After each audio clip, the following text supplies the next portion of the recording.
The easiest way to capture your gaming sessions is with Powder. With one click, record your entire session.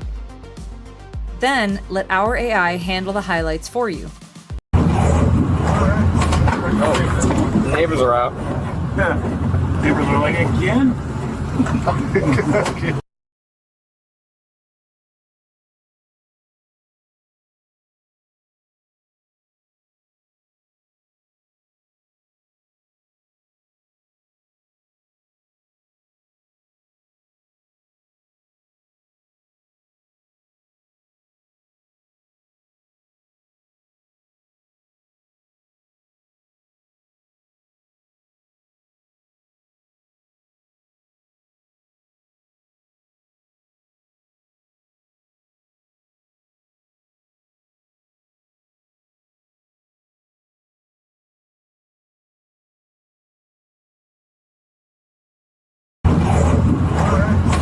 Oh, the neighbors are out. Neighbors are like, again?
You're gonna be late.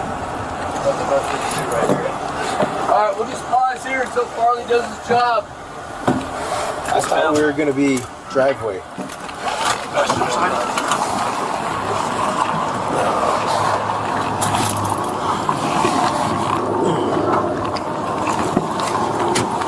Get this right there.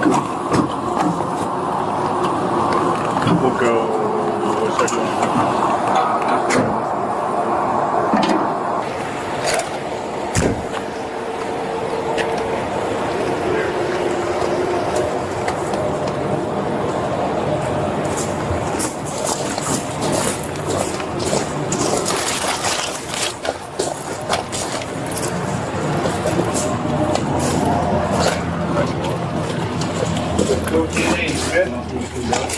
Yeah, we're good. Police search warrant! Police search warrant! Open the door! ¡Hostia! ¡Abre la puerta! ¡Ahora no hay que tell! Open the front door! Back right here. Get one more kid in. Police department! Search warrant! Come to the door! Your hands open and empty! Police search warrant! Female come or audible?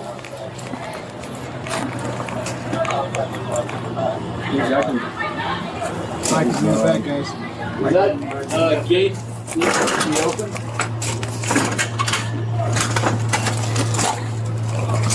Another the gate thing. You're all right, I see you. You're okay. Is your dog?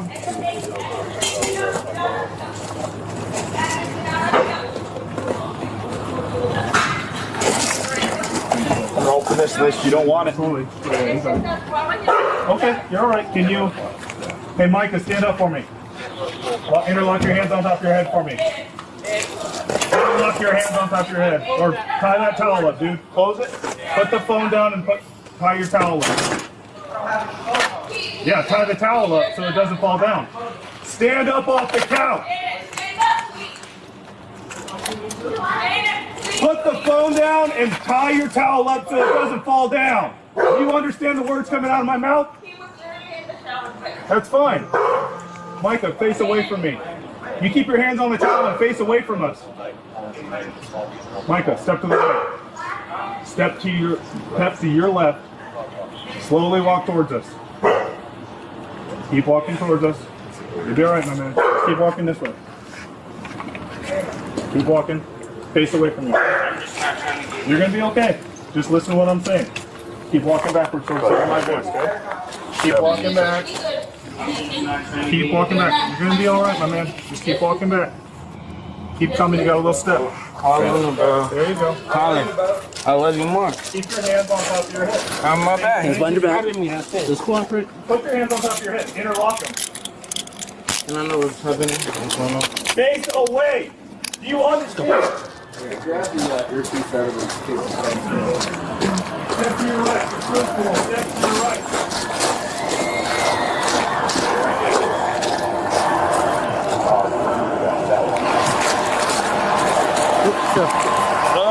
Yeah, we're good.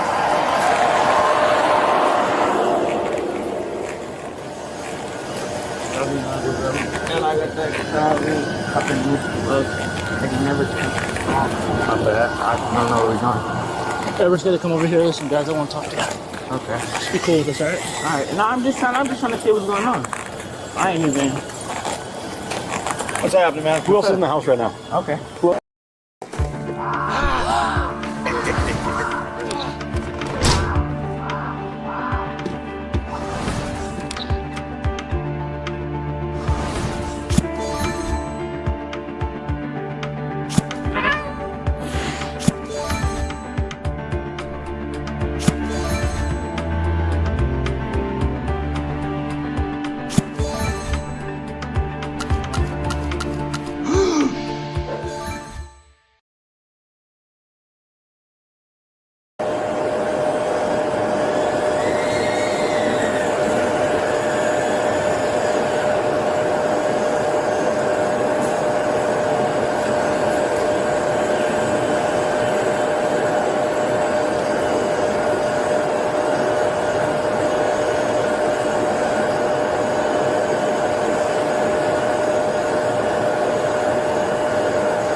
Luke here at the Outdoor Boys YouTube channel, and I've traveled to the mountains of Juneau to camp in the deepest snow in Alaska. I'm climbing mountains, backcountry skiing, and moving a lot of snow, and I'm bringing you guys along for the ride.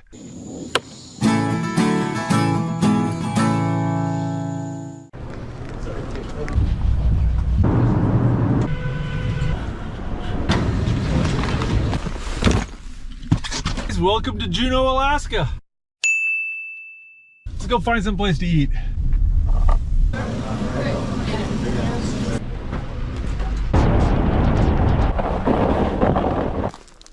Well, that's Mendenhall Glacier up ahead. Go for a little walk, check it out. Juneau is a very wet place. It sits in the heart of an enormous temperate rainforest. It rains on average 230 days out of the year here in Juneau. And if you go up into the mountains, that rain turns into snow, a lot of snow. On average, more than 10 feet of snow accumulates on the ground.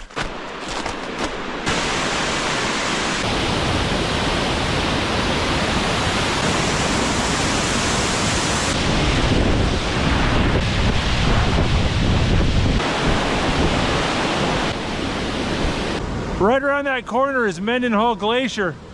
If it was a little bit colder, I could walk across the ice over there.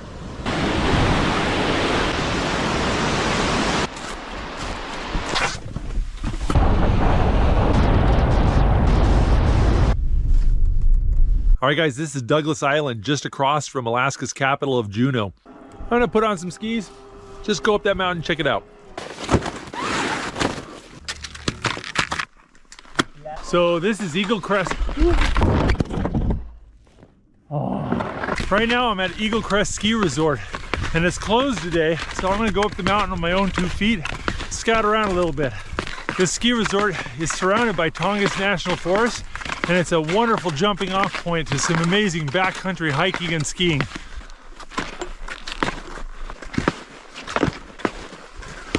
This is the very top of the ski resort. Nice. Hey, look, that's my middle name.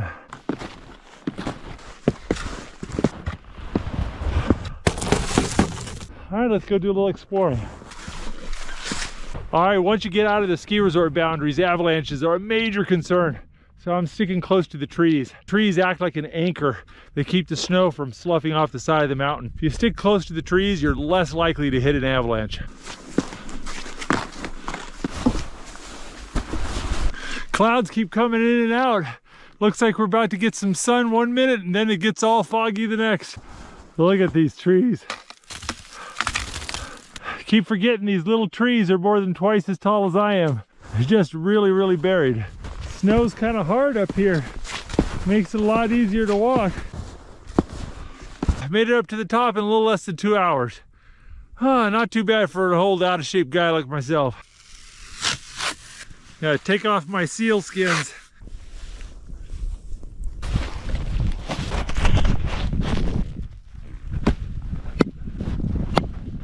All right, well, let's see what happens. I haven't been skiing much in a long time.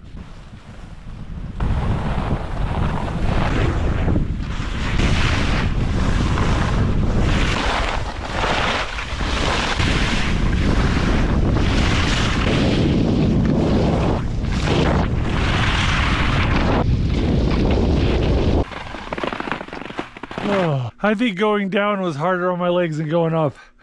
Oh. Whew, I'm rusty. Well, there you go. Just kind of scouted the place out a little bit. Give me some ideas of what to expect tomorrow. All right. Take your shoes off in Alaskan houses. Well, I'm all settled in. I'm getting my bag packed up because I'm leaving early in the morning. So I'm gonna go ahead and put the camera down and I'll see you guys in the morning.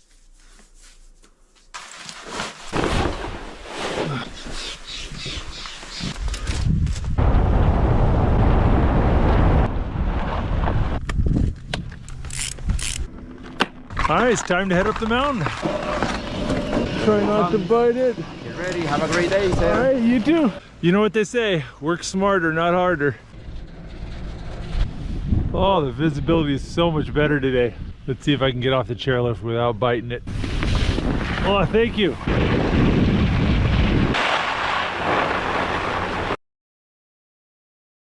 This is the Google Pixel 9, and this is what trash talk used to look like before you could ask Gemini to make an image of wide receiver gloves made out of butter.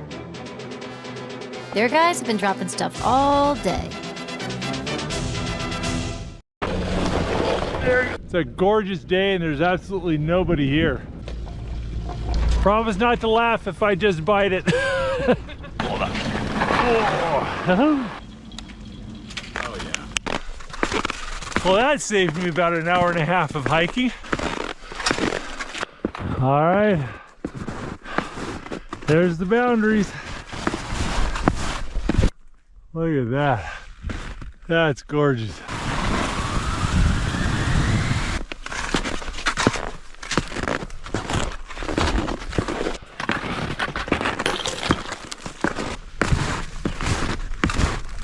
Well, believe it or not, this is one of the snowiest mountains in all of Alaska.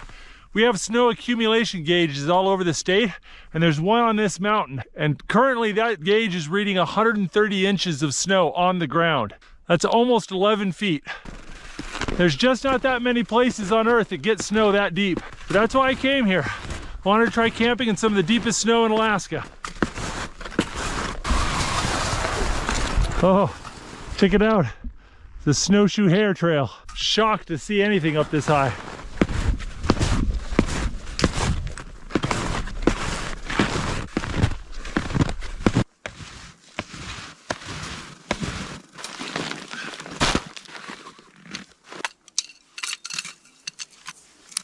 Got my avalanche probe. We're gonna go ahead and measure the snow, see how deep it is.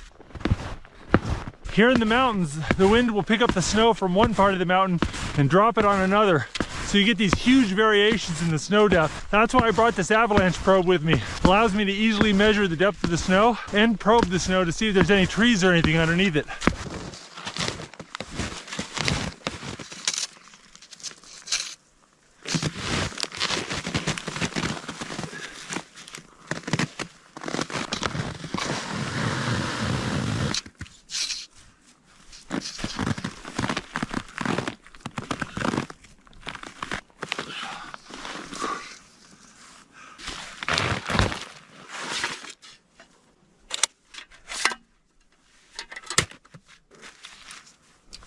Well, this is looking like a pretty good spot. Not sure how deep the snow is, but my probe's only 8.5 feet long, and the snow's deeper than my probe. Plus, look at the scenery here. I mean, that's gorgeous.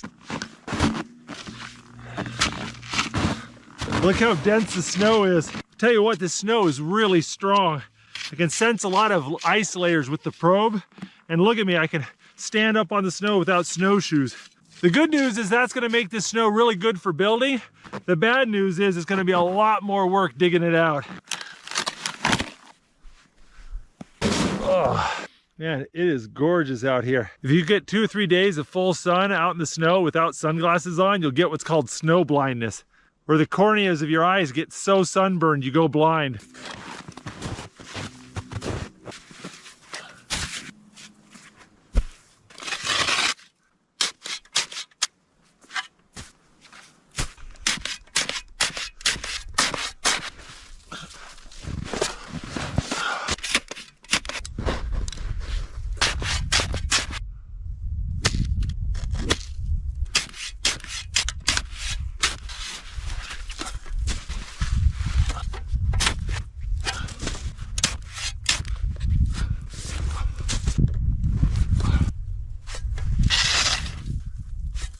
All right, time to use the snow saw.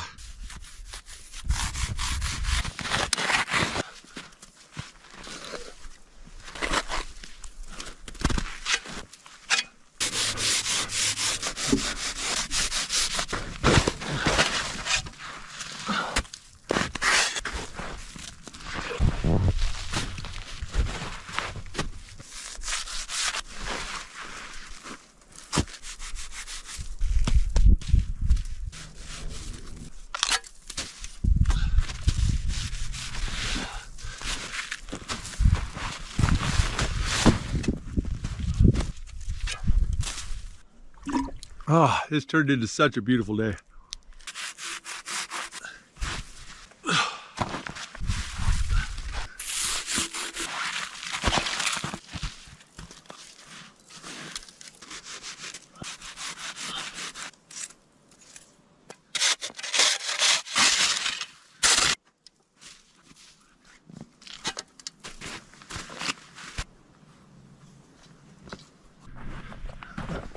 Oh, look at this.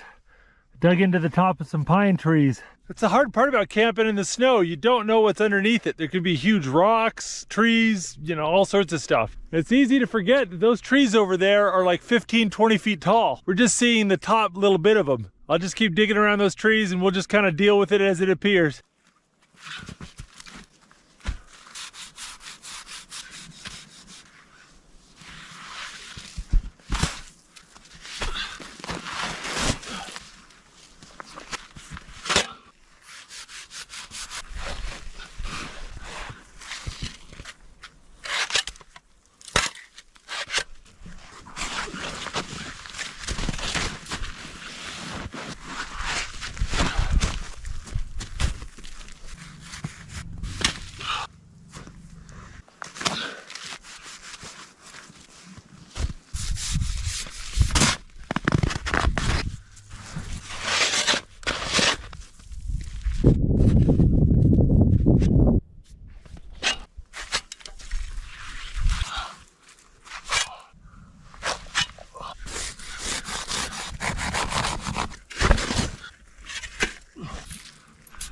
Well, I didn't make it to the bottom of the snow, but I got down as far as I can without having to chop trees up. There's just tons of trees down here.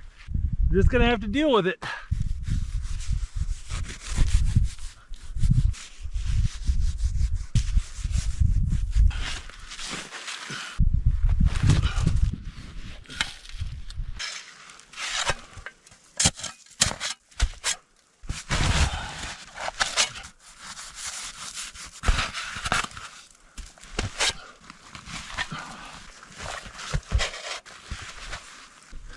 Well, I've run into the top of another tree. Oh, dealing with these trees is the worst.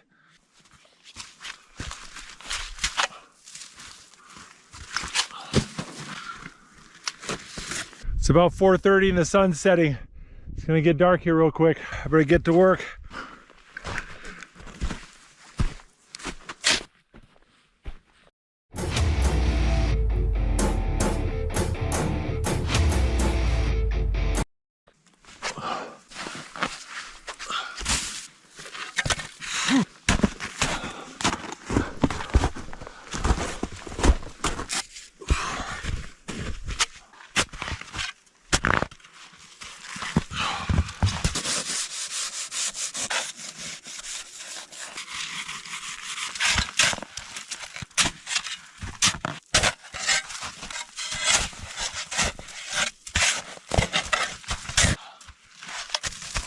All the snow I carve out of there, I've got to pile up here at the entrance, and then I've got to shovel it out. It's a two-step process to get the snow out of here. It takes a lot more time and energy.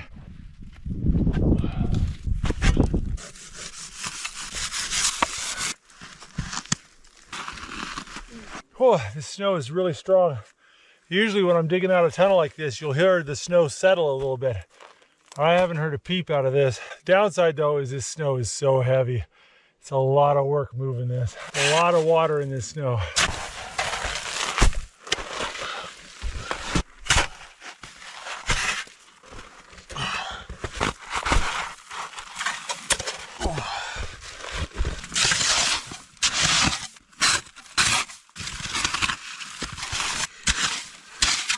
Oh, that was a bit of work, but I got it done. I think I need to go grab my backpack.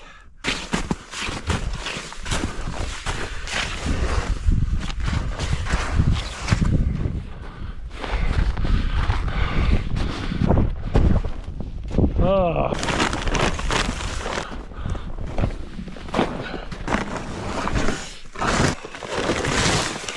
Well, the first thing I'm going to do is get my stove going, start melting some snow, because I am out of water and I am thirsty.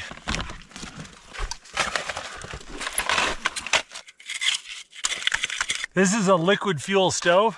It runs off of diesel, unleaded, white gas, kerosene. It's a great stove to have in the wintertime.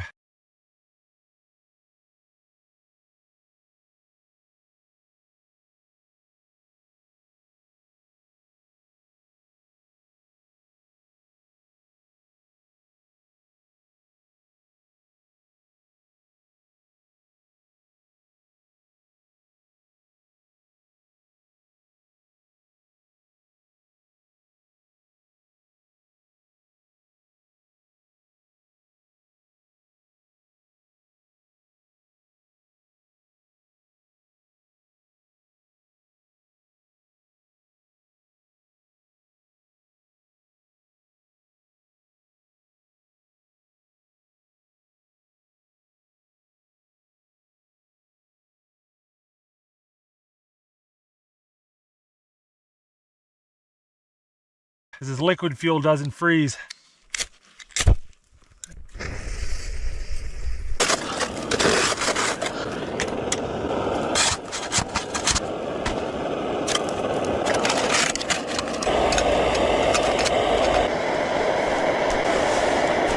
Now that I'm not shoveling snow, I'm starting to get cold.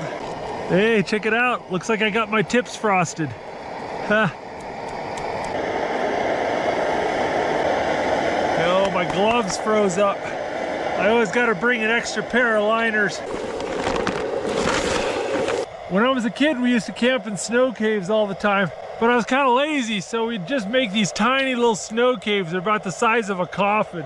You could just barely crawl into them and they were miserable. You know, having enough room to put your stuff, to stand up in, to change your clothes, it makes such a huge difference. Let's see if we made this bed big enough.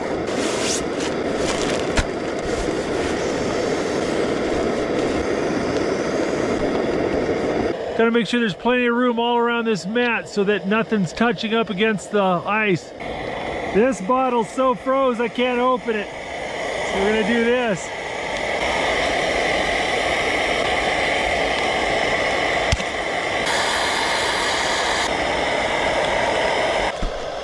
Put the water bottles over here to keep them from freezing again.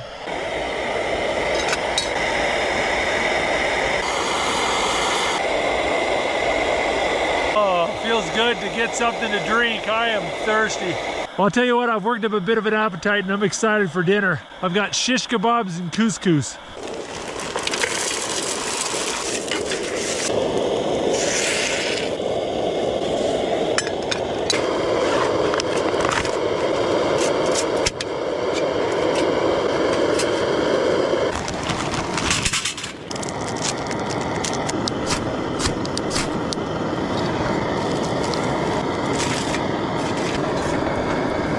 Having both of these stoves going in here is heating things up a little bit.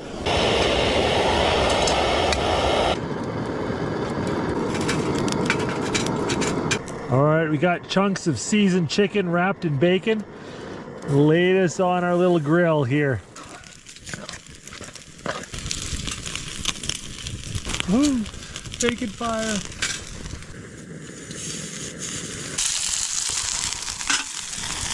That's looking good.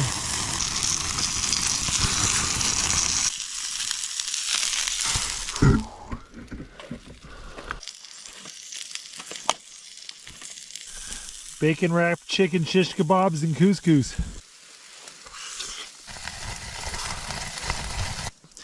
Little chunks of chicken wrapped in bacon. Oh, that is hard to beat. Well, a good dinner needs a good dessert. I'm gonna make brownies and whipped cream.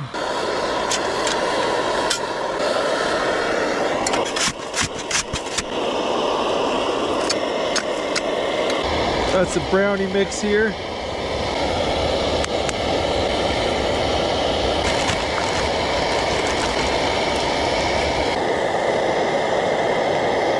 All right, put some brownie batter in the bottom of my mug. I'm just gonna lay it right in there and just seal it up. Just let that steam for about 20 minutes and then it'll be done. All right, I'm gonna whip some cream here. I've got about 1/3 bottle of cream. I'm gonna add a little bit of vanilla and sugar to it. Put the lid on, and then we're gonna shake this. We're gonna shake it for about 5 minutes, and then we're gonna have whipped cream.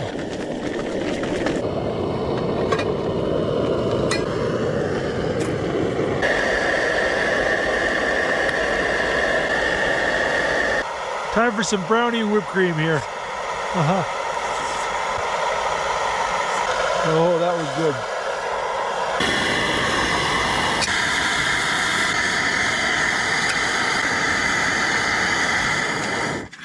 All right, shove that down in my bag.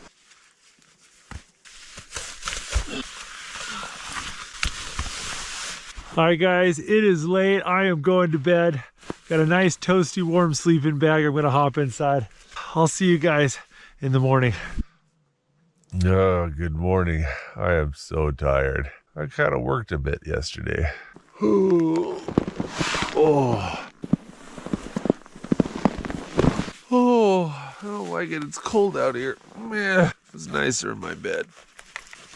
Yeah, time to put on cold pants.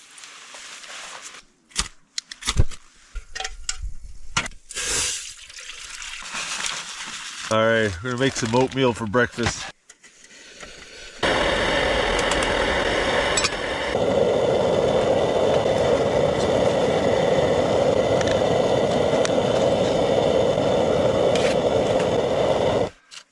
Got some warm Scottish oatmeal with sweet whipping cream in it. Oatmeal should always have butter or cream in it. This is so good. I'm not a fan of instant oatmeal, but steel cut oatmeal is so good. Well, I think it's time to start cleaning this mess up.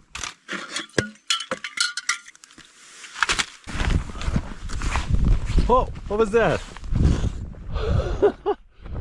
There was a ptarmigan on my shelter.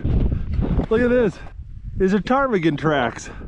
I walk up the stairs of my shelter, I hear this fluttering noise, and the ptarmigan just flew away. Little ptarmigan was trying to figure out what the heck was going on over here. You know, growing up, we did a lot of winter camping, and more often than not, we'd build snow caves. And I couldn't help but notice that if my snow cave collapsed on me in the middle of the night, I'd probably just die, because, you know, unless somebody digs you out really quick, you know, it's not going to end well. And honestly, I have no clue how big you can make a snow cave before it'll collapse on itself. I just kind of dig these holes in the snow and, you know, kind of eyeball it and sleep in it. Hope it doesn't fall on me. But I think I'm going to do a little bit of experimentation. Once I get all my stuff out of here, I'm going to see if I can make this thing collapse. Yeah, it's kind of good a reminder to not run off and do things you see on the internet without thinking it through. I'm just some dude who's doing a bunch of stuff outdoors and hasn't managed to kill himself yet. What do I know?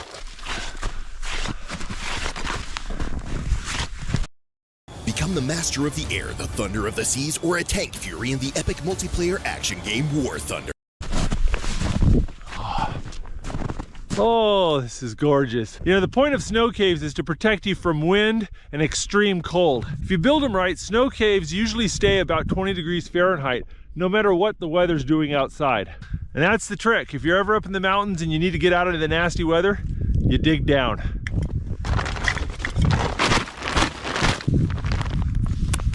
Alrighty.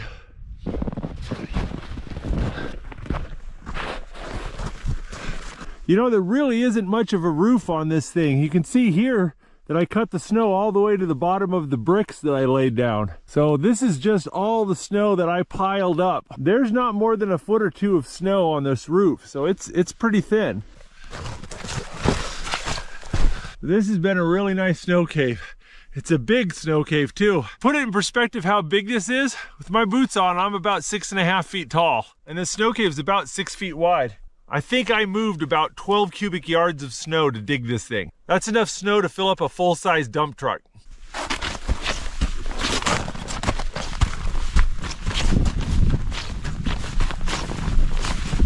Well, now that I got all my stuff out, I think I'm gonna see if I can collapse this snow cave.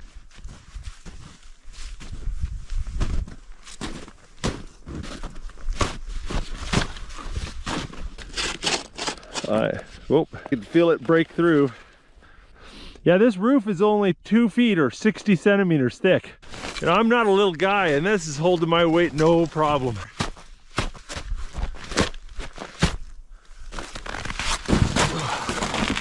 Man, that's really strong. I'm impressed.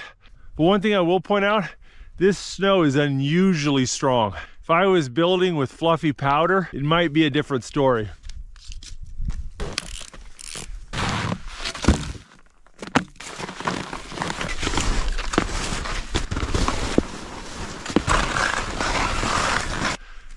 Oh, that was a good shelter.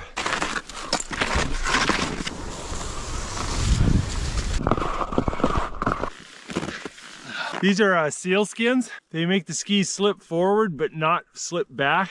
It's what allows me to go uphill on skis. Once you take them off, this comes a normal pair of downhill skis.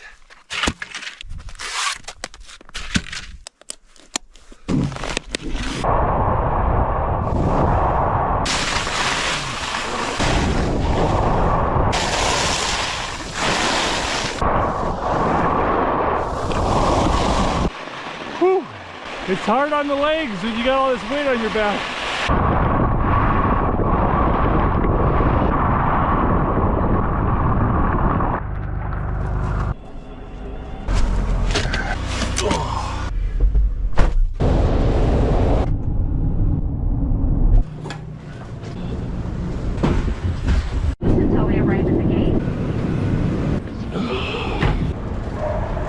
Well, I hope you enjoyed watching that video as much as I enjoyed making that video. If you guys want to see more videos from the Outdoor Boys YouTube channel, make sure to check out our playlists and click subscribe.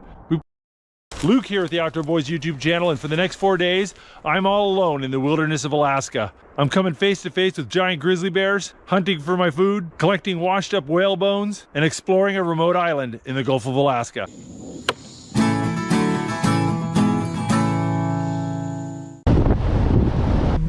Mwah!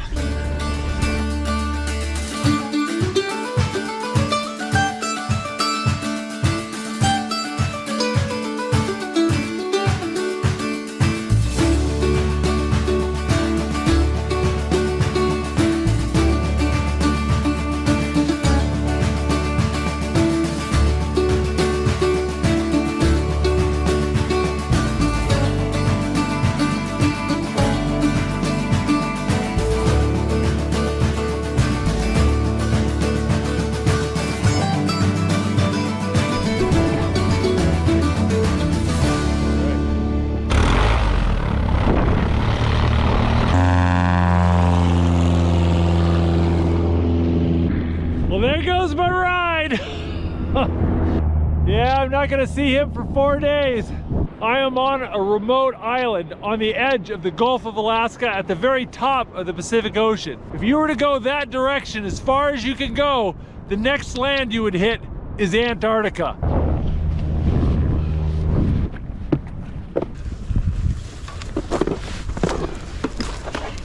Well, tonight I'm going to be staying in this off-grid dry cabin, and it's maintained by the National Forest Service. And they have these cabins all over the wilderness of Alaska. Many of them you can only reach by plane or boat. And these cabins are in some of the coolest places in Alaska. You know, they got the bear-proof lock. Look at this, we got a bed, got a table, chairs. Yeah, there's a wood stove. That looks like that's a heating oil stove. Got some utensils, some books and things, some puzzles. And oh, looks, there's a loft here. It's a nice big sleeping space up here in the attic. If you come here in the wintertime, this will be the warmest place to sleep. Tell you what, this is gonna do very nicely. But the sun's setting, I gotta get unpacked quick.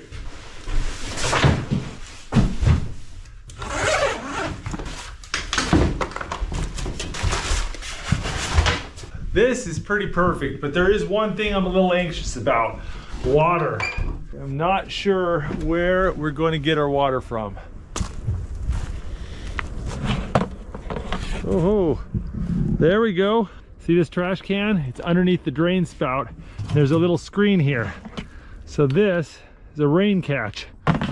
So I'm going to drink out of a trash can. That's why I brought my filter.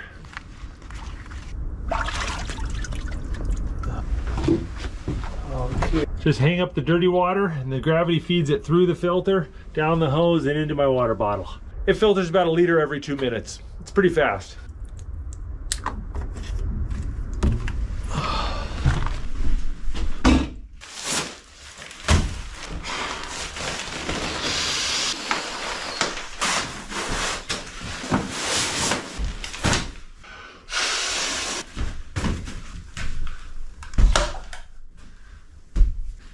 Brought my old shotgun, and I brought my rifle. We're geared up for just about anything we can legally shoot. I brought along my liquid fuel stove. I love this thing. It runs off of almost any type of fuel, including unleaded and diesel. Getting a little cold in here. Let's get a fire started.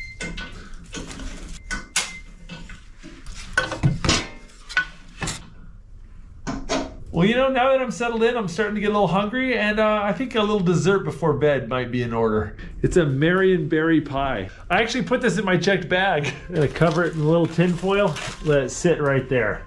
Should warm up in a few minutes. I'm pretty excited to eat that pie, but it's gonna last me the whole trip, so I gotta pace myself. Whoa. Oh, check it out. I found a replacement for my lost knife. Found one used on eBay. There we go, some Marionberry pie. Stove's putting out the heat, keeping my bum warm. This is a good way to start out the trip.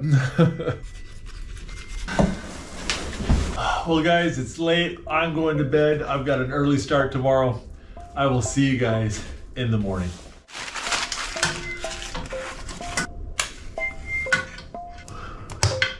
Well, good morning. It's a little bit cold in here, but the fire's warming the cabin up pretty quick. And I'm gonna start making some breakfast. Smoked pork jowl bacon here.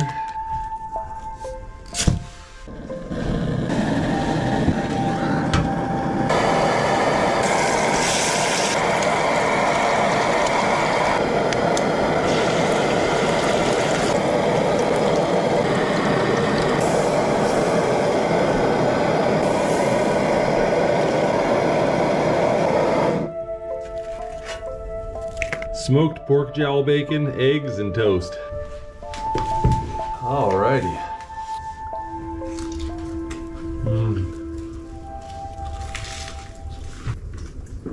No, that is so good.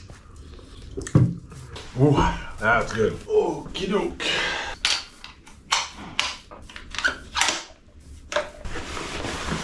Alright, I think it's time to go explore the island. Now, I've never hunted for deer before, and I've never hunted on this island before, but my understanding is that the deer tend to stay away from the beaches in the summertime when the weather's good, and then as it gets cold, they get forced down off the mountains and come down. Well, it's still pretty nice, so my guess is I've got to go hiking up. Compared with other chews, one Bravecto chew protects from fleas and ticks for 12 weeks, nearly 3 times longer. Use with caution in dogs with a history of seizures or neurological disorders. Protection that lasts longer? Bravo, Bravecto! Bravo!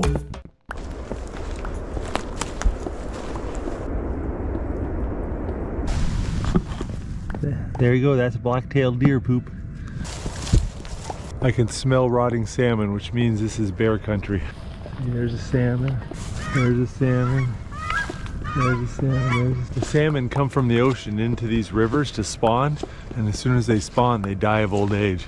So there's just dead salmon everywhere. It smells like a rotten fish market. When you see all these salmon pulled up onto the bank, that means something's been eating them. Look at this. This is all piles of dead salmon. And look at this. This right here is a bear print. This is the rear paw of a bear. Anytime you have salmon like this, there will be bears. And this trail I'm walking on could easily be a bear trail. Look at this. These are bear prints right here. Look at the size comparison to my hand. See each of his toes right there? His claws. That's his hind leg. That's his front leg. Generally speaking, for each inch across on the front pad is how tall the bear is. It's a very average sized grizzly bear right there. It's probably 4 or 5 feet tall. A big grizzly bear will be over 10 feet tall. And that's measured from nose to tip of tail. Look, there's some salmon right in there. You can see there's just all those little white spots are dead rotting salmon. And there's a couple live ones right there. The salmon's bodies actually rot before they die. And so you can see that live salmon right there has mold all over his tail. Check it out, guys. There's a grizzly bear right there. It's right there in the bushes. I don't think he knows I'm here yet. I'm downwind from him. Grizzly bears are actually in season right now, and this gun would take him down, but what am I gonna do with the dead grizzly bear? Well, I'm just gonna go back this way. Seems to be a little side trail that goes up this hill. You can see this faint trail kind of running like this. Is a game trail, probably for deer. So we're gonna go and walk along this game trail and see if we can't find anything. That's a deer poop.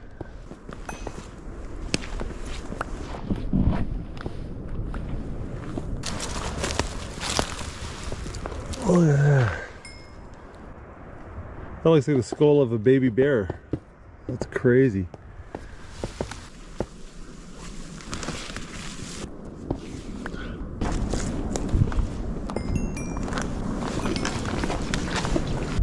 Every once in a while I pop out of one of these little clearings and I just stop and wait and listen.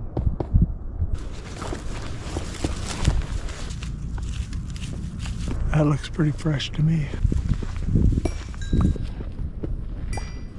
That's the beachhead of the river we were at where we saw the bear.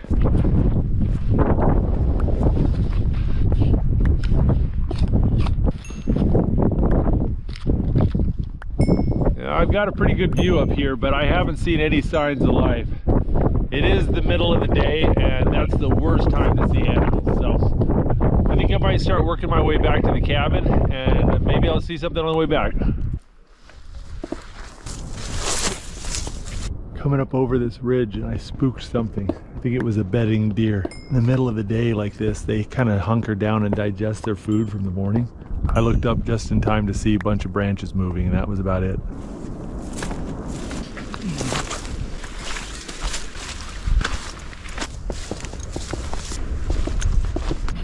Well, made it back. Well, I hiked for about 5.5 hours, climbed about 1,200 feet in elevation, and did about 5 miles. I'm gonna grab my fishing rod and we're gonna see about doing some fishing. Rumor has it that there's a river 1 mile east of here that has cutthroat trout and salmon in it. So I think I'm gonna hike over there and take a peek at it. Oh, there's some more bear poop. It's a lot of bear poop on this trail. Random piece of plastic with tooth holes in it. Some bear gave it a taste. Bears are a little bit like babies. They like to put things in their mouths when they don't know what it is. Oh, look at this. Oh. Looks like something ate a raven right there. There you go, that's the mountain I climbed this morning. Oh, look at these bear prints. That is a large coyote print, and that's an average bear print. Hey, check this out. This is the vertebrae of a whale right here. Isn't that crazy?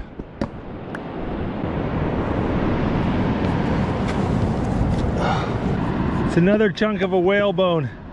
Look at, there's like a teeth marks in it right there. Look at that. Another big piece of whalebone. Woo, that's heavy. Looks like deer bones to me. See some ducks up ahead. I think I might have to get dinner. They're starting to get in range when you can see the color on their head. They're getting ready to fly. I got one.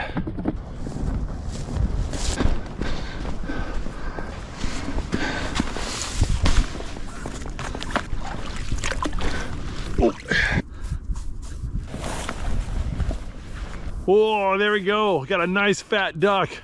Now I want to see if we can spot any trout or salmon in here. Just saw a fish jump in the water up there. Oh, there's a few salmon. Oh, that's a pink salmon right there. That's what that is. See, the bottom of the creek is just covered in bear prints. There's a couple spawned out pink salmon, but that's about it.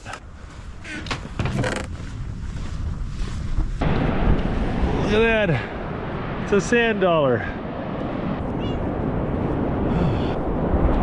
Whoa.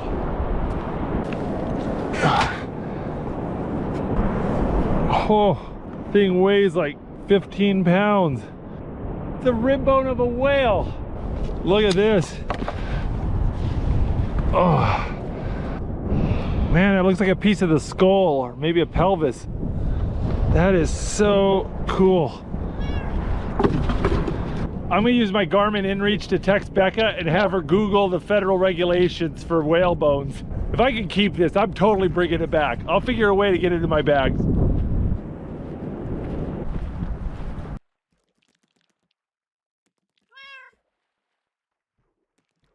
We love building stuff.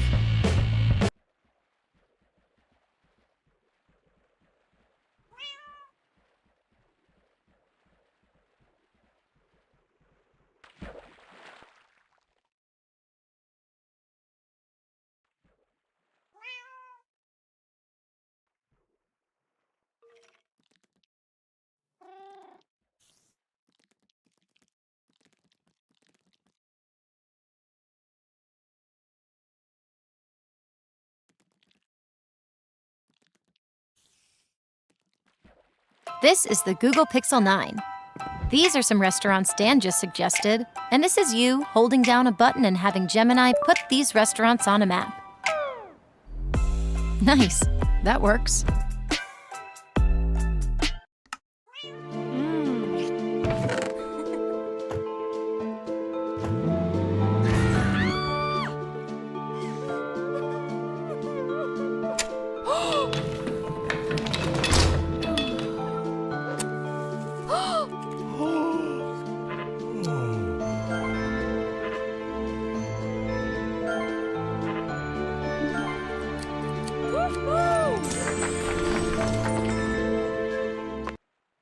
Luke here with the Outdoor Boys YouTube channel, and welcome to Africa. My family and I are here learning primitive survival skills from the tribes of northern Tanzania. I'm going to learn to forge spears and arrowheads with the Datoga tribe. We're going to spend 3 days camping, hunting, and gathering wild honey with the Hadza. I'm going to learn about primitive fire making in a Maasai village. For the next 10 days, we're going to be seeing amazing sights and getting up close to wild animals, and we're bringing you guys along for the ride.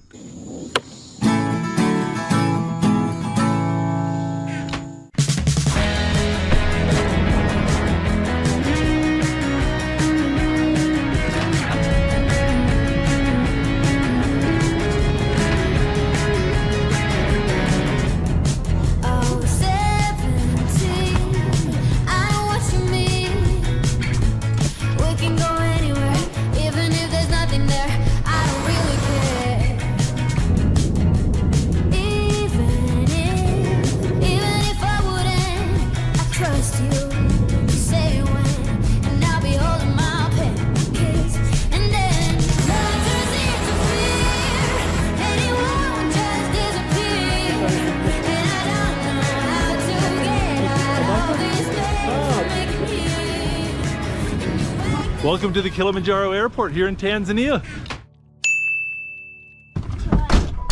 So do you prefer to be called a boss or Mr. Masanga, or why would...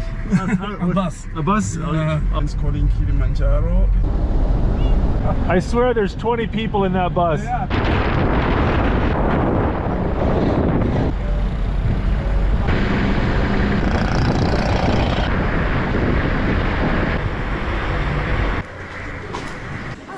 It's to clean your hands and... I can't take you guys anywhere. Make sure to say thank you. We'll see you tomorrow morning. Yeah. Let's see, choose. All right. Perfect. Nice balcony. Well, we drove about an hour and a half west of Kilimanjaro, past the city of Arusha. Checked in for our hotel, and we're just gonna decompress because we are so jet lagged.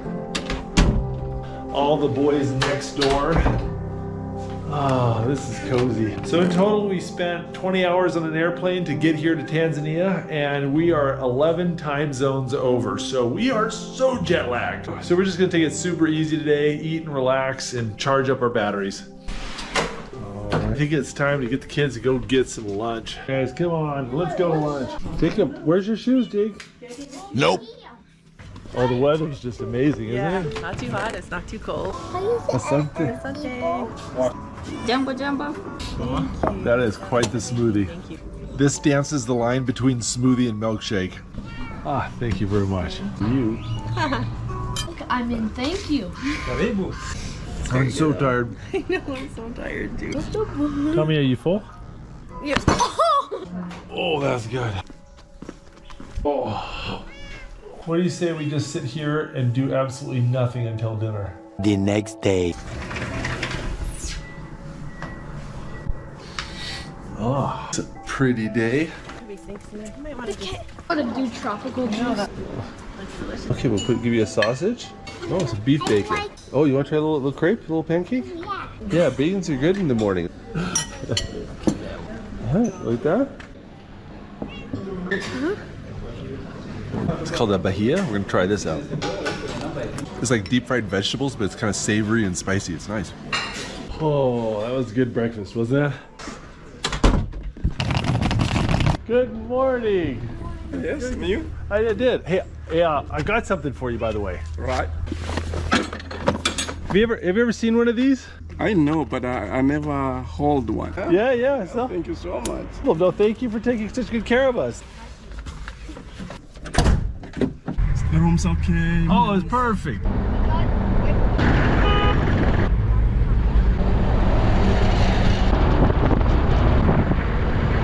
You guys ever tried red bananas? No! Oh, those are beautiful. Something, but no. Who wants a red banana? Me. Here. Oh, those are good. There's baboons on the side of the road.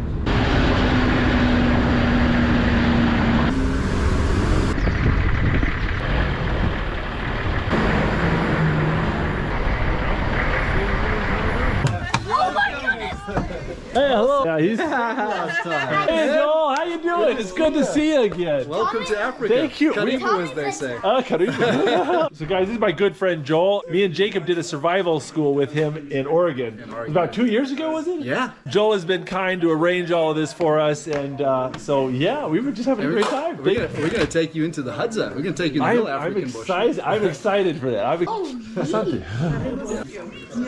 So yeah. Oh, that's good. Oh, wow. So this is the Ngorongoro Coffee Lodge near Karatu. It's the end of May, so we're a little bit before the busy season, and we've got this place absolutely to ourselves. Joel told us that we're the only guests in the entire lodge right now. Our family's got this entire house to ourselves. All right, here. Mama, we've got 2 units in here. I figured we could put the boys over here. Come check this out, huh?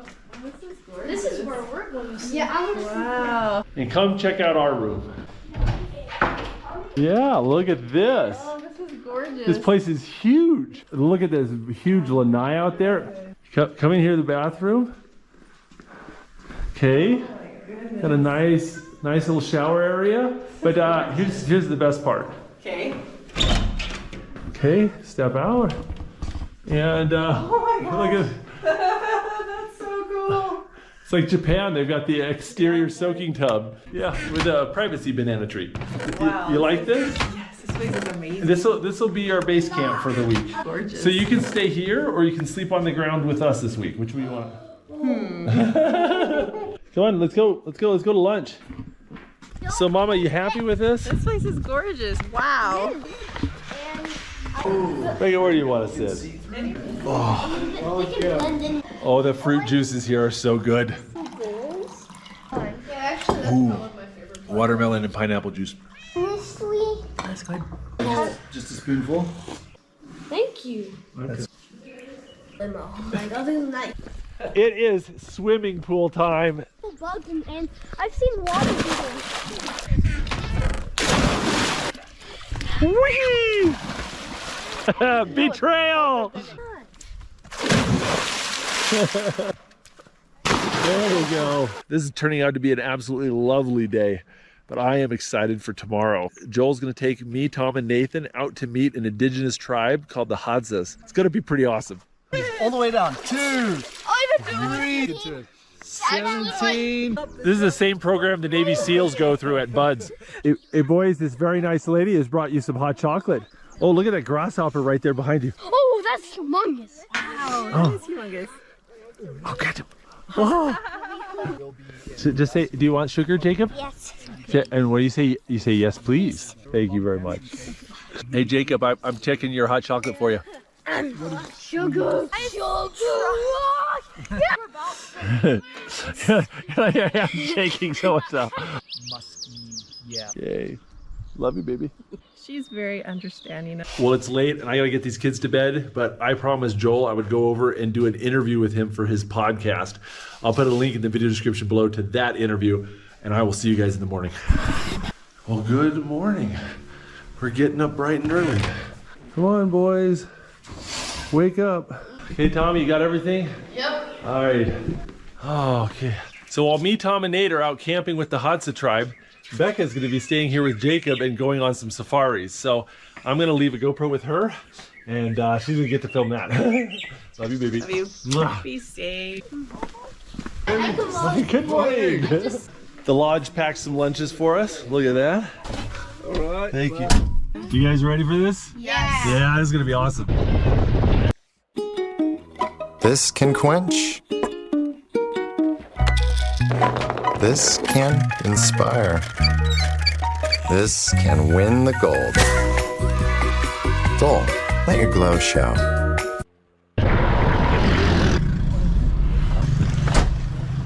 Welcome to the town of Karatu.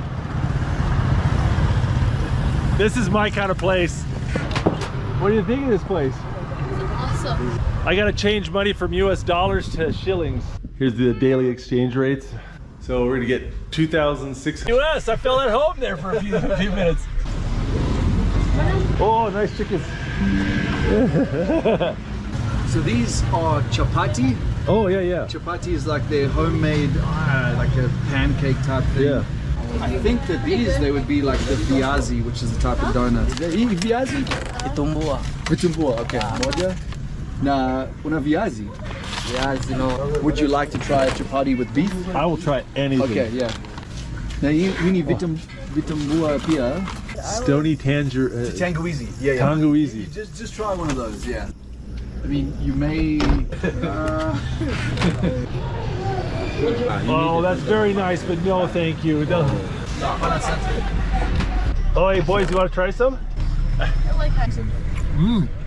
Oh, that's good.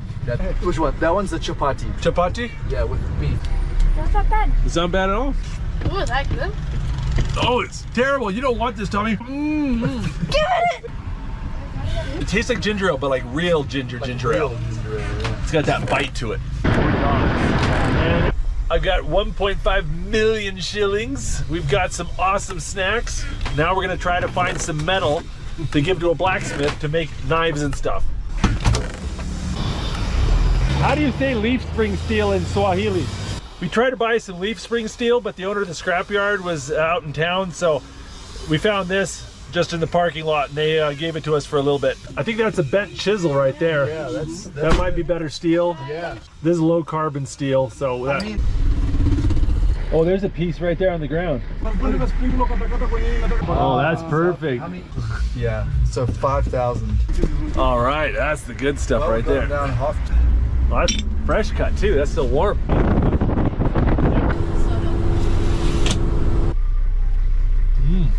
Oh, these little donuts. What are these donuts called? Manandoa. Manandoa. This is good. So that's why you'll find so many of them look the same. We've got a bit of a drive. What are the motorcycles called? The motorcycles in Swahili, they're called piki piki. Piki piki? Piki piki.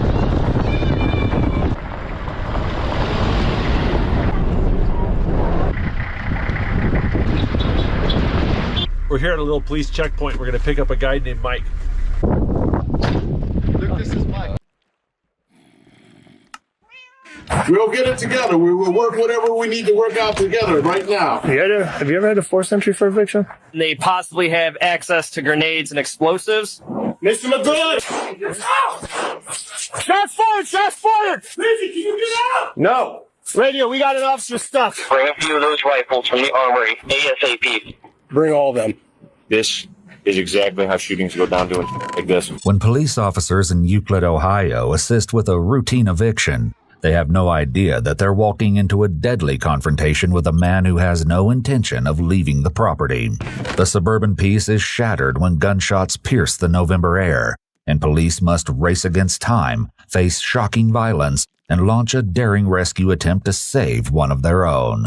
On the afternoon of November 9th, 2023, 2 Euclid police officers respond to a call from a bailiff carrying out an eviction order on behalf of the municipal court. Mr. Chad McGraw, the tenant inside. I knocked on the door. He came to the door. He opened it. He cracked it open. That's the eviction. And he said, "Wait a minute." Close the door. Is that the landlord or something right there? Yes. Yeah. And I told everybody to stand back because after the second time he closed the door and locked it, I knocked on it again. And he said, "1 minute." And then that was it. Okay. When I called you that. Has he been living here for a while? Because I've never been to this residence for anything. I believe so. We had a court date. The hell's going on with this side? I have no idea. Jesus. Is that his? Or? Yeah, that's his car. So has he been to court or? Yes, he's been to court, and I served the notice. He knew that he had plenty of time to leave. I served on Sunday. Okay. Which was Thursday, last week Thursday? Yeah. And so he knew to leave, but let's try it again. Okay. I'm about to say, you're busy today. I was like 2 in 1 day. People just aren't listening. Right. The bailiff prepares once again to rouse Chad McGraw from the house, this time with some assistance from Officer Schwett and Officer Lindsay. While there's nothing yet to suggest that there will be a conflict, it isn't long before the officers begin to have serious concerns about McGraw's behavior. And as we'll see, Those concerns will turn out to be horribly justified. Drop to the side because I don't know if he's got a weapon or not. What's his name? Mr. McGraw. Mr. McGraw!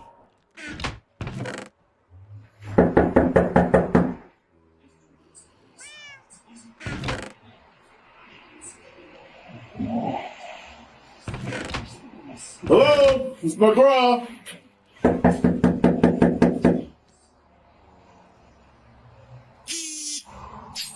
How old is this guy?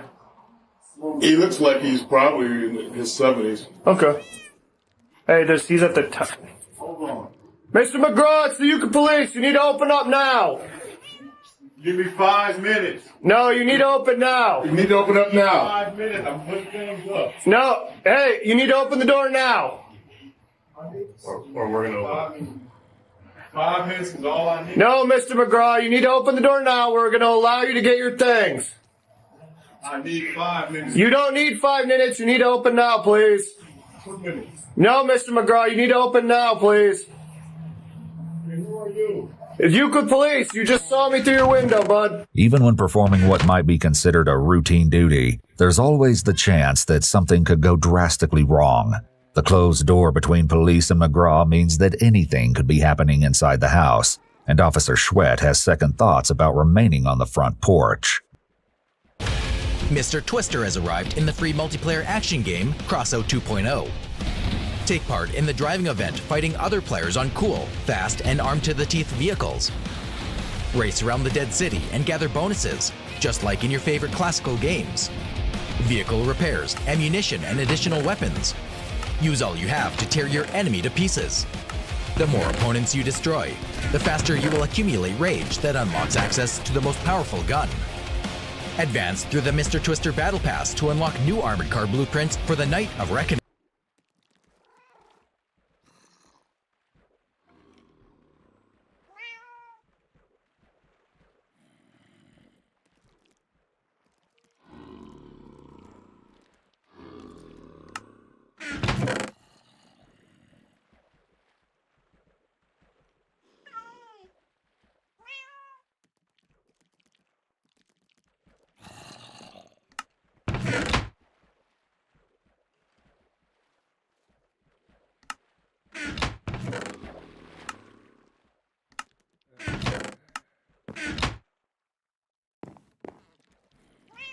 Please open the door. We're going to allow you to grab your things before you leave. I got you. Okay, so please open the door.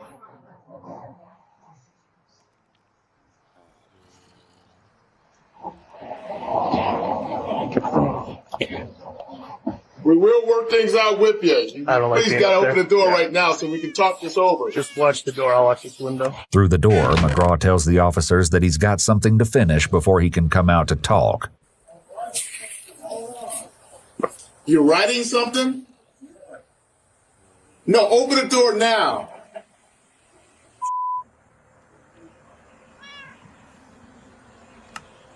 We will work something out with you, sir. If you please just open the door now. I'll allow you to write whatever you need to write. Just open the door now. Yeah, they'll do it. Oh, you did the other one already? Mm-hmm. Like the movers, they'll drill the lock and then go in, but we're not kicking the door in. Oh, I know that. Yeah, no, they'll drill the lock. I just don't feel comfortable with this situation. That's all. No, it's not a good. What do you say? You can't say nothing. I mean, I got a locksmith or a guy that can drill the lock out. I know. If you want, but It's a safety thing for me. but he's writing his letter. That's the concerning part. Right. You think he might want to snuff himself out? That was my first thought. With that implied threat now having been spoken aloud, Officer Schwett raises a question that could have a grave impact on the situation. Does the landlord know if there's any weapons or anything in here? No. Can you go ask him? Okay, just be advised. Male's refusing to open the door. Oh. What the f*** was that? Is that a gunshot? No. Truck that. Oh, I was about to say, I was like, here we go. Not gonna lie, that sounded like a muffled gunshot for a second. I was like, oh, If this call seemed typical when it began, McGraw's antics have elevated the potential threat. Officer Schwett flags down a neighbor to see if he can get a better picture of who it is they're dealing with. Hey, sir. Yeah. Do you know your neighbor at all? Very little. What's up? No, we're just here for an eviction. He's refusing to open the door. I didn't know if you knew him, that's all. Yeah, I mean, I've talked to him several times, but... Friendly guy? Huh? Friendly? Yeah. Older? Yeah. Okay. Okay. Appreciate it. Yep. They have no idea of any weapons or anything. He said the neighbor said he's like an older, friendly dude. He just told me to hold on.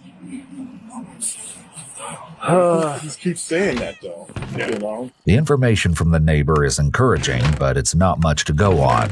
Officers must remain alert because as long as McGraw is hidden inside his house, there's still the potential for things to take a nasty turn. After waiting for more than 8 minutes, officers decide they've given him long enough. I need you to come to the door. We're going to open it, okay? With a locksmith heading toward the house, the police give Chad McGraw one last chance. Officer Schwett approaches while Officer Lindsay crosses the door to stand on the other side. Mr. McGraw, we need you to exit the door or we're coming in. No more minutes. Mr. McGraw, we're coming in if you do not open this door. Do you understand me? Hold on, man. No. We're not holding on anymore. You need to open the door, please. We got a lot of equipment. Come to the door now. What'd he say? What was that? I need you to come to the door and talk to me. The locksmith enters the porch, unaware of the mortal danger lurking behind the door. I'm trying to stand off to the side, too. Did you get one? Damn. That was impressive. Yeah, I did. Oh, yeah. I didn't have to use a drill. That would take much longer. We gotta give over a rip because I was gonna ask how long has it been since he's getting ripped? I don't know. The locksmith exits, but what the officers don't know is that McGraw has been waiting for this exact moment. Just open and let it breathe. Ready? Yep. Mr. McGraw! Out! Shots fired! Shots fired!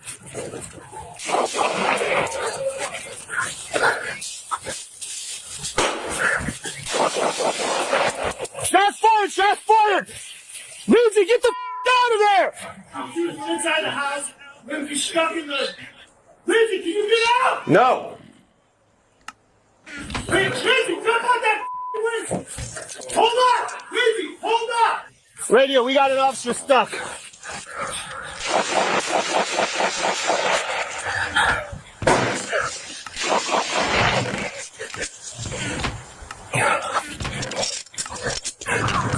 Officer Lindsay is stuck in the house.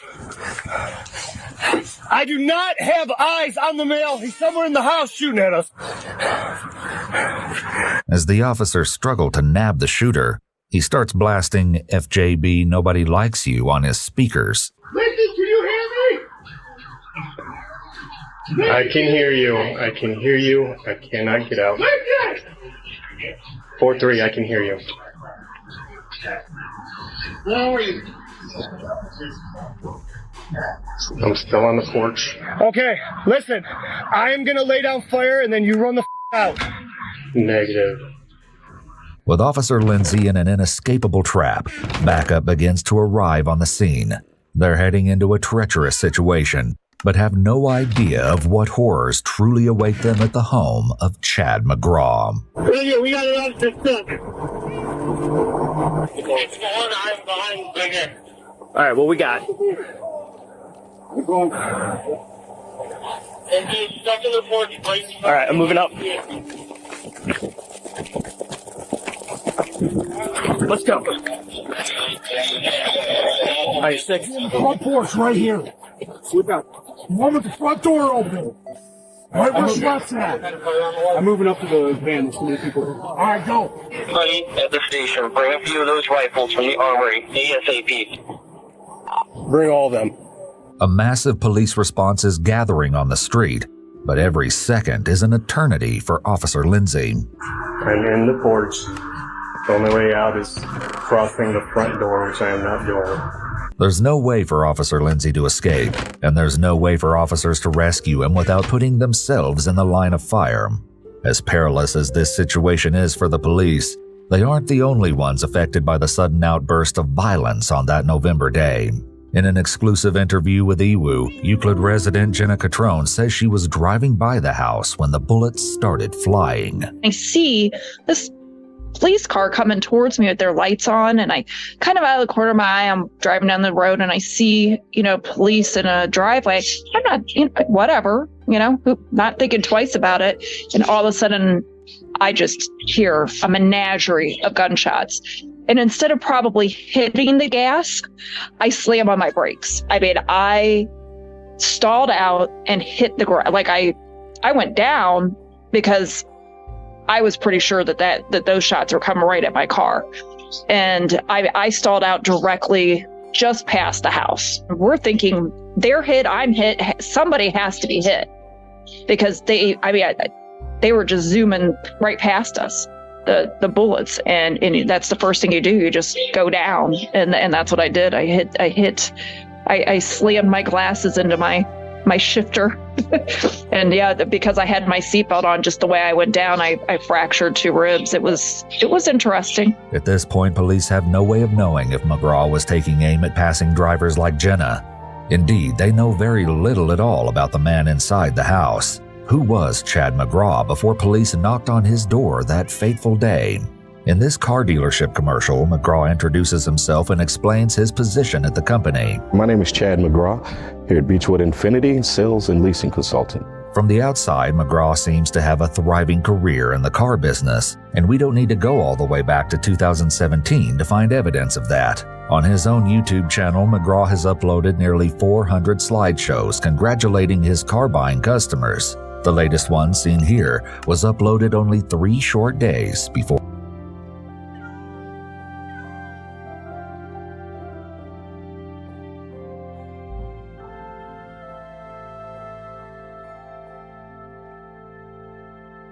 We'll get it together. We will work whatever.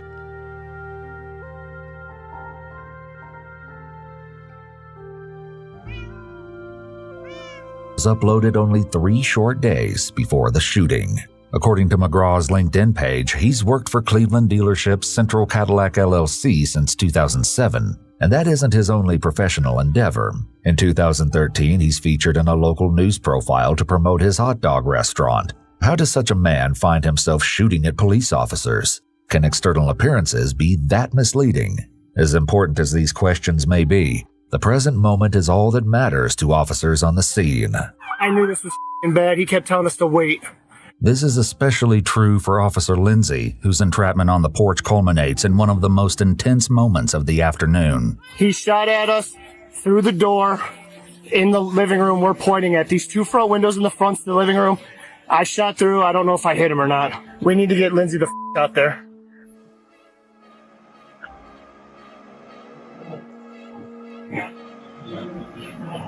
On your 6.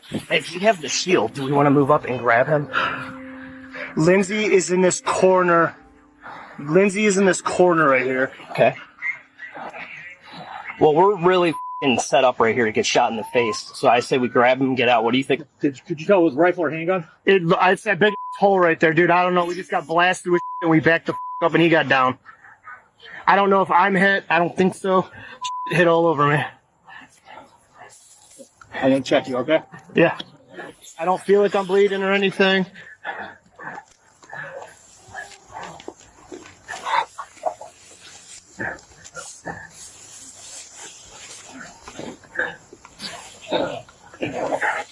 I got no blood. As bad as the situation is, the officers get information that could turn an already perilous scene into something much worse. Did they say grenades in this house? Yeah. This guy sounds like he doesn't have any CCH, pretty much. Or is he a veteran? We don't really have history from him, but I just heard Sergeant Ennington say something about grenades and explosives and multiple firearms. The idea that McGraw is holed up in his home with explosives adds a layer of immeasurable threat, not only to the responding officers, but anyone in the immediate vicinity. Knowing that another round of violence could erupt at any moment, An officer attempts to evacuate McGraw's next-door neighbor. Hello. The person next to us just shot at us a bunch. Oh my god. Okay. We'd like to get you out of the house. Do you mind coming over here, getting into your car and getting ready to go? Yeah. Okay.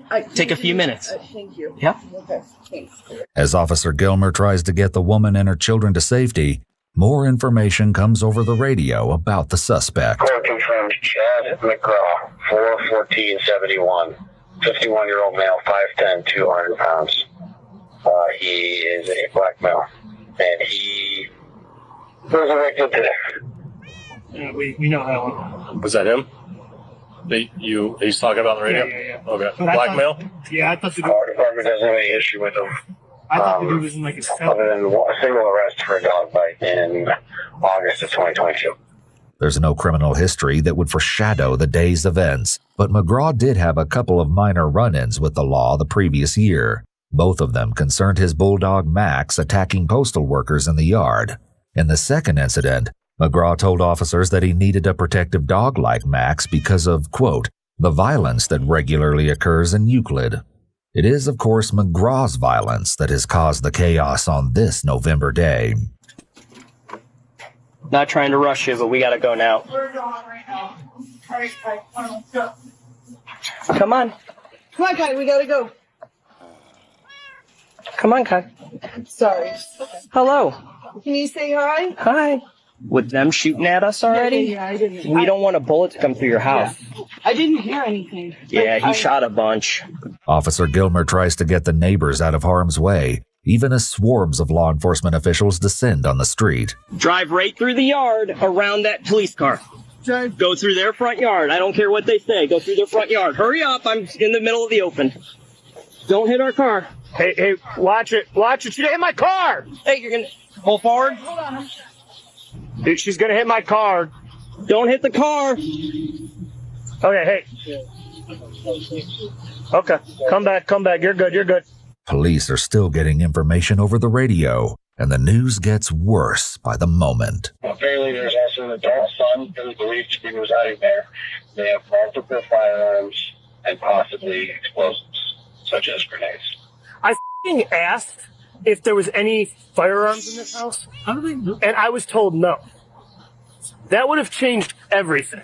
As far as the police response goes, it already has changed everything. Multiple agencies arrive at the scene, including the Lake County Sheriff's Office, the Wickliffe Police Department, and the regional SWAT team. Any occupants of 781 East 250, this is the police department. Come outside with your hands up.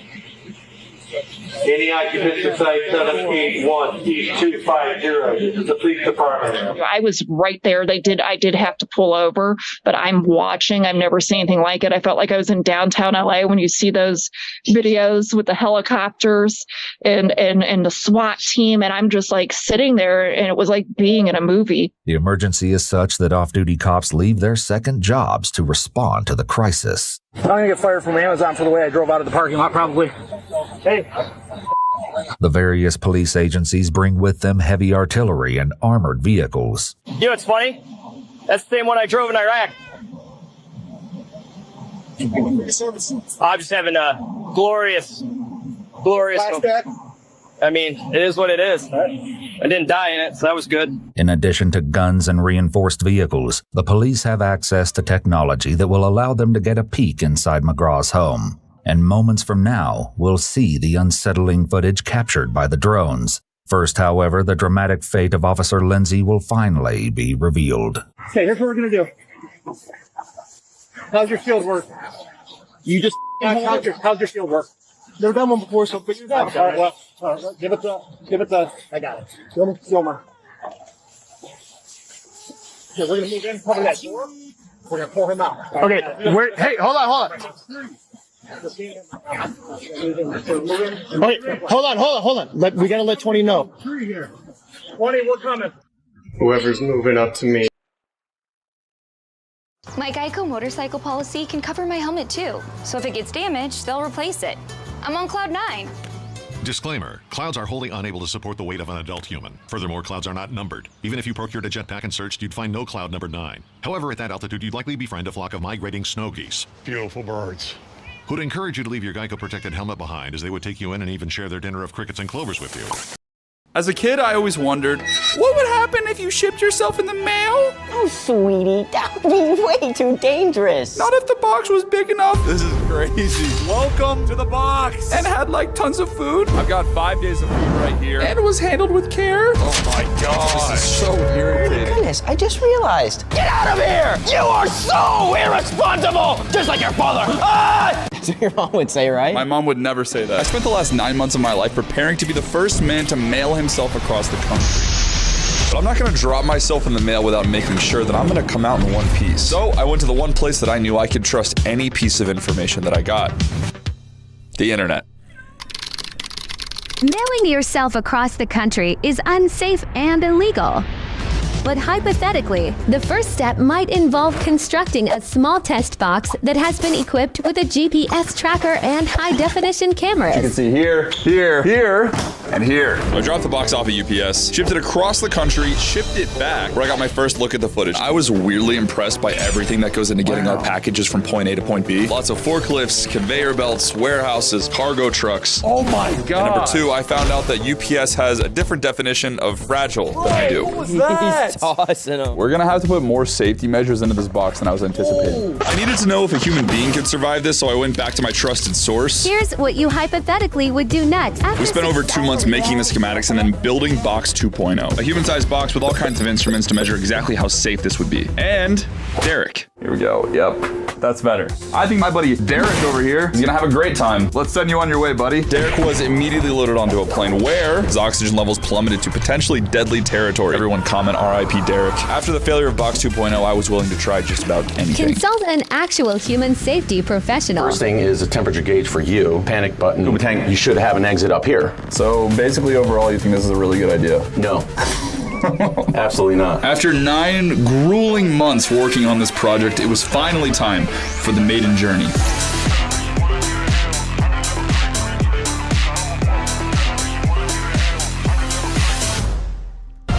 Apparently, the shipping company is going to be here momentarily. 9 months of preparation, the time has finally come. I am actually nervous. One small step for man, one large step for the Arak Mafia. Alright. I don't even need shoes. The only reason I need shoes is for the airplane ride home, if I make it there. My brother? I love you. Love you too. Shouts out Jack. If you die, can I have the channel? No. Dang it. Oh, I was in. This is crazy. I waited in anticipation of getting picked up for about 45 minutes until... Hey!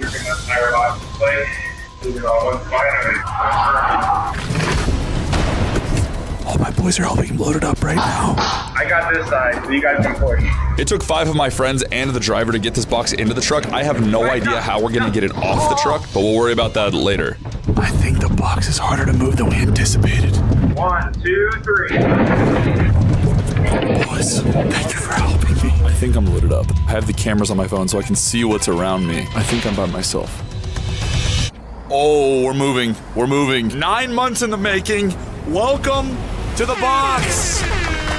It's getting so hot in here, I'm gonna take my sweatpants off. Now I know what you're wondering. Eric, how are you going to eat, drink, and poop? I have this toilet right over here along with a little curtain so I can hide from you guys. Found this on TikTok, it's so cool. I've got 5 days of food right here. I've got 5 days of water right here. Batteries for charging my phone and cameras. An air conditioning unit. An oxygen tank for emergencies. This fancy display right here which tells us temperature, oxygen levels, atmosphere, all kinds of fancy things to make sure that I stay safe inside this box. I obviously have my main entrance right there, but I also have an emergency entrance right up there. Oh. The driving is insane. It's funny looking back at this footage at how confident I was that I had prepared for everything. But there were 2 things I forgot to calculate for. Number 1, I get extreme motion sickness to the point where I couldn't even finish filming the scene because I got so ill. I'm gonna go back to sleep. I'm about to throw up. And number 2, it's probably the wrong time of year to be driving through the desert in a large wooden box. All I'm equipped with is that AC unit. Oh, yes. Spoiler alert, that is not enough. It actually got so hot that the oxygen tank inside my box exploded.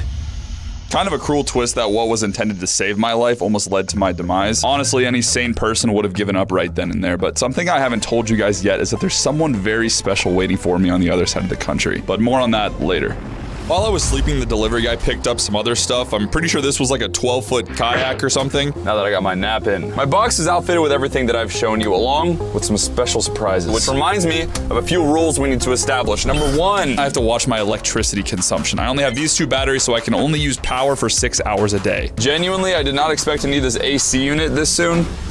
What are we doing? Number 2, I'm gonna follow my normal daily routine. That means working out, eating, sleeping, my weekly date night with my girlfriend. I'm trying not to miss out on life just because I'm spending the next few days in a box. And lastly, and maybe most importantly, under no circumstances am I allowed to leave this box.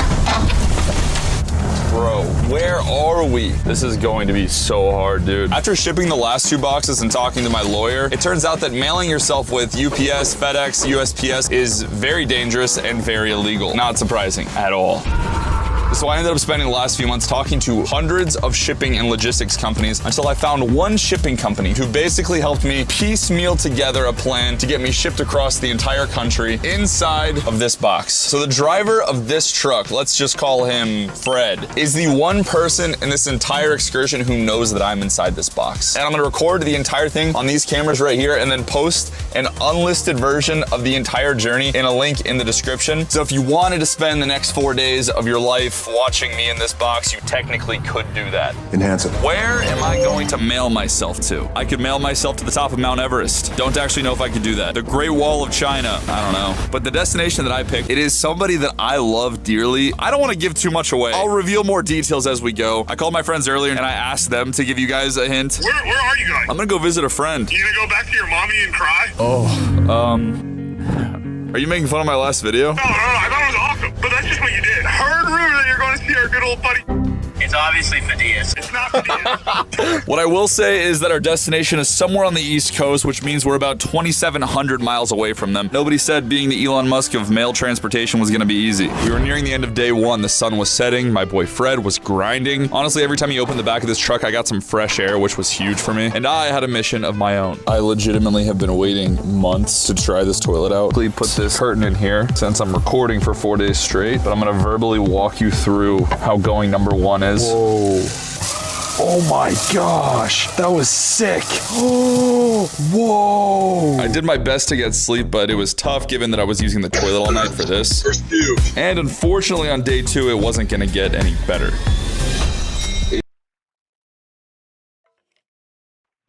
As I'm in the midst of applying for residency right now, wish me luck, Grammarly has again been a lifesaver with my application in helping me write my personal statement and CV.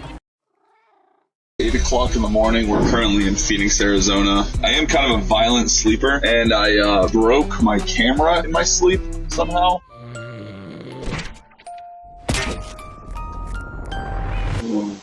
No, not great timing. We are so early into this video. Like I said, while I'm in the box, my goal is to stay consistent, and back home I have a very consistent morning routine. I took a shower with these shower wipes, I boiled some water to make my morning coffee, and then I had my morning bathroom break. Oh, I am very dehydrated. And thanks to all the truck turbulence, me and my TikTok toilet got to know each other very, very intimately. While I was suffering in the box, I realized I hadn't made my friend from home anything personal, so I decided I would make him a heartfelt video. However, I was not in the right environment. This is so scary. One thing I learned from my test shipments is when a box like mine gets shipped across the country, it can end up in a warehouse for anywhere between 2 hours and 2 days. The shipping company knows, but I don't have any idea how long I'm gonna be inside of this place, which means I'll have plenty of time to make a heartfelt video for my friend. I started by giving today's sponsor, InVideo AI, a prompt about a type of video I wanted, and it created a script found related footage, added VO and subtitles that I could edit even in my non-responsive state. I'm too motion sick to turn the lights on or sit up. I think I'm on a forklift right now. But before I could put the finishing touches on my video, I was rudely interrupted. Bro, what is this? The craziest part is I gave it this 30-second recording of my voice and it cloned it to make it sound like I recorded in a studio. Best friends for 500, and the answer is always the same. Not a box being moved through a warehouse. You can try InVideo AI for free or get the $20 a month plan to remove watermarks, access voice cloning, and stock footage. Use code AIRAC50 for double the credits in your first month. The link is in the description. And honestly, I think my mystery best friend is gonna love this finished product. Me and you are the opposite of Kendrick and Drake. We are best friends, not a single diss track to make. This is crazy. Oh my gosh. If I puke right now, it would be so bad. I don't know if I'm going into the same truck or a new truck. The only thing I know is that my boy Fred is watching from somewhere to keep me safe. It's getting so hot in here. I had to turn off my ventilation so I can be extra quiet. Luckily, I was only moving through this warehouse for a few hours before I was put into a truck. And like I told you guys, I didn't want to miss out on any of my normal life, so I had some calls to take. Hey, Emily, how's it going? I'm in a box right now. I talked to Netflix about they wanted to do this toilet. What's your biggest platform? Is Facebook Yale's biggest one? It's like a dry toilet. But then immediately after finishing the calls, I would need a little break. Again and again. I had all of these fun things planned that I was going to do inside of this box. You probably saw the excitement in my eyes at the beginning, but I am hanging on for dear life right now. During the day, it gets like 90 degrees inside this box, and then I get motion sickness as well, and the combination of the two makes me start puking violently. I have this shirt with water on my head right now to cool me down. I always overestimate my abilities in these experiments. This is really, really bad. I'm feeling slightly less sick and I have to go pee. If I do this successfully without puking, I am going to need a standing ovation.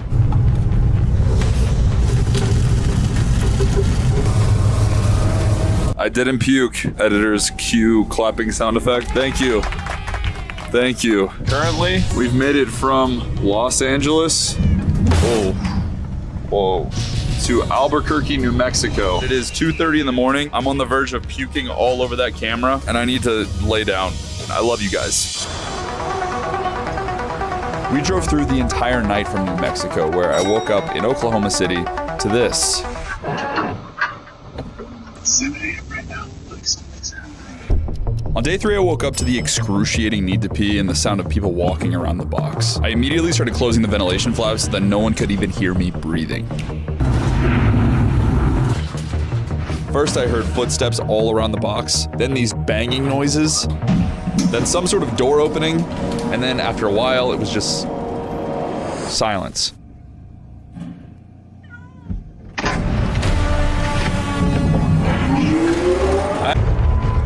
I checked my exterior cameras to find out what was happening. I'm really high right now. This is a crazy feeling. I don't know if these workers were just having fun with the box because they knew there were cameras, but they drove me around in circles for hours. The main problem was I had to use the bathroom so bad, but the TikTok toilet is so loud it would give me away, so I just had to hold it while this was happening. What is that? Oh my gosh, bro. I think they're putting me in like a storage container. What's happening? I was being tossed around like I Show Speed in a WWE wrestling match. Hot, sweaty, physically ill, I was starting to wonder if I'd even reach my destination. But finally, I saw light at the end of the tunnel because I was being loaded onto a truck. And that's when I overheard the workers' conversations. Oh, really? What is it?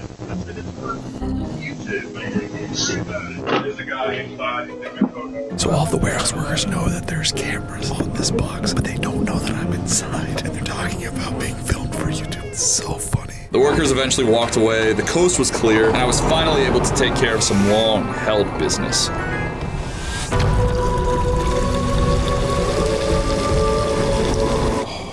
I needed that. Now that we're out, I'm opening up all of these ventilation flaps. I'm gonna turn the fan up.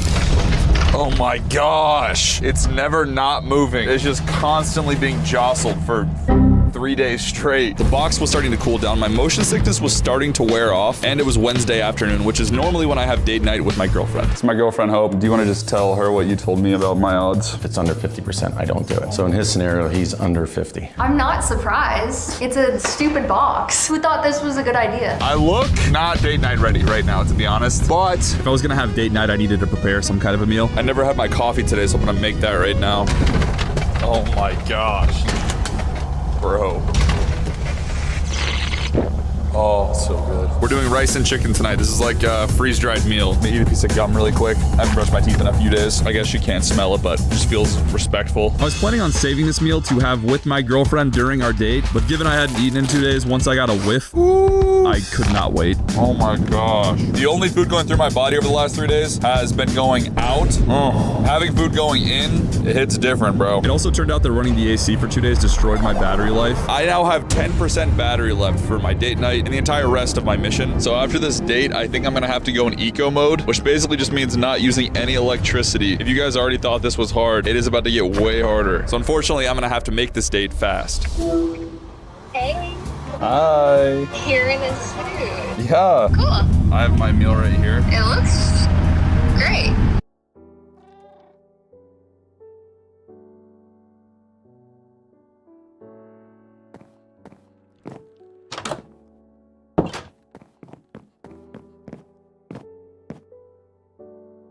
Forget everything you knew about war games. The large-scale action game War Thunder will bring you a storm of unforgettable experiences. Fight in the skies, assault enemy positions on the ground, or send your foes to the bottom of the ocean. All in one game. Get ready for unmatched realism. From the smallest technical details to authentic sound effects, you'll feel the heat from every explosion and the weight of every victory. Leave health bars behind. In War Thunder, each shell can be decisive, and one shot can change the course of an entire battle.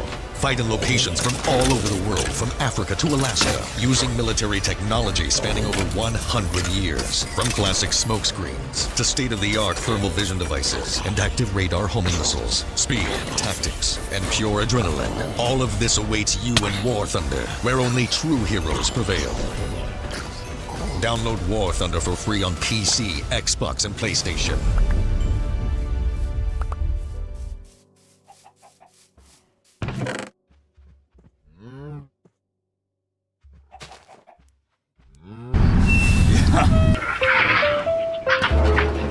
Did I tell you who I'm going to go visit? I don't think so. Oh my god. My life is up to the shipping system at this point. It's actually terrifying how little control I have. Maybe you'll come with me in the box next time. No. Are you ever gonna do this again? I'm trying to innovate a new form of transportation. No one's buying it. I'm basically the Elon Musk of box transportation. You say ugh? No. Yeah, you did. You said ugh. No, I didn't say anything. My battery is at 1% left, so yeah. I think I need to hang up. Okay. I love you. I love you. Love you so much. Goodbye. Bye. After this date, the lights went off and I was completely out of electricity. That means for the rest of this journey, I am in complete darkness and anything that requires electricity is not going to work. The toilet, my AC unit, my temperature gauges. I am basically the Bear Grylls of box. I think I'm just gonna try to sleep to do the closest form of time travel that I'm capable of. I do not want to be in this box anymore. Fred kept making deliveries. What was in those boxes and who they went to, I will never know. But I can tell you one thing. The night of day 3 was absolutely the worst night of sleep I had in my entire trip. I don't know what was happening outside of the box or on the roadways. My exterior cameras just showed darkness, but it felt like the universe was giving me one final test. This has got to be the worst night of sleep I've ever had in my entire life. It's so bad. Oh my gosh, it's so loud.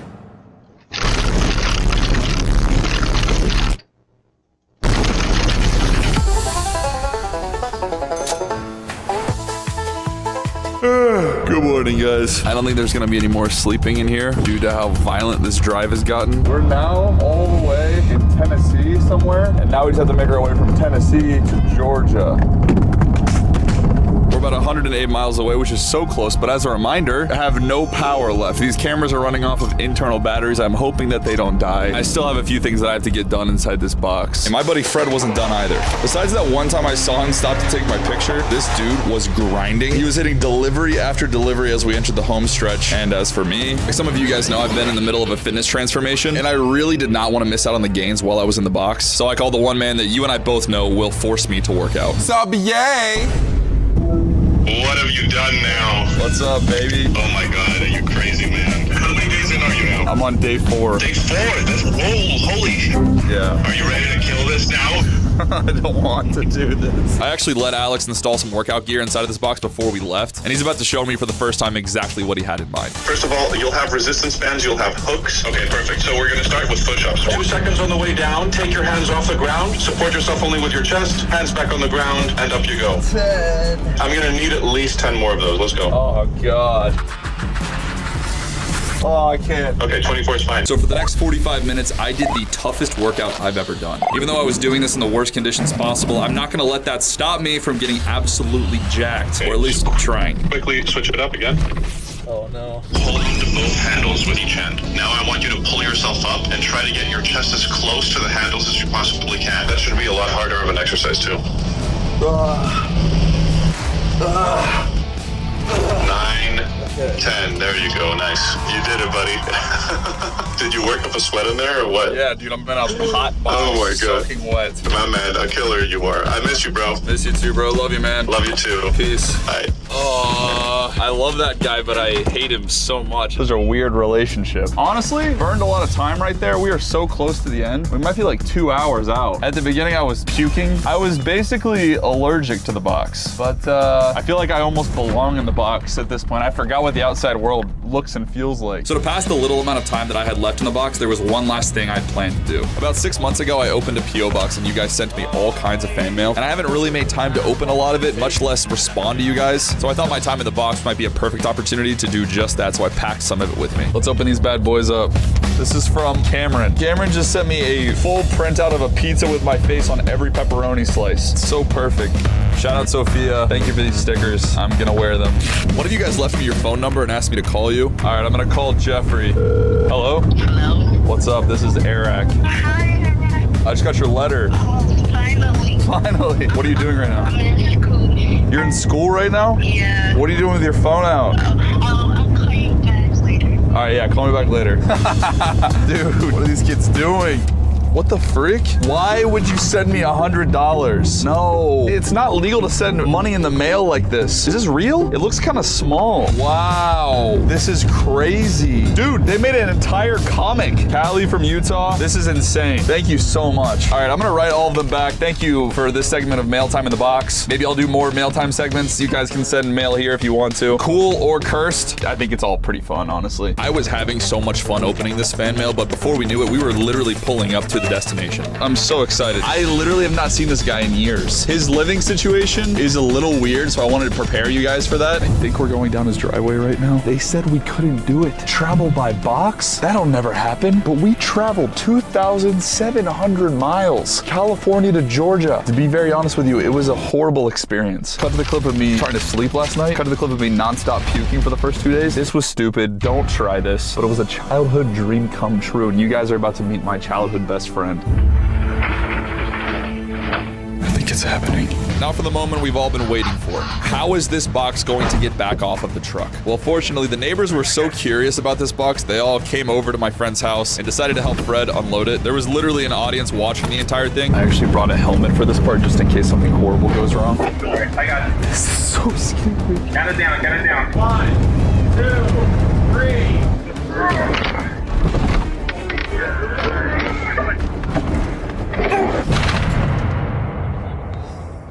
Earlier I told you guys that my surprise friend has a weird living situation, and by that I meant that he lives with my mom. So I'm actually at my mom's house right now, and she's probably gonna be the one to unbox me. I think it's got a puppy in it. Is it okay to sign for it? Yeah, you know it. I'll get my screwdriver again.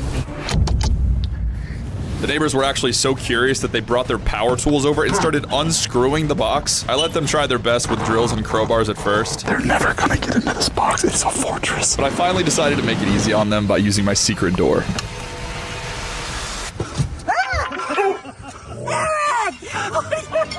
It's a door. Oh my God, you're in here! Oh, it's so bright. Did they ship you? Yeah. With a toilet? Oh. That's awesome. How long have you been in there? 4 days.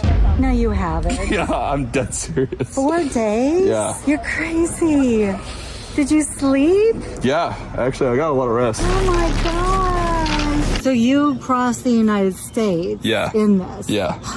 Don't do that. It was great to be home to see my mom again, but as you guys know, I had a very specific mission in mind. I can't believe this is the way you're coming home. I gotta be honest, I didn't come all this way just to see you, though.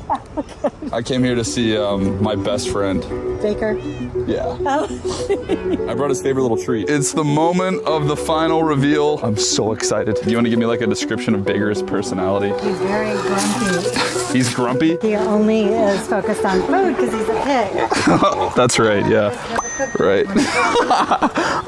Oh, That's right, my best friend from home is a pig. I actually bought him with my own money when I was younger, and we've been friends ever since. This pig has 2 houses, a pool, and he gets belly rubs whenever he wants them. He actually has a better life than all of us, and he will never understand what I went through to get to him. Honestly, I was just grateful to be out of the box, and being back home with my mom and my pig was just icing on the cake. All right, Baker. I mailed myself all the way across the country for this guy and to see my mom. You mailed yourself for your mom.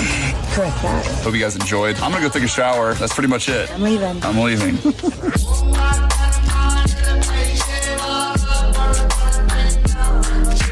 I made it through the box. I lost a bet. Oh yeah, it's rising. A little risey. Oh, cheers. Let's go, baby! Yeah.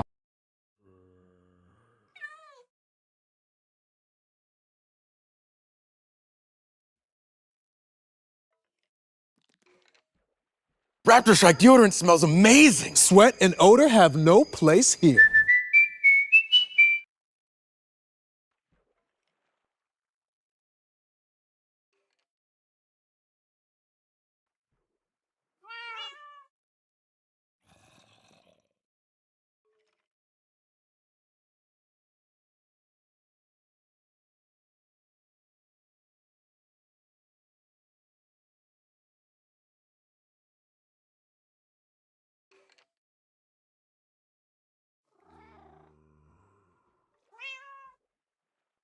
Luke here with the Outdoor Boys YouTube channel. I'm here in the swamps of Florida, and for the next 2 weeks, I'm fishing, catching pythons, hunted gators, spearfishing, eating good food, and I'm bringing you guys along for the ride.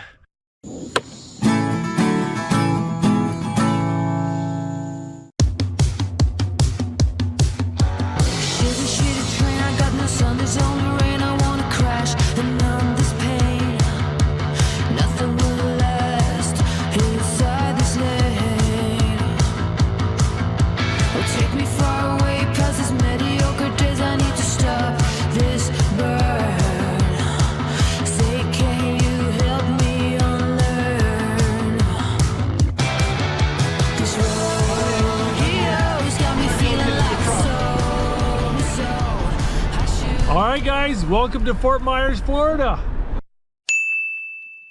There's alligators. There's alligators. Oh, here we are. Ooh, what do you think of this? Oh, very nice. Look at this. It's got a walk-through shower. This place is huge. Oh, look at this.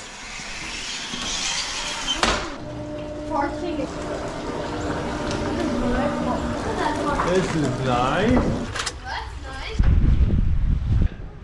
Look at this dock. Oh, we're gonna have to do some fishing off this. Ooh. See, there he is. There he is. Look at this. Get him. Get him. Get him. Here. Here. There you go. You got him? You got a little chameleon. That's cool. Go show Tommy. It's really cool. This is trying to bite me. All right. Well, Becca, welcome to Cape Coral, Florida. Are you excited to be here? I'm so excited. It's gorgeous. It's nice to get away from the snow, huh? Yeah. Yeah. I'm gonna go hit the store. I'm gonna get some supplies.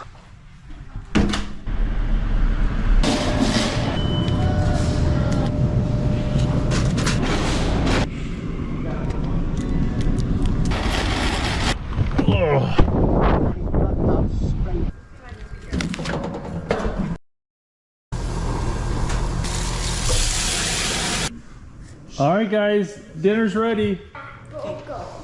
You come sit out here by the fire. Lucy on the key. Well, back home, there's about 3 feet of snow in our front yard, so this is pretty nice. And being shirtless. And being shirtless.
be too cold.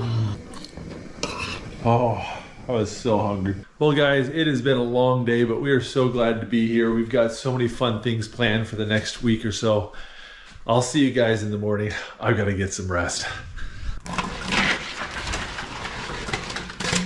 Oh, good morning. It is 11:30 in the morning. We slept about 12 hours last night. We were really, really tired.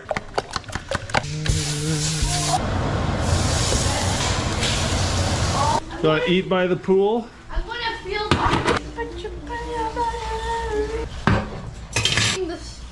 the closest. Jacob, you like that? It's so good, thank you. I love this.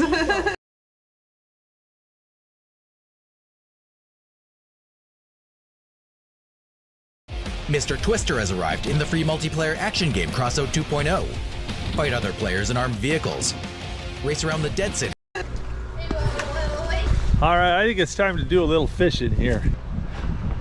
All right, there we go, just a little bit of shrimp. All right, we're gonna see if we can't catch like a mangrove snapper or some sheep's head or something. Little fish messing with it. Oh, there we go. There we go. See that? That's a little baby sheep's head. When they get bigger, these are delicious. Pretty little guy. Oh, little hardhead catfish. This is a saltwater catfish here in Florida that's really common. They have this really sharp poisonous spine on their dorsal fin and on each of their pectoral fins. So you gotta grab them really carefully so you don't get stabbed. You can eat them, and I have, and they're okay, but not my favorite. But they put up a good fight. This is so much fun. I'm just sitting here fishing and the kids are having a ball in the pool. Jacob, are you having a great time? And I was facing death. You were facing death? Yes. Wait.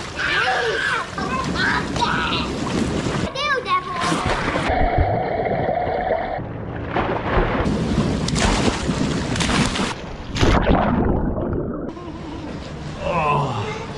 Having a great day. This is so relaxing. Oh, we needed this. Hey Tom, you having fun? Yeah.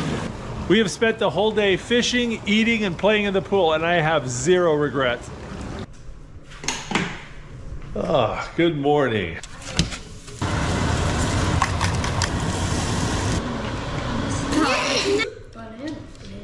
Well, my in-laws are joining us on this trip. It looks like they just arrived. Hi, you guys made it. Yeah, come on in. Now, we originally planned to do a charter today. Let's see if everyone wants to do it. Boys, do you want to go out on a boat? No. No boat. Would you rather rest and relax or go out on a boat? Probably rest and relax. Becca, do you want to go out on the boat? With yes? you? Yeah. All right. All right, we'll see you guys in a little bit. Your parents walked through the door and we pawned the kids off them in like 2 seconds flat. Nobody wanted to go on the boat but us. Turn left on his... Welcome to Sanibel Island. So me and Becca are going on a shelling charter. We're gonna take a boat to a mostly uninhabited island. It has some of the best shelling here in the US. All right, I think that's our boat. Okay. Okay. Oh. Never been a visitor, but We're gonna go to an island just a little bit north of here called Cayo Costa, or Cayo Costa? Costa? Cayo Costa. Cayo Costa.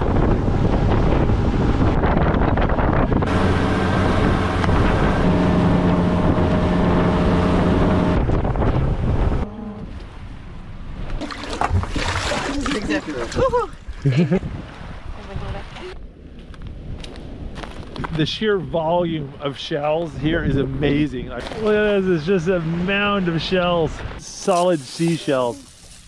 There's more shells than sand on this beach. I know, it's a little pokey. Oh, it looks like it's alive. Oh. Or it's reached it, look at that. Yes. That poor sponge. He'll never make it back to his pineapple under the sea. These clam shells.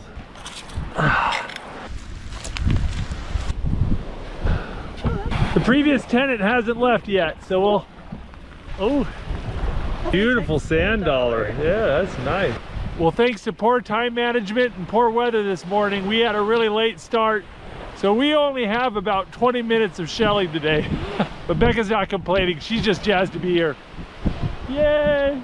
Look at that little crab claw. Oh, there's a nice one. Yeah, look at that. Yeah. Oh, baby, you having a good time? Having a great time. That's a good one. Yeah, there. Nice.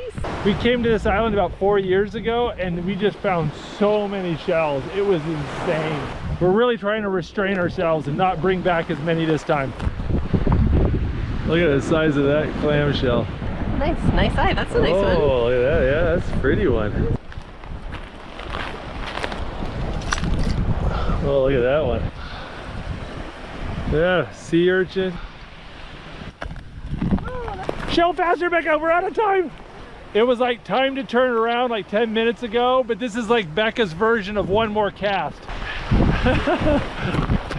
I told Becca it's time to turn around. She just ran away from me. Becca, I think we need to turn around. We've got 12 minutes. All right, Becca, we need to go. Oh, look, there's a big shell over here. Come get it. Becca! We need to run, babe. Now we need to get all the way around the point in 10 minutes. That's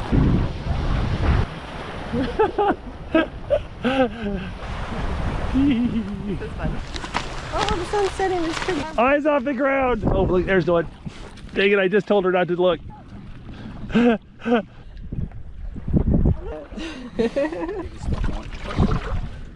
Oh. Oh, that's a pile of shells. Look at that. Big pile of shells. We Look got at more that. than I thought we would.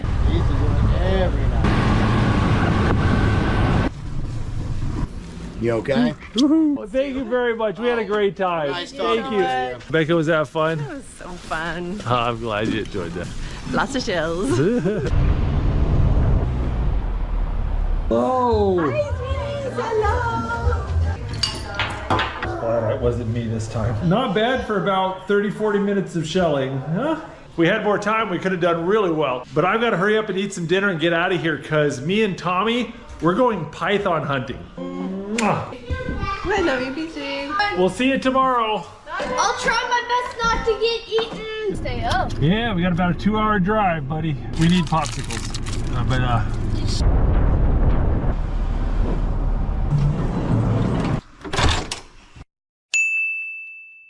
Well, it's almost midnight. We're gonna get to bed. We gotta get up really early to go hunt pythons. I'll see you guys then.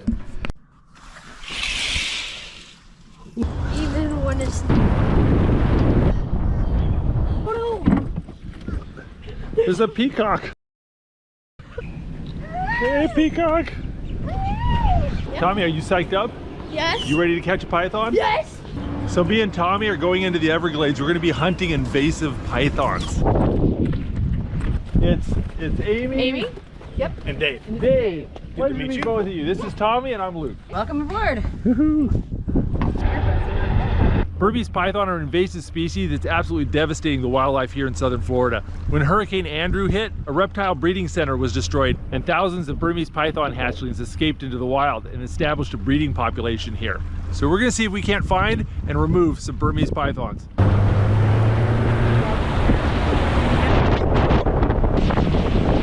It's wintertime here in the Everglades, and during this time the pythons come onto these islands to breed. So we're gonna go in those islands and see if we can't find enormous snakes. Now Tom, when we get into that thick brush, I need you to pretend you're wounded. That'll attract the pythons. Got it. Oh, that's perfect. We might get a gator too. Oh.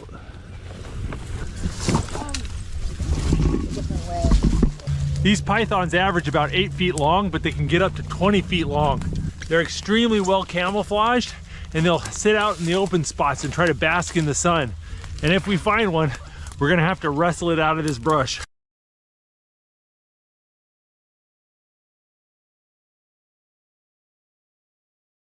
Hey guys, today is the third day we arrived at this camp. As you can, oh my god.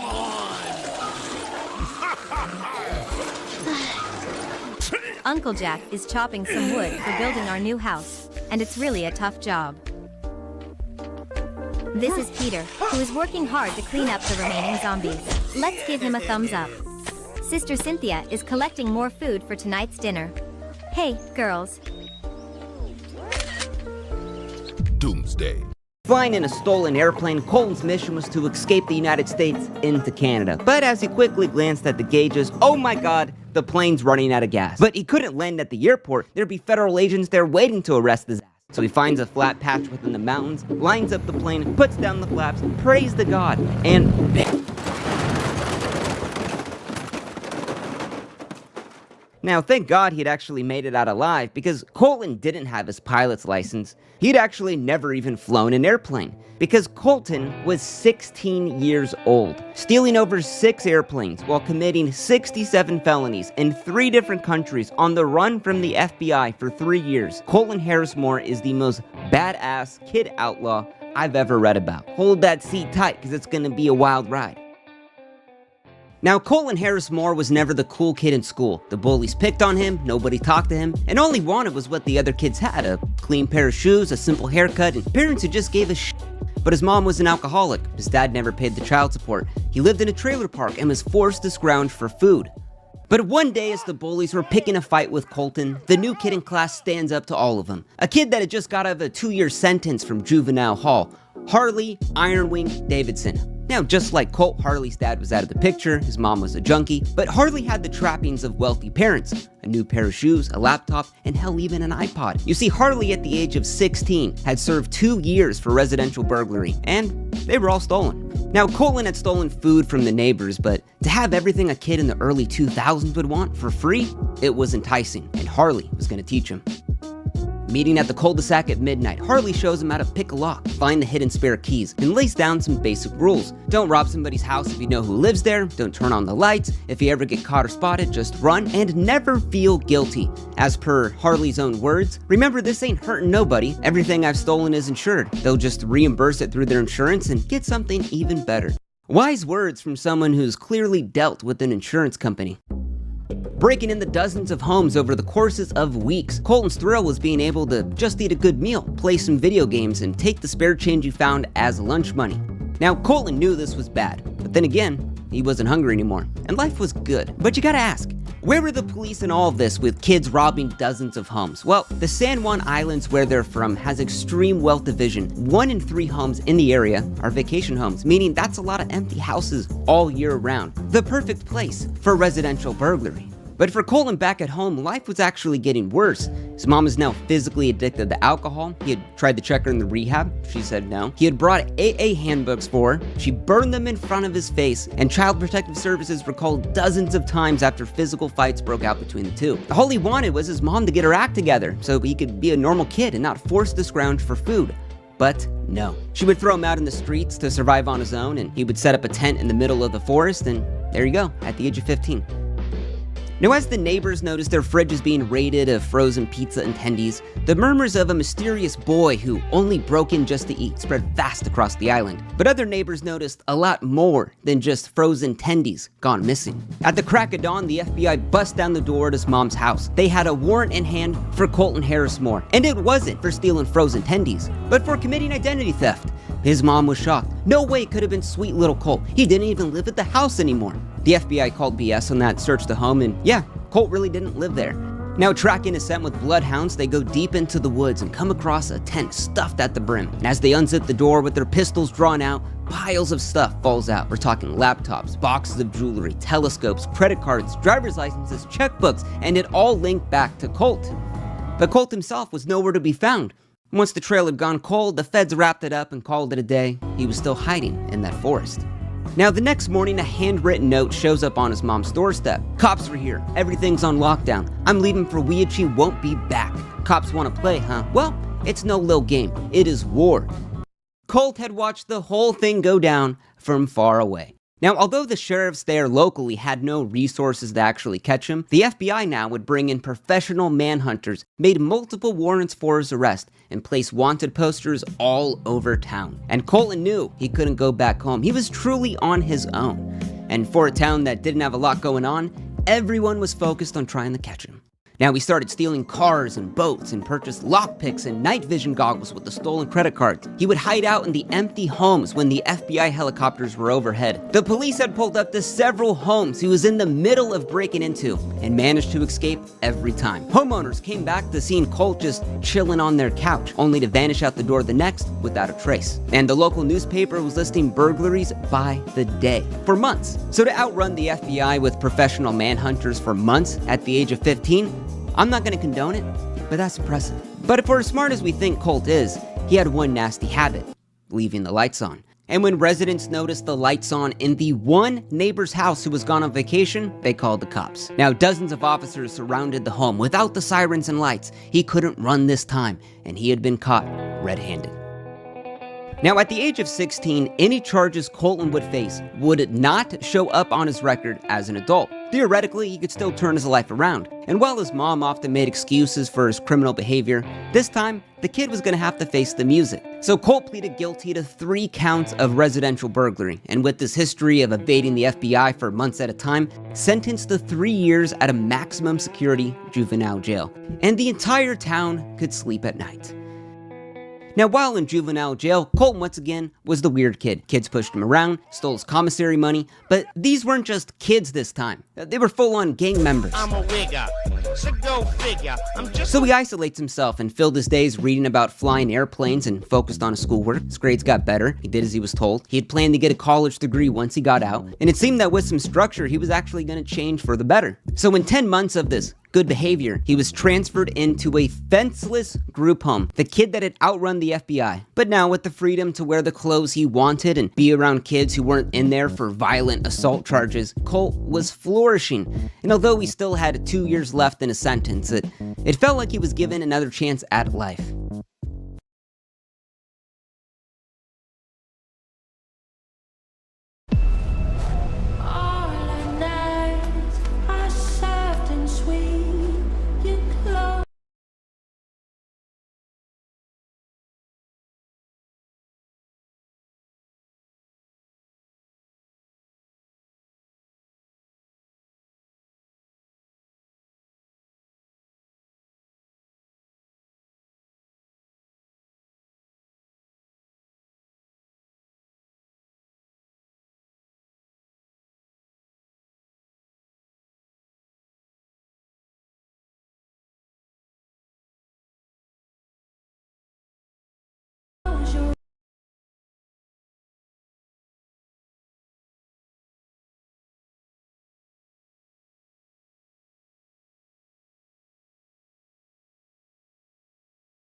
As the guards did their midnight body count, they noticed the window unlocked. The bed was empty. Colton was missing. He had escaped with an hour head start. Now, front page news striking fear into the locals. Residents were furious. The kid they'd spent all of this time trying to catch, and to think that he wouldn't escape. I mean, come on. His mom went to the press and pleaded for him to turn himself in, and Colt was left with two choices. Now, escaping from juvenile jail could add up to 4 years on top of your sentence, but the police were so desperate to catch him because of the whole goose chase, they publicly said they would only give him an additional 28 days if he turned himself in. So he'd get out at 19, start his life with nothing on his record, or hide his identity with the warrant out for his arrest for the rest of his life. And as a 17-year-old kid now, with his brain not fully developed, the kid kept running. So with the heat on his mom's house, Colt thought maybe his old friend Harley Ironwing Davidson could give him a place to hide out, maybe even some help. But soon he found out that Harley was now in prison. He had tried to steal a 1,000-pound safe from his mom's church. So with nowhere to go, Colt began breaking in the homes, purchasing the lockpicks, the night vision goggles with stolen credit cards, all to make his burglaries even easier. And for 3 months, Colt is breaking into dozens of homes, and the police have no idea where he's at. Until the police were in pursuit of a Mercedes-Benz driving 100 miles an hour down the road. Now the car veered off in the parking lot, crashed into a tree, and when police pulled up, it looked as if the driver had jumped out of the car while it was moving and ran off into the forest. Now inside the car, they found a backpack that was filled with the stolen credit cards, driver's licenses, night vision goggles, and a digital camera that had these photos on it. It was Colton Harris Moore with that goddamn Mona Lisa smile. Soon the image was on wanted posters all over the county. Now throughout that summer, hundreds of residents called 911 with encounters and sightings of Colt. He even had encounters with the police, but every time he kept getting away. But how was that possible? You might ask. It's estimated that 80% of all burglaries are committed by people on drugs. But Colt, he was sober. Every house he broke into always had the alcohol untouched. He didn't have a car, so they couldn't pull him over. He lived off of the grid. And most importantly, the kid was young and healthy. But as the legend of Colton Harris Moore grew with his Facebook fan page at 15,000 members, the town was on edge. The gun shop sold out of ammos and shotguns, security cameras were placed everywhere, and residents assumed every crime in the town was Colt's fault. I mean, a 17-year-old burglar with nothing left to lose? Yeah, that's gonna keep you up at night. Stalking the local airport on the Orcas Islands for days, Colt was hiding out in the forest, watching the takeoffs and landings. He knew when the staff worked, where they would be at, and took action. Before sunrise, he walked up to a brand new Cessna 182 Skyline. He had flown this plane in video games hundreds of times. He had knew roughly how to fly it, maybe even how to start it. He found the keys on the seat, read the owner's manual, rolled the plane out to the runway, and without much thought, started the engine and took off. Now, flying into the mountains, Colton couldn't believe it. That adrenaline burst of actually flying a plane without a license. Now, you may wonder, how was this possible? Wouldn't air traffic control see a random plane that never reported itself and maybe think it's a little suspicious? Well, in America, if you don't cross any restricted flying areas and stay under 18,000 feet, you're free to fly wherever the f you want. But you see, in flying, landing is the hardest part. And once Colt looked at the gas gauge and realized he was almost out because he never checked it before he left, he needed to land now. So he finds a flat patch within the mountains, lines up the plane, prays to God, and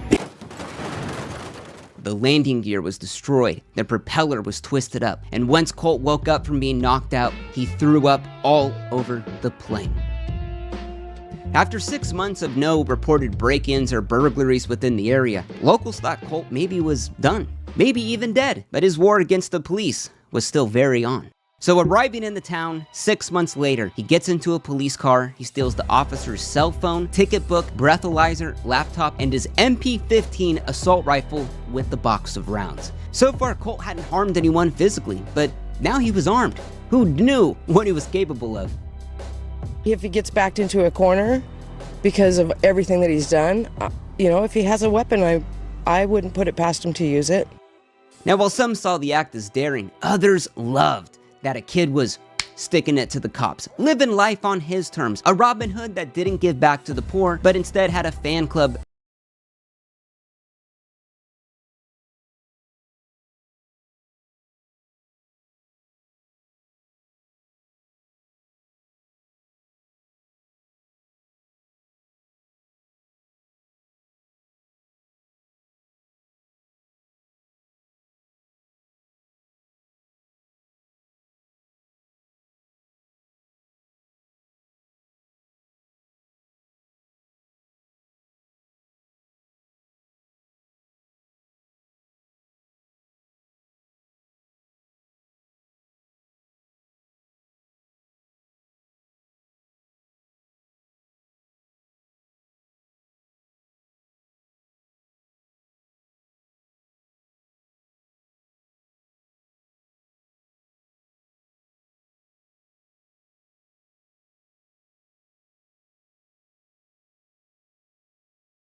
selling merch with his face on it. And Colton made sure to give his fans a great show. So on September 8th, he steals a $250,000 boat and heads towards the Friday Harbor. There, he stalks the local airport and steals a $1 million airplane. This time, he made sure it was filled with gas and crash lands it all the way back on the Orcas Islands. Now, the police knew he was there on the Orcas Islands, maybe at the airport or the dock. Somehow, he gets through the police barricade, steals a twin-engine boat, goes full speed all the way up towards Canada, and illegally crosses the border. So over the course of a week, he commits some more burglaries, steals a couple more cars, and road trips all the way across to Creston, Canada, literally the middle of North America. There, he steals an Escalade and heads down the Bonnevers Ferry in Idaho. Mind you, this is a kid doing all of this. Now, the one smart thing Colt never did was fill his car up with gas at a gas station. You know, they have security cameras, they track the cars, easily the police could see where you were probably going. So if a car ran out of gas that Colt stole, he would just leave it there, break into another one, and steal that until he got to his next spot. Pretty smart kid, honestly. A day later, he steals another airplane and flies all the way from Idaho back to Granite Falls, Washington, where he actually lands the plane safely in the middle of the mountains. Now, pretty soon, the local hometown once again had a huge burst in burglaries. He's doing the usual, living in the empty vacation homes, eating stolen tendies, and also bringing a ton of heat. You see, aircraft theft is one of the rarest forms of theft in the world. Now, rumors at the time were that it was some rogue pilot who had stolen the plane to go on a quick trip to impress some girl he was seeing, but they couldn't be any more wrong. It was a kid. Now, even with the police swarming his hometown, Colt starts breaking into grocery stores, stealing thousands of dollars in cash, and leaving footprints with the tagging, "See ya." Now, he's doing all of this barefoot, and the media christened him with the name the Barefoot Bandit. A stolen airplane and grocery store burglary, complete with telltale chalk outlines of bare feet, has folks on Washington State's San Juan Islands worried the burglar known as the Barefoot Bandit has returned. At first I thought it was a joke. Police think the burglary is the handiwork of Colton Harris Moore. The teen is suspected of stealing airplanes, boats, and luxury cars and breaking into dozens of homes and businesses in the area, only to disappear into the woods without a trace. Now, people fell in love with Colt. He had a huge fan base. Mind you, it's 2010, the recession's still on, bankers got bailed out, corporations got billions, the common man was kind of screwed out of all of it. So in rejection of all of that, Colt took life into his own hands and was living life on his own terms, outsmarting not only the police and the DHS and the FBI, but the government itself. Though by now, city officials on the island informed all of the residents that there were now dozens of armed bounty hunters stalking the forest looking for Colt, creeping in their backyards, searching in the empty homes, but Colt was already long gone. On the morning of May 30th, 2010, a letter shows up on the front doorstep of an Oregon animal hospital. Drove by, had some extra cash. Please use this money for the care of the animals. Colton Harris Moore, aka the Barefoot Bandit. For his legion of Facebook fans, I gotta say, that's a smooth move. I mean, who could hate a kid that was from a rough home who just loved some animals? But what it really implied was, you can't catch me. Because Colt had stolen a full-on racing boat and drove all the way towards Oregon, where he had talked over the phone with some attorneys about selling the rights to his life story for a potential movie.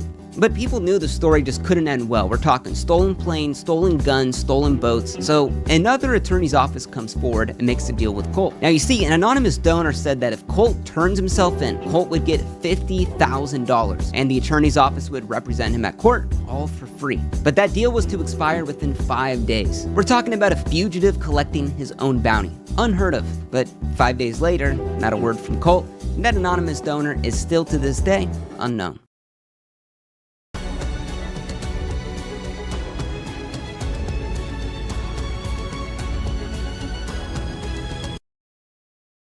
Now, the FBI was showing up to his mom's house every day, searching the home, warning her that harboring a fugitive, it's a felony. But all she wanted to know was her son even alive? And she would fall deeper into the pit of alcoholism. Now, over the course of a week, he starts stealing several more cars and starts road tripping all the way to Yankton, South Dakota. Now, arriving at midnight, he needed a place to kind of hang out. So he cased out several homes in the area until he found the one with no cars in the driveway. He thought if they weren't home by midnight, they were probably gone on vacation. Hungry and filthy, he puts his clothes in the washer at the house. He heats up the oven and makes some frozen tendies for himself. He goes upstairs, gives himself a haircut with the trimmer he found, and he finally hopped in the shower to relax after a long week of road tripping. At 3 a.m., the Clark family had come back from a long vacation. With their eyes half asleep, they headed inside the house with their bags ready to just pass out. But something was off. The TV was still on. Jello containers were stacked on the floor. Frozen tendies were heated up. Now, as the dad walks into all of the rooms, he notices at the end of the hallway, the bathroom door is slightly open. And as he reaches out to open the door, it slams shut. The dad, a 340-pound dude, muscles the door open until a naked man covered in lotion sprints towards out the basement. Now the dad's chasing, get out of the house, get out of the house. And by the time he got to the basement with his adrenaline pumping, a red laser pops up on his chest. Colt let it be known that he was armed. Now the dad locks the basement, runs to the car with his family inside, breaking the garage door as he's backing out, and heads over to his neighbor's house to call 911. Now, Colt's freaking out. He doesn't know what to do. His clothes were still in the washer. I mean, he's literally trapped in the basement. Minutes later, as the officers swarmed the house on the lookout for a naked man covered in lotion with a gun, there was no way on God's green earth Colt was going to get out of this one. But once the SWAT team bashed in the door and the K-9s were let loose, and after an hour of searching every nook and cranny of that house, no one was inside. So with the forest close by, bloodhounds and helicopters with thermal cameras are searching all over the area. But Colt had escaped. And this time it was close. Holy. Now you see, Colt had smashed the washer to grab open his clothes, spilling gallons of water into the basement, grabbed his bag, and because he was so skinny, slipped out of the basement window, broke into the neighbor's house, and stole their car keys and dipped out real fast. And after the Clark family was shown a mugshot of Colton, they confirmed that the naked man with the gun covered in lotion was Colton Harris Moore. Now, while the FBI didn't know exactly where he was headed or where he was, they had a rough idea. Colt loved to steal near small airports. Now, within the week, Homeland Security held meetings with every private plane owner in all of the surrounding states, warning them of the Barefoot Bandit. They told the pilots to lock their planes, make sure they were safe, don't leave the keys on the seat. And Colt actually knew about these meetings because he had saw Homeland Security going around. Now, for a week, Colton was waiting out in the forest near the Monroe County Airport, reading the magazines he took, surviving off the food he stole, and he was waiting to find the perfect plane to escape the country. Now, Colt knew his limits. He would only steal planes that he had flown in video games, which is insane to think about. And on the 4th of July, that moment happened. During the sunrise, Colt snuck into the hangar and rolled out a brand new Cessna 400, about a $700,000 plane, with the keys on the seat. He made sure to fill it up with gas, went through the pilot's checklist, started the engine, took off in the plane, and headed down south. Happy 4th of July. Now, doing the math, the Cessna 400 should be able to go all the way to Cuba on one tank of gas, if there was no crazy winds. Now, Cuba's got its benefits, there's no extradition treaty, and even though Colt didn't speak Spanish, he'd figure it out. But instead of Cuba, he had actually flown towards the Bermuda Triangle, and of course started to run out of gas and needed to land ASAP. Now, flying over water is dangerous. There is no emergency landing, but luckily, Colt was near some islands. So in between the sand and the palm trees, he finds a patch of land, lines up the planes, puts down the flaps, prays to God, and he lands. As the wheels touched the ground, they got stuck in the wet sand, absolutely destroying the aircraft. And it would set off the emergency locator transmitter. He managed to keep it level somehow. As you can see, the nose is in the grass. He got out of that plane reportedly uninjured and headed into the island. Because within seconds, it had sent a SOS signal to the US Coast Guards via GPS, and Colt knew he needed to get the hell out of there. Now, when the US Coast Guard received the signal, they contacted the owner of the Cessna 400, Mr. Miller, to see if they actually needed the help in the Bahamas. Was it real? Was it a false alarm? Now, imagine yourself owning a $700,000 plane in Indiana, but today it's the 4th of July, you're relaxing, but you get a call from the US Coast Guard about your plane crashing in the Bahamas. You would be freaked out. Now, this came as a shock because remember when Homeland Security held those meetings with all of the private plane owners, warning them of this kid plane thief? Well, the owner of that plane, Mr. Miller, wasn't there. And after the staff at the hangar confirmed the Cessna 400 wasn't there anymore, the US Coast Guard and Bahamian Defense Force were told the craft was stolen, and most likely it was Colton Harris Moore in the 5th plane he had stolen. Now, within minutes of the crash landing, Colton walked barefoot into the jungle and towards the first site of civilization. Now, he had actually picked a really good time to come to the Bahamas. It was 4th of July weekend. Tourists are everywhere. So, a random white kid in the city, it makes sense. So as Colt broke into some cars and some homes, he had survived squatting in the empty vacation homes plastered all across the island. But as the week went on, the military locked down all of the airports. Police were brought in from other islands, and wanted posters were placed all across of Colt's face. Bahamas police have been searching for the fugitive for days since his stolen plane was found ditched offshore, but he'd been staying a step ahead of the manhunt. Colby Curry said Harris Moore had a beer in his bar Tuesday night. He just looked like an average guy. Just came in to get a drink. He didn't really look like no one terrifying to look at. Still, the FBI's wanted poster warns Harris Moore could be dangerous. Bahamas police have promised to intensify their hunt for him. The island was small, but where else could he go? And island hop away, it was the party on the bluff. Music blasting, tiki torches, cheap liquor, tourists partying all on the harbor. But from the ocean, a boat glides in towards the dock, and a white boy yells, "Did you hear about the plane I crashed?" Music cuts, and a local replies, "Who are you?" "Colton Harris." Holy hell, this was the kid from the wanted posters, armed and dangerous, stolen planes all over the world. But the local just played it cool. He asked Colt why he was so far from home. "Too many cops, so where are your cops?" Then the local replied, "Well, we don't really have that many cops." "Well, call them. I'm bored. I want to get chased." And as the man thought it was a joke, started laughing, "Call the cops. I want to get chased for real. Call them." And as the local pulled out his phone, Colt started up his engine and screamed, "I'm gone. Read about me on the internet," and took off towards the bay. And all the locals could think was, what the was that? Now, as Colt was flying across the bay towards the light over at the harbor island filled with hotels and docks, it was the perfect place to go to hide out from the cops, and also maybe to find a better boat. Colt grabbed his pistol, a bag, and sprinted towards the hotel. But then a security guard starts chasing after him.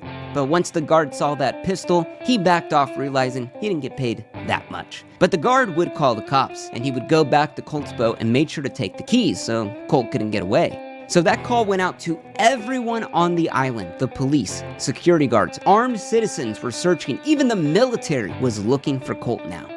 So with the weapons drawn, search teams are combing the island for the next few hours. Police are patrolling all of the harbors. There was no way Colt was gonna get out. At 3:30 a.m., one of the officers walked off of the dock to go to the bathroom. And as he's doing his business, he heard a man run outside, jump in a boat, and take off. God damn it, it was Colt hiding in the bushes, waiting for that perfect moment the entire time. Officers with machine guns and police boats started chasing him out of the bay, but there was no way to actually catch him because the boat that Colt had stolen was fully capable of outrunning the cops, and even better, had a full tank of gas. See, while the ocean was quiet, the roar of the engines could be heard all across the island. And as Colt looked back, watching the police lights fade into the horizon, he couldn't help but smirk. But just as the boat starts losing speed, he'd realized he had just hit a sandbar and had beached the boat. He gives it more gas, but it only dug him in even deeper. You see, when Colt was looking at the cops, he had missed the boat's GPS warning of the upcoming sandbar, and now he was stuck. His 2-year-long run comes down to this. And honestly, he froze and held his gun to his head. Now, for minutes with the officers, he refused to put his hands up until Colt fired one shot at the officers and gassed up the boat, hoping to make some last escape. But the police would pepper the side of his boat with 20 rounds all throughout the boat's hull. As the smoke cleared, Colt rose his hands and he was placed in the handcuffs. He was done. Now, what's insane is that the Bahamian police actually captured Colt without anyone getting killed. That wouldn't happen in the US, let's be honest. Now, Colt was wanted by the FBI, the US Marshals, dozens of police departments, Homeland Security, Canadian Mounties, and the Bahamian government, and they all wanted him to pay for his crimes. But the Bahamian government had their first pick, and man, were they proud of it. Parading Colt around in that perp walk, and with 5 burglaries, 3 boat thefts, possession of a loaded firearm, firing at an officer, that's probably gonna get you a decade at the infamous Bahamian Fox Hill prison, considered one of the worst prisons in the world. But they only had one charge for Colt, and that was not presenting his passport when he entered the country. Colton Harris Moore was captured Sunday in the Bahamas after a high-speed boat chase with authorities. He was fined $300, which the U.S. Embassy paid and sent back to the U.S. Police officials, they were all smiling, chuckling, so he got a slap on the wrist, basically, so I don't think he's too worried about it. I think he's got some more problems waiting for him in the States, though. Please welcome an absolutely new Crosso, a free-to-play multiplayer action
game about battles and cool vehicles in a post-apocalyptic world. Now, American prosecutors had to wrangle 67 felonies in 3 different countries and wrap it up all into one court case. And honestly, he was looking about 20 to 30 years in prison. Now, Colton had hired one of the most infamous attorneys in the game, the guy that you call when the evidence is stacked against you. John Henry Brown. Never heard of it? Ted Bundy's attorney. Now, they had calculated the restitution for the planes, the cars, the homes, the search operations at a staggering $1.4 million that Colt was gonna pay. Now, remember that whole movie deal he was trying to set up, selling his life story? Well, the courts mandated that to pay back all of the victims, he was gonna sell the rights to his life story for a potential movie to Fox Entertainment for $1 million. And then let's say that the victims are paid back in full one day, he still could never make money from anything about his life story. We're talking books, t-shirts, video games, anything. And while this may seem harsh, the courts wanted it to be known that crime doesn't pay.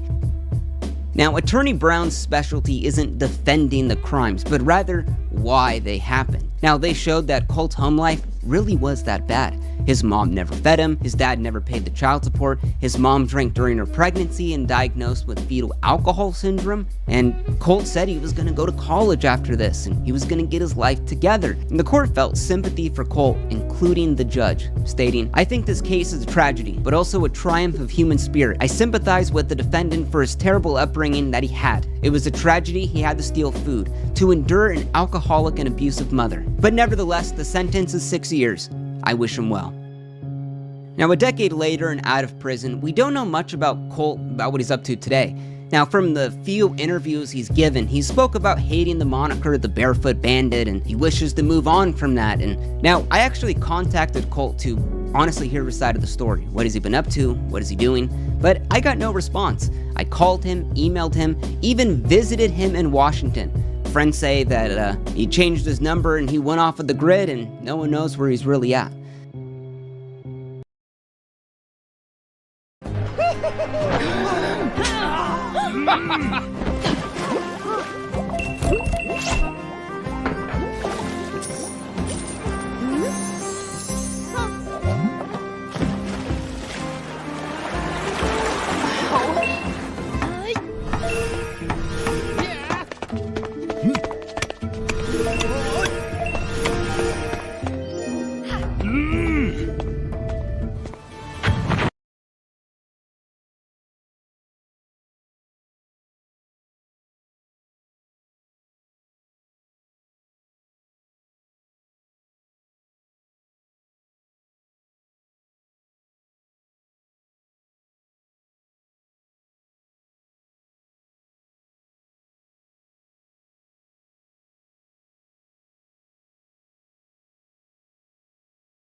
What's up, guys? I'm Patty Mayo. Welcome to The Hunt. If you haven't done so already, make sure you subscribe to Fox Recovery. That is Trevor's channel. Also, you can become a member on this channel right now for $5 or $10 a month. You can get 10 videos or 20 videos right now, like fresh, brand new Patty Mayo, kicking, ready to go. back. All right, so you got this one. Let me get you guys the stuff here. So we're looking for Paul Stewart, bond revocation request. Pat signed it, so he got that. Can't be within 1,000 feet of worship. What's this? Huh? What's this? Bond revocation request. $1,000? Yeah. We all get $20. Minus gas first. Oh, that's right. No, wait, I just filled up, so I get 40, but no, we get 40. You get nothing. nothing because I filled up the charger. Okay. This is a freebie. This is a freebie. This is the... Define that for the audience, please. Mr. Paul Stewart, aka PJ, was... And it's AOR. So he lives there. And then I just handed it to One warrant? Trevor. No, it's two. And then obviously the Failure to appear. FTA. Yeah, but it's a warrant with the FTA. It's already signed by bail bonds, so we're good to go. And it is, he does live there. Cool. So that's it. We drove by. Did that vehicle I gave you in the driveway match to him or anybody? Came back clear. There's just clear. No information. Yeah, the white okay. truck. Okay, so any other vehicles there we can still check? There's two more, but There's two more. We couldn't. Surveillance boy on the camera.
Come here, come here.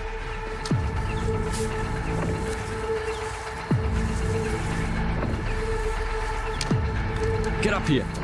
Give me your hand. You ready? 3, 2, Wait. 1. I can't. Hate it when this happens. Get another anti-fog.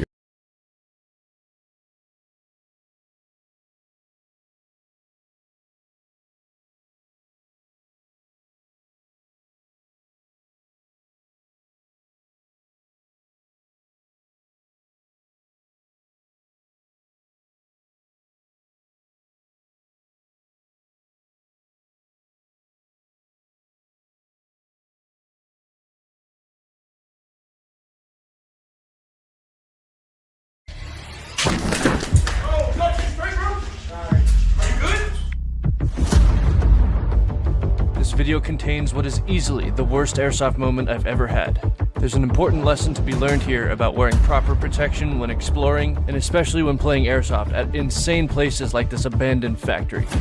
I've been alluding to this moment for a couple videos now, and the time to show it has come. This is a ridiculously fun place to play airsoft, and I'm going to be showing all of the action that leads up to my moment of doom. Trust me, you don't want to miss any of this. Let's get straight into it. In contrast to part 1, this time we're starting on the opposite side. 2, 1. This side of the map is new to me, so the first thing I want to do is beeline it to the upper floors and get some satisfying shots from the high ground.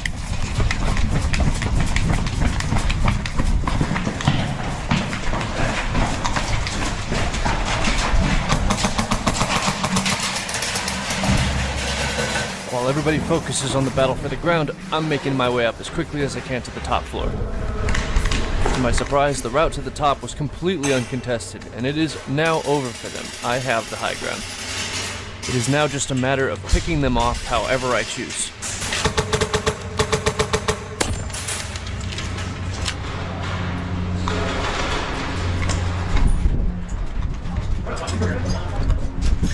Finally.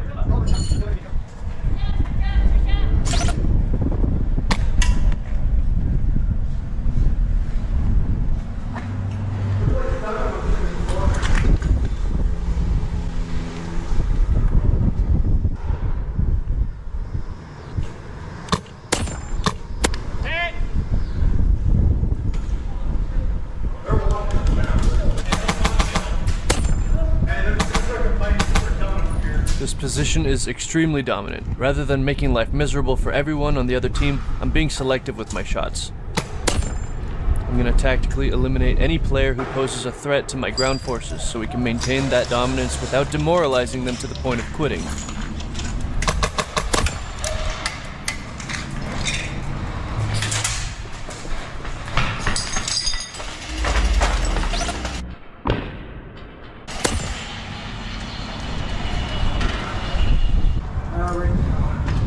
Oh, look.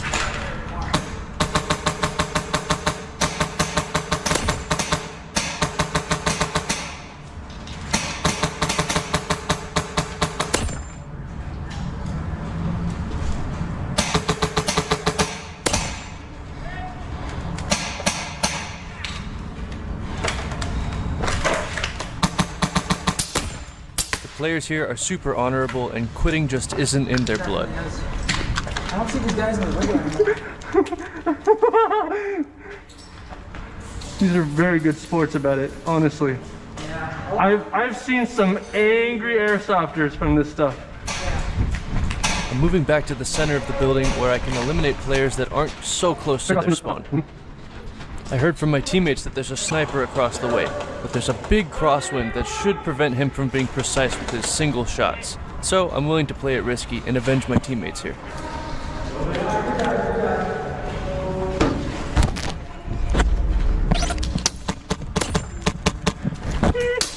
You could hear him trying to take me out, but snipers are not optimal in these conditions.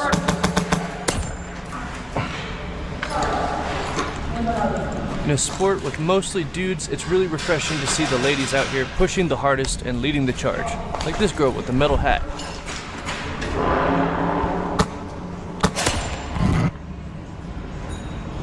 I'm sorry! Oh, dude, I'm sorry. Cool out. I want to go have some fun downstairs. That was the final straw for me on the roof. I don't want to be cheeky anymore, but I do want to be sneaky.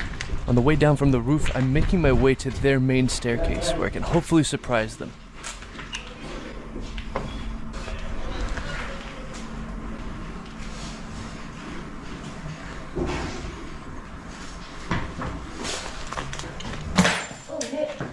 As long as I'm not too noisy, and the enemies aren't either, and they honor the dead men don't talk rule, I should be able to take a bunch out.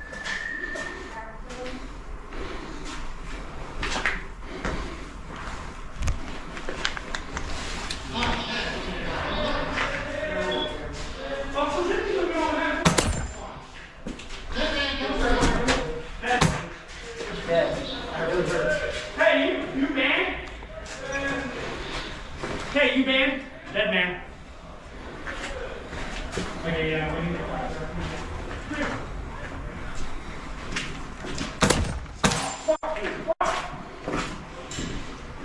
Oh, I see you. Friendly. Are you banned? Are you banned? Tell me no. No. Me neither. Promise? Yes, it's All Dutch. right, all right. It's Dutch. Is that you, Dutch? Yes, what's up, dude? Oh, hi. Dude, they're all around here. Watch out. Watch Bad out. guys? Yeah, Bad dudes? 10 dudes. I mean, band dudes.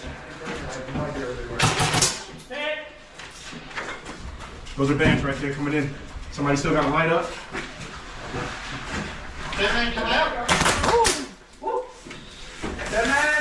Did you get him? Oh, shoot.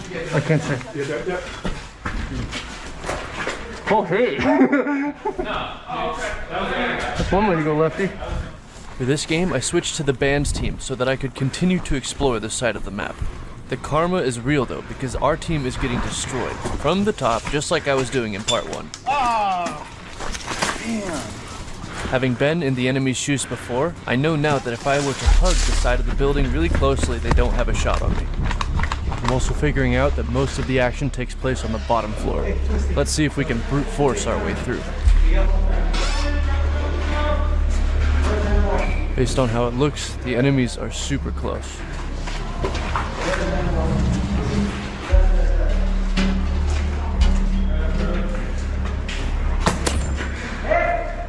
Indeed, when there's one, there's definitely more.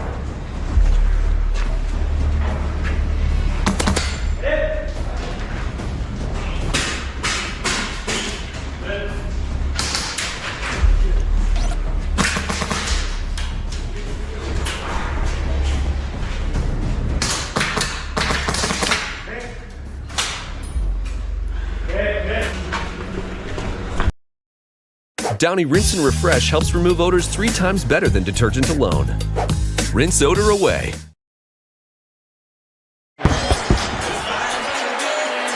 Kickoff weekend has a Friday game, and it's only on Peacock. Packers, Eagles, the NFL First Friday on Peacock. Sign up now.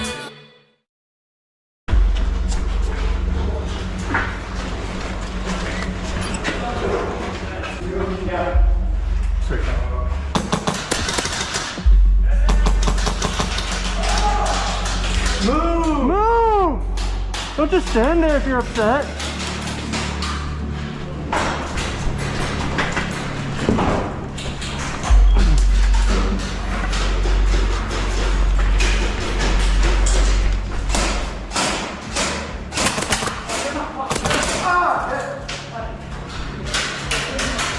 How do you go over? Huh? Yeah. Hang on, let me look through the handle.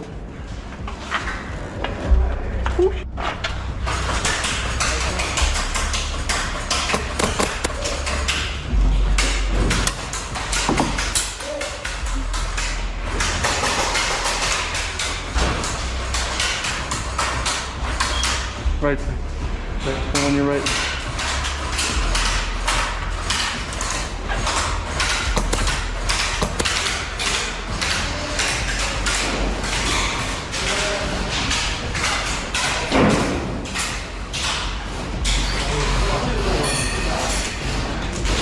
Nade.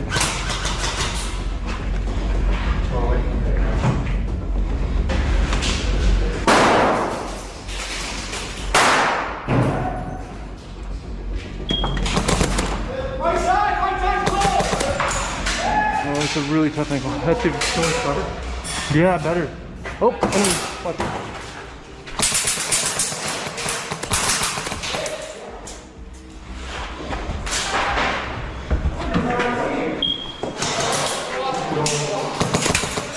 Hit! Let me grab my nade. Oh, here it is. This side of the map is tough. There are very few options for pushing up. There's nowhere to go from here. What the hell? With very few options, I'm going to throw myself into a bad situation from the low ground and see what happens. The enemy team firmly controls the 2nd, 3rd, and 4th floor, and they're trying to make a push up the middle.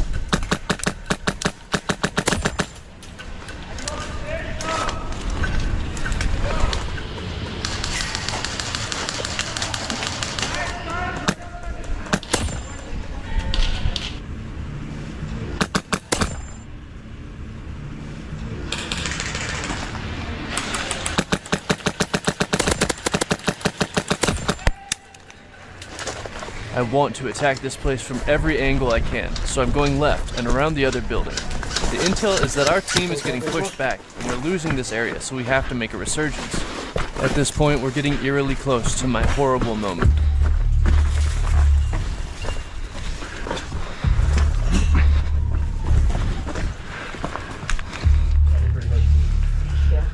Come through, come through, come through.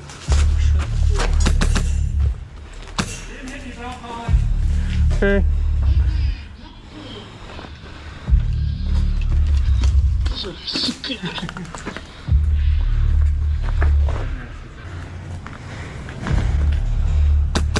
Suppressing if you want to push out. Where? If you want to push forward, I'm just suppressing.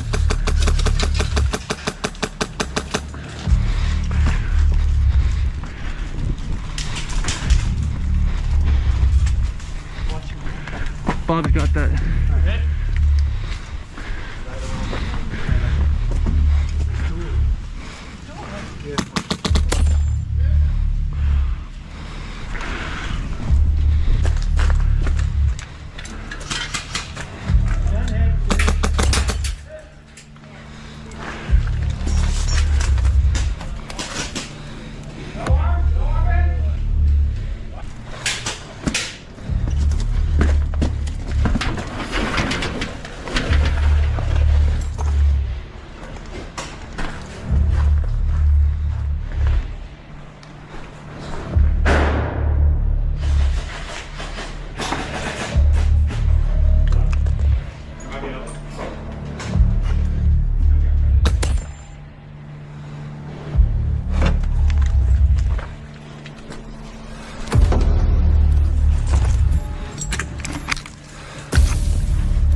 I don't know.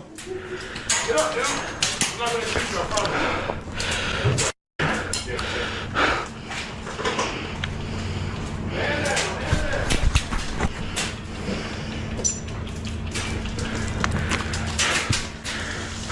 You good? You good? I think so. Hey! Whoa, whoa. Oh, sorry, guys, sorry. You're all right, you're all right. You good? You wanna get up? Who saw that one? Wait, just sit, just sit, dude. You ain't gotta get up quick. You all right? I'll take this off.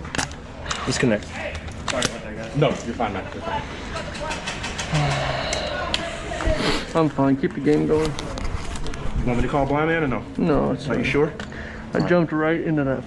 I saw it. I got it all. Like Mario style, man. Yes. Dude, boom, boom. That's gonna be fun to watch back.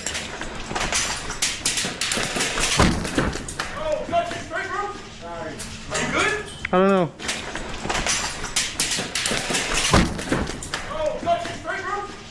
I just want to say this while you're sitting here. Hi. Thank you. For what? You inspired me. Literally. No, just hear me out. Thank you. Here. Is the reason why I got in the air so My man, dude. So I appreciate it. I know you're probably concussed. Probably. I just want to say thank you. No problem, dude. What do you want to do? You just want to chill or what? I'm chilling for a minute. Just check my gear. Yeah, we got a guy who fell. So, Dutch the freaking hooligan, y'all. Yo, Dutch the concussed. Literally. I hit so hard that I bit. You good? I think so. I bit my tongue pretty good. Okay. To the point where it's numb, or I didn't bite it. I'm feeling it. Jeez. I'm probably good. Did you jump? Smashed into that. Boink. Ouch. Hey, where were you? Right here. I was just kind of like shooting out that way. Are you guys all the other team? No. Yeah. Well, they are. We are. I'm green. Just make sure you're good. Oh, thank you guys. You don't have to. You good? I'll be all right. Thank you. You sure, brother? Yep. See you out there. Have fun. Three. No, I'm kidding. You can watch it. Yeah. Huh. You want a rough? Huh? Say you. Want me to get the rough? I'll be okay. You sure? Yeah, I'm gonna keep playing. No, I'll keep playing. Gotta keep going. Keep it moving, right? The caravan. Oh, just no more bonk in my head. That was. Yeah, dude. Like, would you like freaking were shooting and it just went boom sort of thing? I just went. Boom. Oh, dude. Boom. By the way, love your fucking videos. Thank you so much, guys. No problem. You guys are the best. You good, bro? Thank you. Thank you for checking on me. Man, absolutely. Well, I mean, you were in that freaking pathway there. And me and my guy, we were in the room, and I'm listening. I'm like, you in here? Yeah, I'm like, oh, dude, somebody's shooting out. Can't be one of our guys. Freaking Thank you. sure enough, dude. As soon as you took off running, I started shooting at you. I was empty, and then impact. Bro. But as long as you're good, though. Boom. Did you hear it or did you see it or what? I got it all on freaking camera. Where's your camera? Oh, cool. A little run cam. Yeah, I'll send it to you. I am okay, but guys, learn from this. Wear a helmet when you play airsoft, or you risk stuff like this happening. My insane airsoft tour around the US continues with my next video. Until then, have a good one.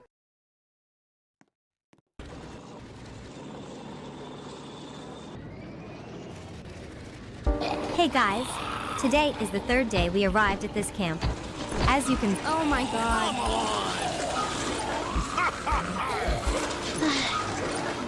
Uncle Jack is chopping some wood for building our new— This is Peter, who is working hard to clean up the remaining zombies. Let's give him a thumbs up. Sister Cynthia is collecting more food for tonight's dinner. Hey, girls. Doomsday, last.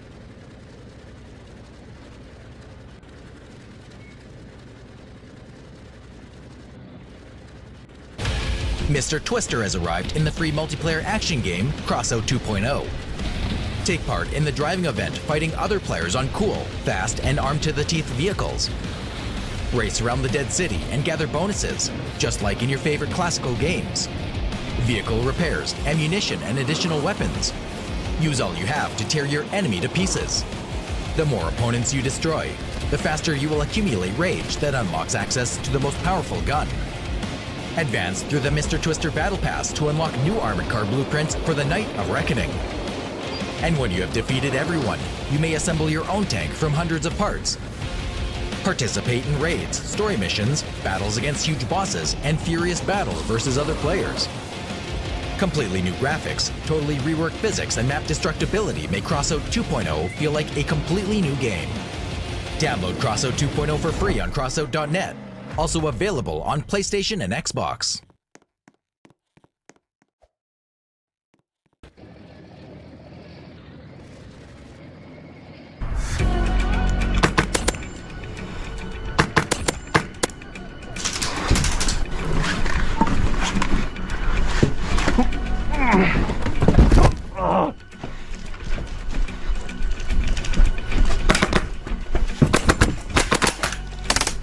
That's a trade.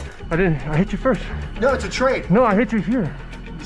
Okay, I'll take it. I'll take it. No, it's okay. No, you're good. You're good. No, I'll see it on the video. I'm not calling you a cheater. Oh, come on. I'm not calling you a cheater. It's okay.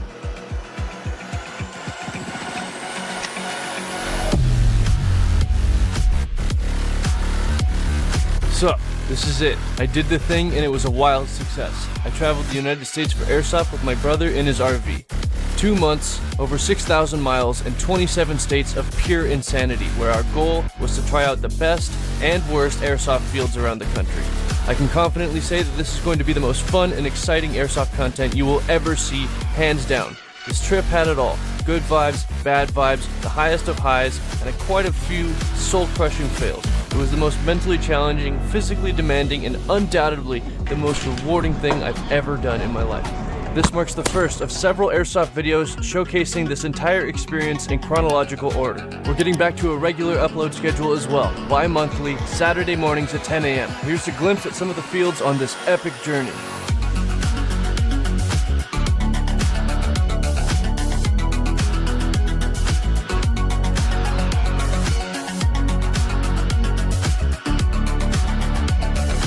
I think I know what you guys want, so the meat and potatoes of each of these videos will be some epic airsoft gameplay from each of these locations. But I'm also going to sprinkle in just a bit from the journey as well, so I invite you to come along for the ride. First things first, we took my brother's hearse to Evik. It's a long trip and I don't know how accessible supplies will be, so I figured it's best to stock up on BBs and essentials now.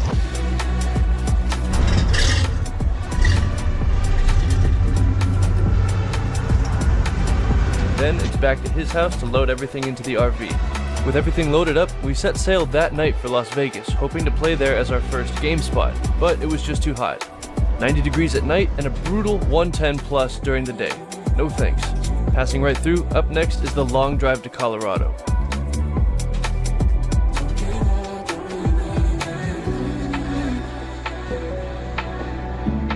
1,000 miles in and we're at our first stop, Flat Acres Farm in Parker, Colorado. All the way out here, and these guys still made me feel right at home. Alright guys, this first game is gonna be Funnel. That means there's gonna be a simple session out on the urban field. When I first started playing earlier this year, it's all on your videos. Oh, dude. Pretty simple game mode. Anybody Thanks for teaching me how to you only carry one stick of dynamite on you at a Hello, YouTube. It is Dutch. How you doing, man? What's up, dude? I love your shit. I didn't know you play here. I don't. It's like the first time I see you out. I was like, someone said Dutch. I was like, Dude. Dutch. I was like, that's a hooligan. I was like, Road trip from Cali, bro. oh, damn. I was working with the big side. It's great to see you here, man. Like, cheers, nuts. Thanks.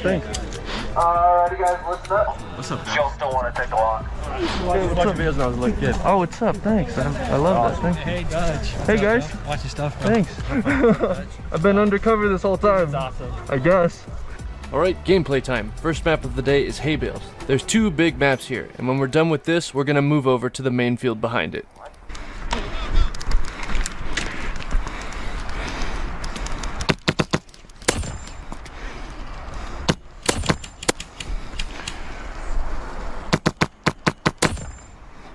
This is my favorite kind of airsoft. Straight up, to the point, plenty of cover, and lots of action. You actually out here playing the game as it's designed? That's awesome. Yeah. What else would I be doing?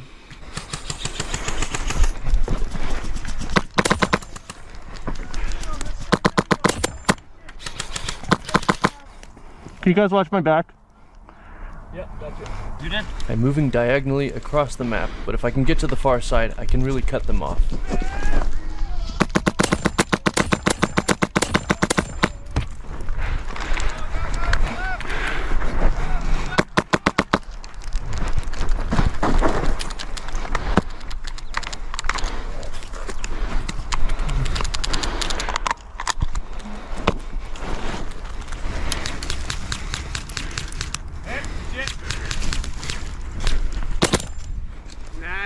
Thank you.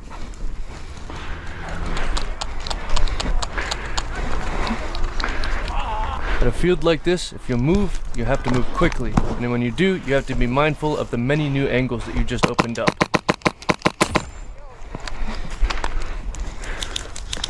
Here. These guys are quick. If I'm gonna make this work, I have to play smarter. This time, I'm moving up the right side rather than...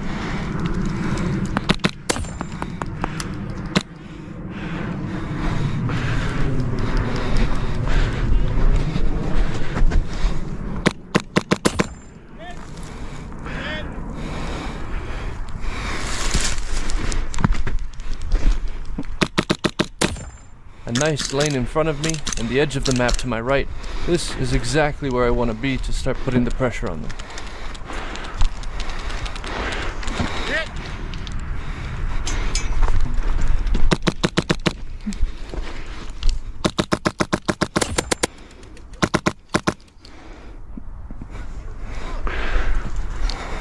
I'm getting closer, so the less I shoot, the less they'll hear me.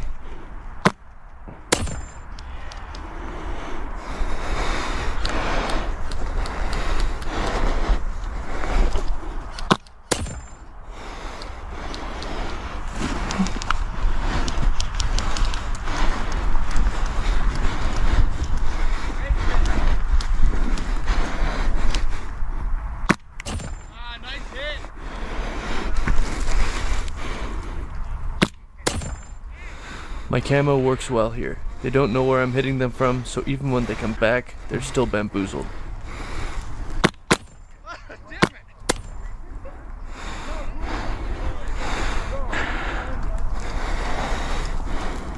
This is the kind of airsoft moment that I live for. Listening to their confusion makes me happy.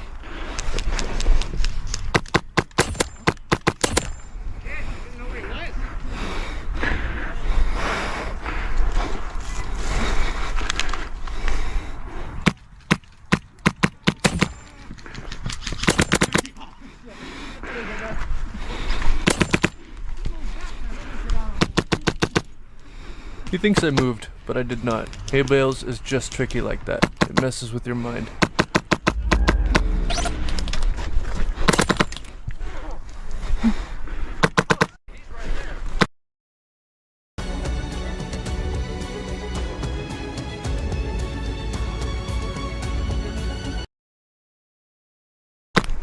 Move, move, move. Oh, hit. Nice. Dude, you got me like 3 times in a row. Sneaky, sneaky. Now we're moving over to the big main map. Game mode is sabotage. We all run with dynamite and try and blow up the objective. Unlimited respawn, constant action. Bye-bye. Hey! Who did that? Who did that? Somebody already shot me. Evil man. Everybody grab a stick of dynamite. We're running for it. We're rushing it. Do not stop. 3, 2, 1. Run, guys.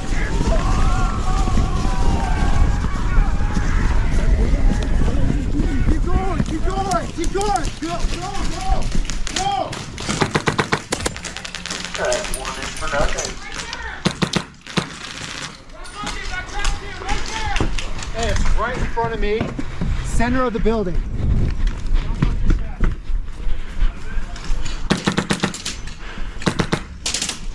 If I can reach the right side of the map, I can cut them off before they can even get to these buildings.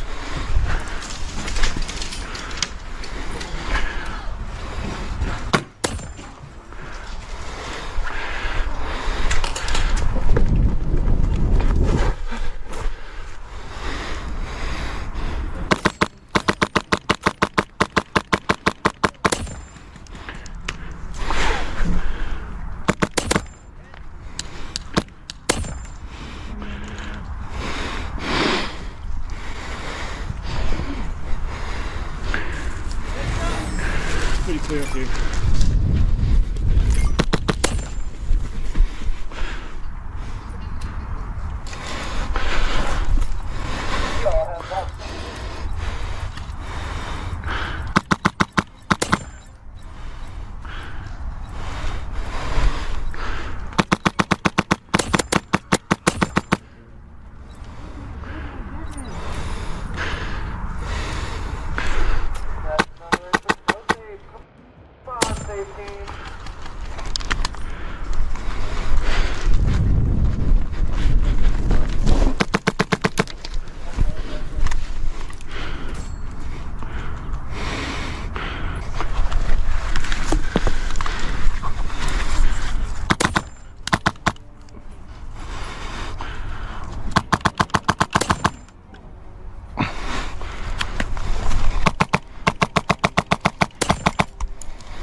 Hit! Oh yeah, it's full auto. After I got hit, the enemies were quick to push up on the right and take that ground.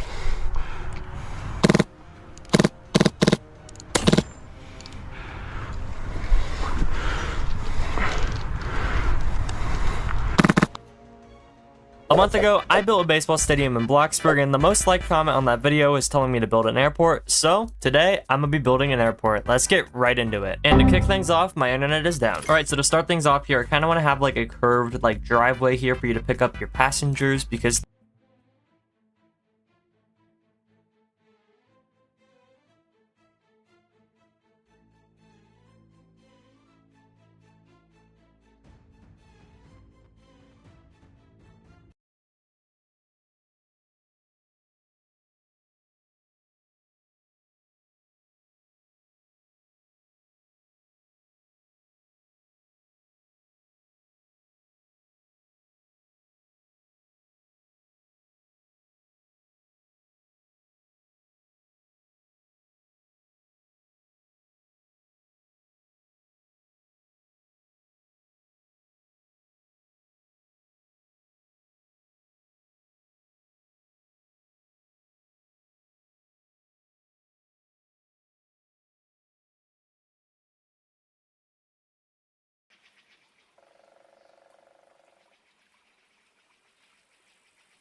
Goldfish Crisps. Taste how Goldfish does chips.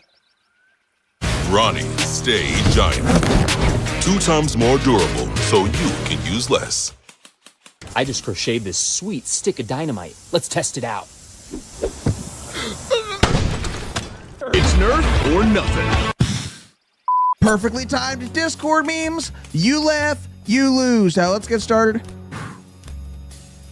What could go wrong? Welcome back to the scariest place on earth yet again. The dark basement inside of my Discord, yet again, known as the meme section. And today is gonna be wild because we have no category.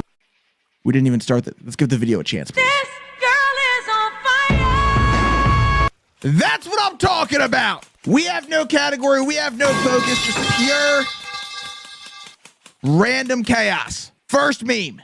We're starting off with a friend. Let's see. I don't want to hurt you, mommy. Don't want to eat candy. But the parasites in me want the candy. I came in like a wrecking ball. Why are we starting like this with a wrecking dog? What in the world? Bush, the horse is here. Someone please tell me how to stop my dog bulldozing gates. Leave it. I came in like a wrecking ball. Come on. Now that was uncalled for. Oh wait, so now we have a cat in the candy aisle? $6 on pump 2, please. What the hell?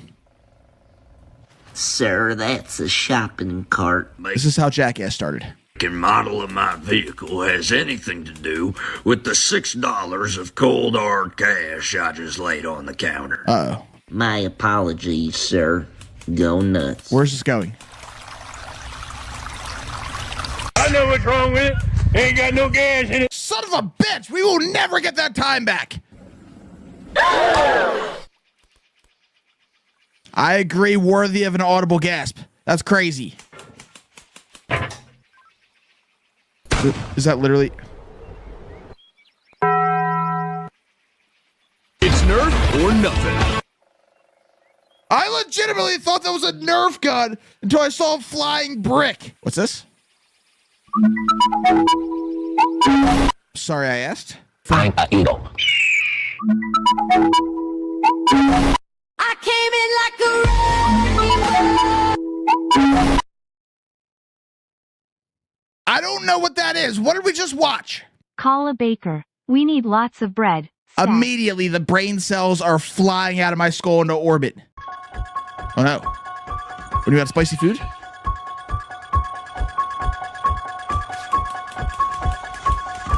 I have to take a shit. No matter how fast he ran, he could not escape the demon.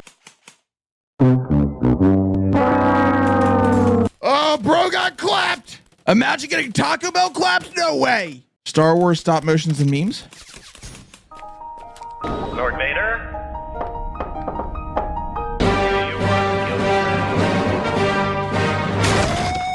What happened at the end?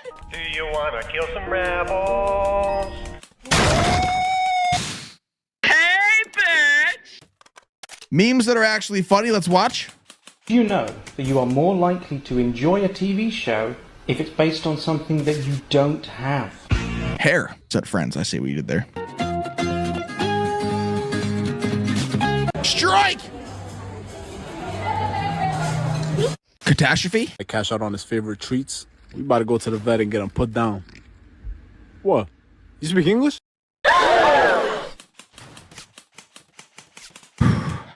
I'm with you, buddy. I'm with you. You are my sunshine. How I love this pretty bed. Now I'll rest my weary head. Good night. Oh my God! Figure out where you're from. I'm from Albuquerque, New Mexico. Güey, como que sí estás jalando, ¿no? Sí, güey.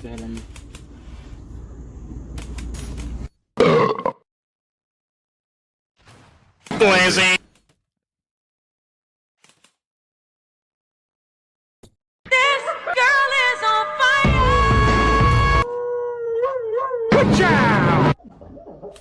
When the kid at the store keeps staring, so you gotta hit him with one of these.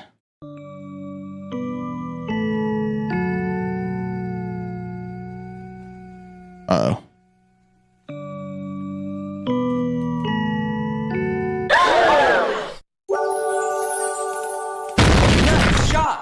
No, we're not going to hit a child with a cinder block. That's a terrible idea. Put that away. They were talking about a facial expression. My goodness. This box contains your greatest fear. Do your worst. I fear nothing. And that's exactly what's inside. It's Nerf or nothing. Oh, because it's invisible. Oh, that was insane. That's a W. Most stunning scenes of my... Wait, what? Get the hell out of my freaking basement right now. Get out of my Discord basement. Get out of the meme section. Free gifts? I saw free gifts. Okay, now you can leave too. Get the hell out.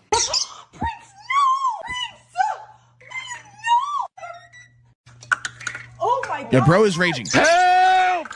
Oh my god. Turn down for what? I'm an eagle. It's literally not an eagle. I'm an eagle. It's not an eagle.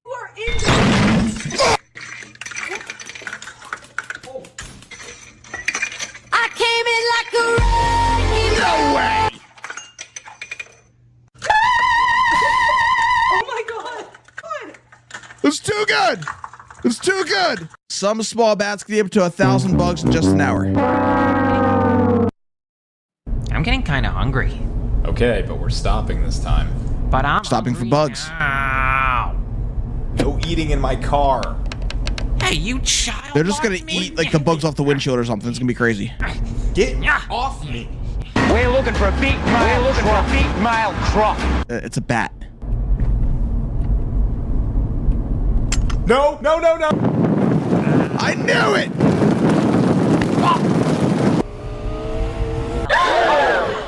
Here, let me get that.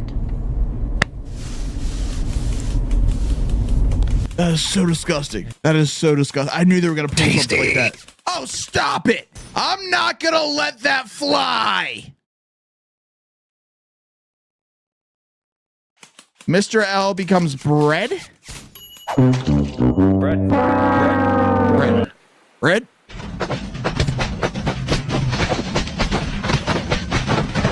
Imagine birds flying. Okay, birds flying. I'm an eagle. That is a car. Oh, my sunshine. I know what's wrong with it. I know what's wrong with it. Son of a Ain't bitch. got no gas in it. How Taylor Swift writes breakup songs? What? I'm sorry, Taylor, but I think we should break up.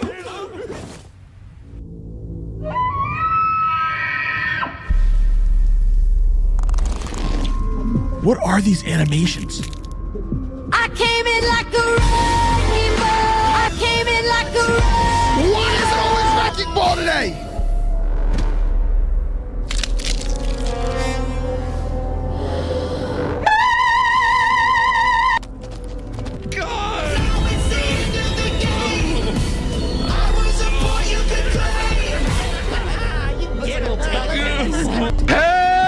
Help! She's about to touch down. Get it? Oh, that's what I said. I literally said that. What? Explosion meme compilation. Oh, explosions. Let's go. Yo, what a OG amazing sound alert. Okay, that's a little much. It's a little much.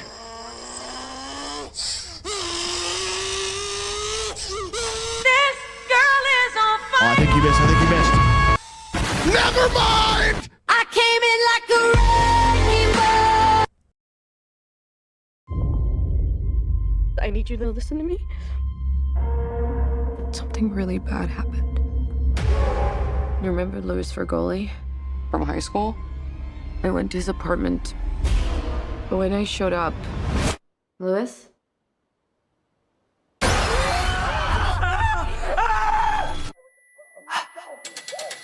No, get away from me! What? He was smiling at me.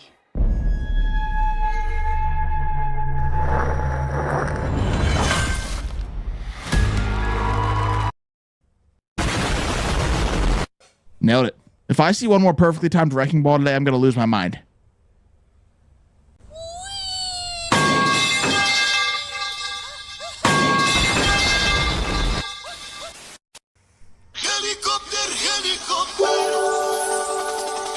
Nice shot. Indeed it was. No! I caught my friend trying to rickroll me in Minecraft. The betrayal. What? Baplaz, what are you doing here? I've seen this. What are you doing here? I'm making a Rick Astley video. Well, I'm making a Super Idol video. Wait No, a we haven't. minute. You just got Super Idol rolled. You gotta be kidding me.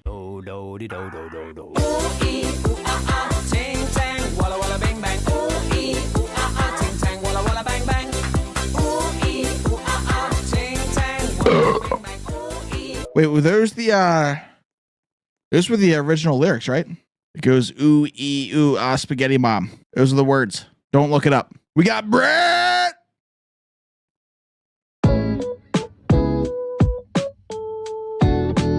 Look at it. Look at the Brett. Tasty. That's what I'm saying. Why is this music kinda?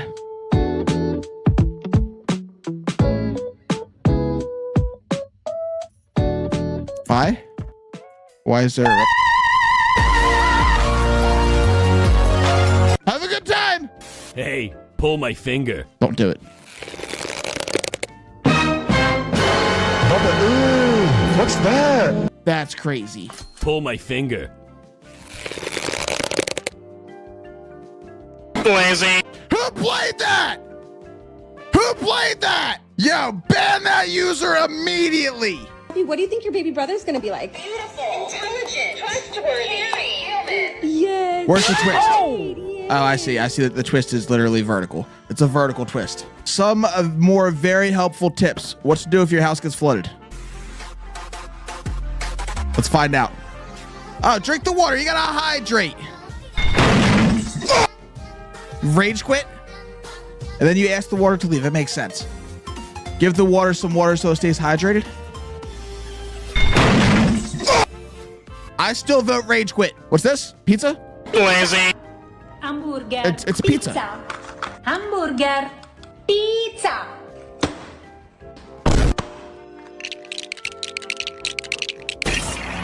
Hamburger pizza. Tasty. Take the pineapple off, throw it in the trash, and yeah, I'd eat it.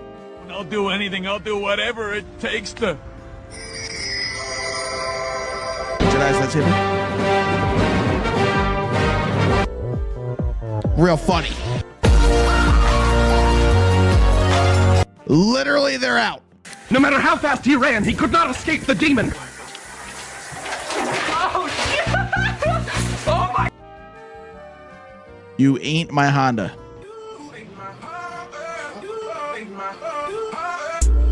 Tasty. Spicy for sure. Jump scare? They literally just got E jump scared. Yeah, it's a capital frothy E right outside. They sneak up on you like that sometimes. Mario death sound. Sure, you got freaking Rick Astley in your profile picture. Yeah, sure. Okay, yeah, sure. Sure.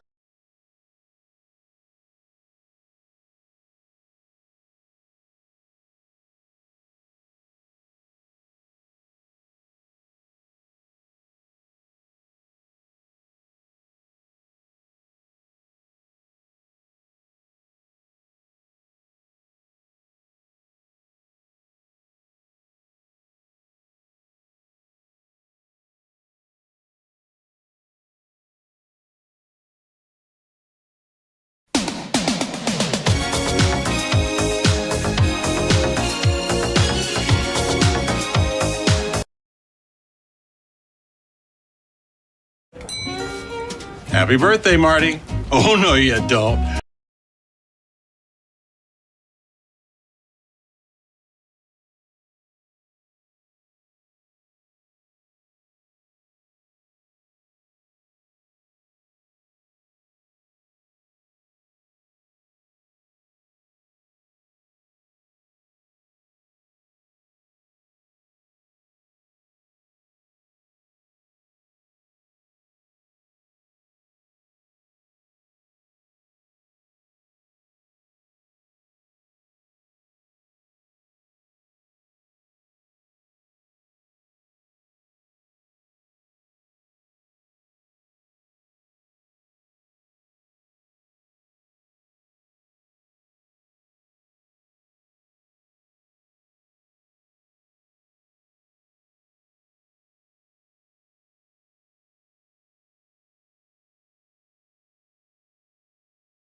The jealous neighbors of my house thought they spiritually owned it, so they kept breaking in.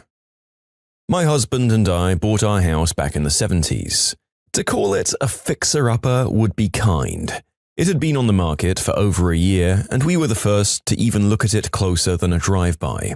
But by the end of the year living there, we'd done a ton of work, and the place was starting to look great.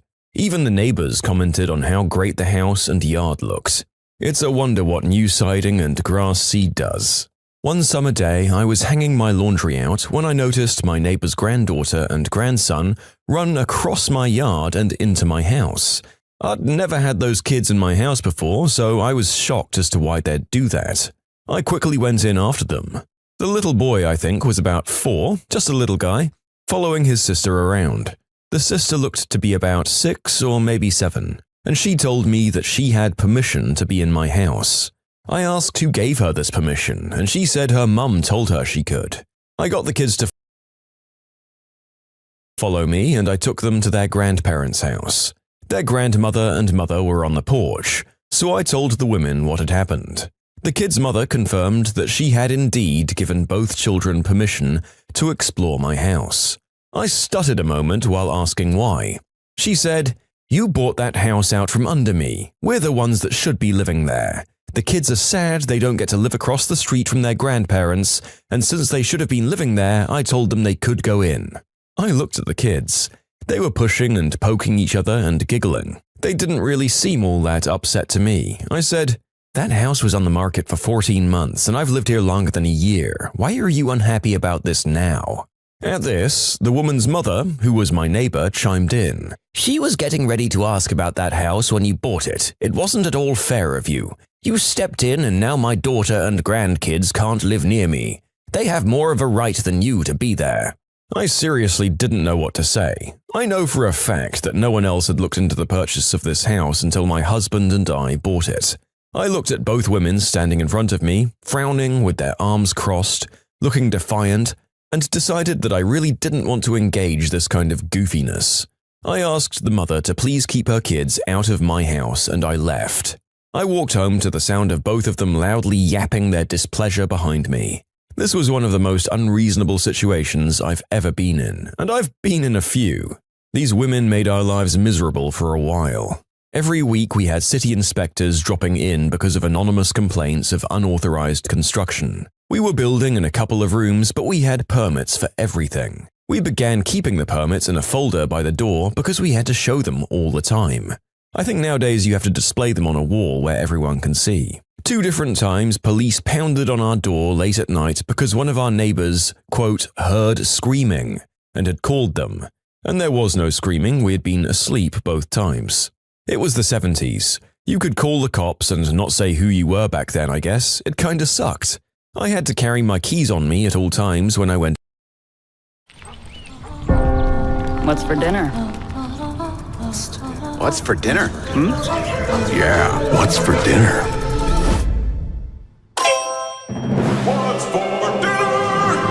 Outside, because if I left the doors unlocked, these 2 kids would be right in there.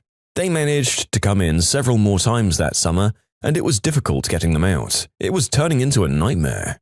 Just as I was looking into my legal options for getting them to stop, the older couple, the grandparents of the kids who kept coming in, moved to a farm that they'd inherited. They sold their house, and our next new neighbors were great people. In fact, they're still there. The hassles had only lasted a few months, but my gosh, it was intense for a while. Then I found out they'd known they were going to move all along. Those 2 had been bored one day and just decided to hassle me because I was new and they'd already hassled everyone else in the neighborhood. The sale of the house was the only thing they could come up with to have against me. I also found out that our entire neighborhood was glad to see them go.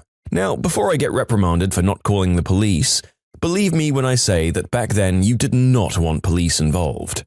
The police we had in this city during this time were all in a state of perpetual anger, and they would make up a reason to arrest you if you even looked at them wrong. I freaked out in a major way when they showed up in the middle of the night. Also, if I'd called the police on the trespassing kids, the issues I was experiencing would have been stepped up. And yeah, I am a ginormous wimp. Those two girls have been known to physically attack people, and they were lots bigger than me. There have been hassles with neighbors since then, but none of them as awful as this was. Like my husband says, just be glad they didn't give their house to their mean daughter with the trespassing kids. I think I would have moved if that had happened. What a damn nightmare.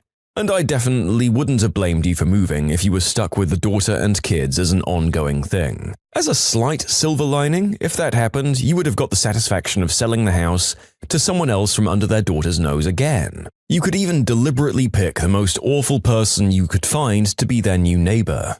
I guess there would be a bit of collateral damage for the rest of the street with that move though.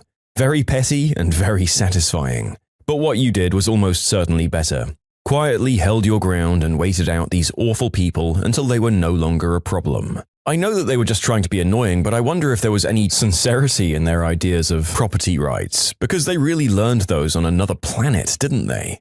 I wanted this thing and therefore I can do what I want with it is a dangerous line of thinking. I'm sure this wasn't the first or last time these adult schoolyard bullies engaged in this sort of behavior. Just be thankful the rest of it happened away from you. Difficult customer demands we place her very heavy sofa onto her delicate wooden floorboards. You got it, lady. Back in my warehouse days, there were occasions where the customer service manager, who's still a great friend of mine even to this day, would ask for myself and a few warehouse workers to help him redeliver and reinstall a repaired or reordered sofa for a customer. The day of the redelivery, the customer service manager pulls me aside and warns me that this lady is extremely difficult and aggressive. In this instance, she ordered a leather sofa in a high-quality leather, paid top dollar, waited for 22 weeks, and on delivery, decided she didn't like the color. Now, normally, the company doesn't do reorders for changes of mind when it comes to choosing the wrong color, but this lady made such a fuss and complained so much that the general manager made an exception. We get to the home and our contract driver is just unloading. The customer has chosen a massive 3-seater recliner with a metal frame and bracket on the bottom. Normally, with the metal bracket comes special plastic stoppers that go on each foot of the frame and each edge of the metal bracket so that no damage will occur to the customer's floor.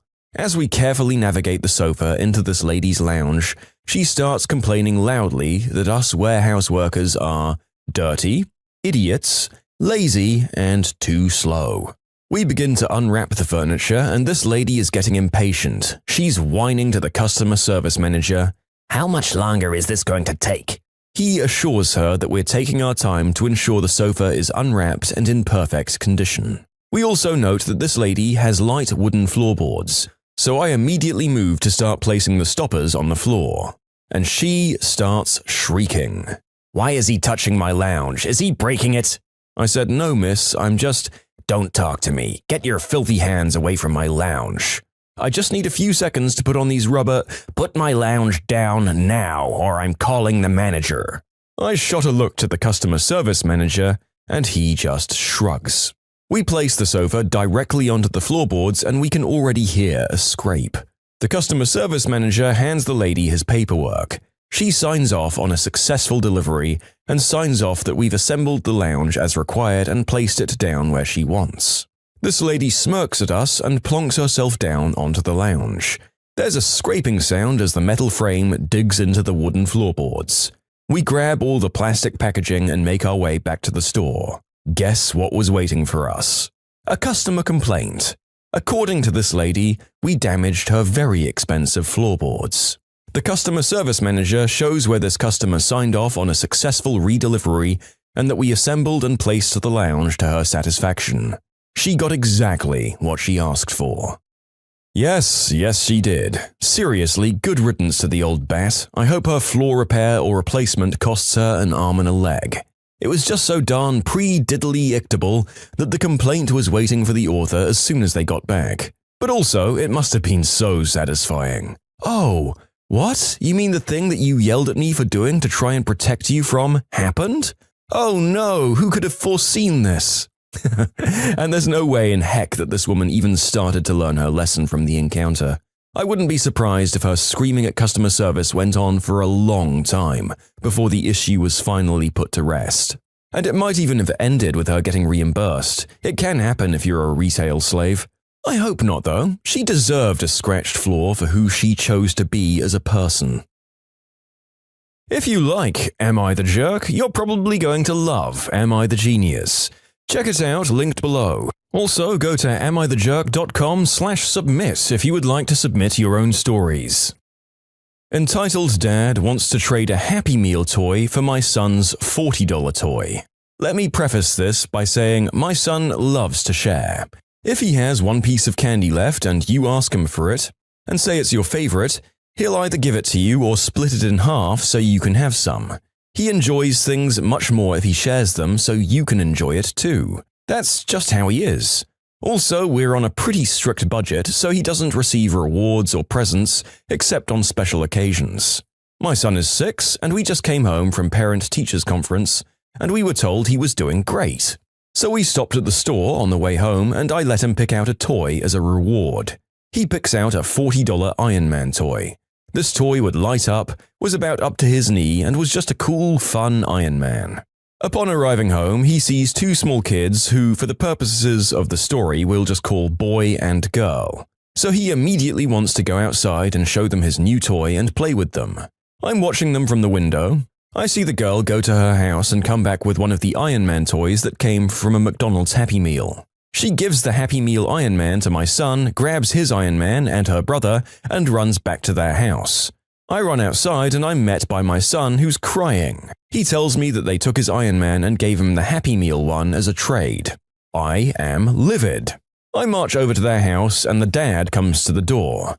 I explain what happened and I tell him that I want my son's toy back. He tries to tell me that my son agreed to the trade and they're both Iron Men, so what's the difference? Meanwhile, I see these entitled kids behind him playing roughly with my son's toy. After about 15 minutes of arguing with a very sad 6-year-old by my side, I finally threatened to call the cops. The entitled dad tells the kids to give back the toy. They tell him, "No, we like this Iron Man better." He tells the kids he'll get them the same Iron Man next week when he gets paid, and the kids still tell him no. He then tells them they can keep it, but have to give it back when he gets them one. I interrupt him and say, "No, they can't keep my son's toy, that's his reward for doing good in school." The girl then smashed Iron Man on the floor, breaking the arm off him.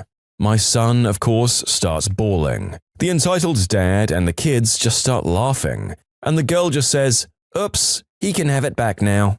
I take my devastated son home with his broken Iron Man. It's getting late at this point, and I tell my son that I'll take Iron Man to the hospital when he's sleeping, so his arm can get fixed, but he has to get to sleep so I can take him. About an hour after my son is asleep, there's a knock on our door. It's another neighbor. She tells me that she saw part of it, and the dad bragged to her husband about it. She also tells me that she does daycare for the kids and they often act like that. Our awesome neighbor proceeds to hand me a brand new Iron Man, just like my son's. I thank her but tell her I couldn't accept it.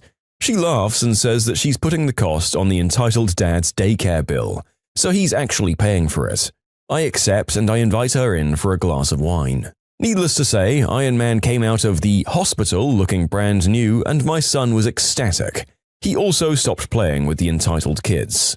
For some clarification, this all happened 2 years ago. A lot of people are asking why I didn't call the cops anyway. Several reasons why we didn't, and some of you all might not understand this, but others will. Although I'm white, my family is Native American, and cops around here have twitchy trigger fingers. And the next, this got settled, albeit in a very roundabout way. Karma will finish the rest. I'm not sure what happened to the dad and kids, although I like to think that their last name was O'Doyle, and their car went off a cliff after slipping on a banana peel. Again, this was not what happened, just my happy fantasy of what did. And I might be a bit tired biased in this, but yes, my kid is awesome. He really is. He's being taught manners, respect, and my main goal is for him to not be a jerk when he grows up. Oh, and for whoever decided to mark this as fake as frick, I could put pics, receipts, and contact info for the awesome neighbor, but I recognize facts are too trivial for trolls and keyboard warriors to bother with. So go be buddies with the entitled dad, and have a great day. My lord, we're getting a bunch of school bullies who apparently never grew out of their habits in today's stories. By my count, we're at 3 in a row so far. So I'll say that with any luck, these kids will outgrow their dad's influence, We're not sure where Mum is, and with any luck, she's a much better influence who gets custody far more often. I'm only somewhat annoyed that the dad probably still finished off all of this thinking that he won the encounter, and didn't receive any cause to change his behavior that he noticed. I mean, I like that our author won, but something about these absolute jerks walking around with an unearned sense of smug victory rubs me the wrong way.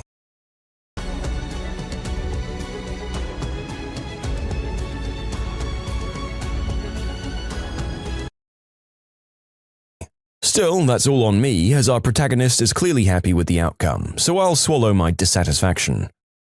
Am I the jerk for going home after I got told to sleep on the floor? I'll preface this by saying that my husband has a friend, Carl, who he considers to be one of his closest pals. My husband sometimes calls Carl his nicotine because of how much he misses him and wants to spend time with him. They do everything together, they're even co-workers working the same job. Unfortunately, Carlos's wife passed away from cancer 3 months ago, which caused him to distance himself. My husband felt devastated for him. He recently started spending more time with him again and bought him meals and new clothes. We planned a 3-day vacation to another state.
I made a hotel reservation for 2. Unbeknownst to me, my husband had invited Carl to come with us. This made me upset because it spoiled the entire vacation. I'm not trying to be dramatic.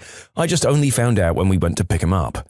I sucked it up after my husband explained that Carl is a recent widower who's been wallowing in grief for so long and needed this vacation. The problem is, money is tight, and since Carl hasn't worked ever, since his wife passed, he couldn't pay for his own room, and we didn't have a budget for it. My husband said we should just share one room, and I again sucked it up, since he said we'd all be out on the beach all day anyway. The first night I was in bed when my husband and Carl got back. I got woken up by my husband telling me to get out of bed and sleep on the mattress he put out for me on the floor, and he and Carl would take the bed. I asked if he was serious, and he asked what else was he supposed to do. He said Carl was a guest, we can't let him sleep on the floor, and at the same time I can't share a bed with Carl while my husband sleeps on the floor. I told him I didn't sign up for this, but he told me to suck it up and tried to pull the Carl is a widower card. I told Carl to get out, and then I got up and dressed to go home. My husband started yelling at me, calling me irrational, but I wasn't having it. I left the hotel and traveled back home. Carl didn't say anything when he saw me leave, except that I was making this non-issue an issue. They got back and my husband refused to even talk about it, but still said I ruined this for Carl and us, and acted abhorrently and disgustingly. Look, I'll admit Carl is struggling and I might have ruined this for him, but I didn't even know he was coming in the first place.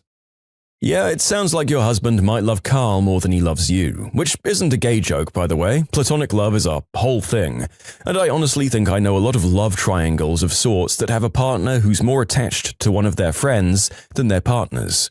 And there is a correct way to do that in the long, complex slog that is long-term relationships.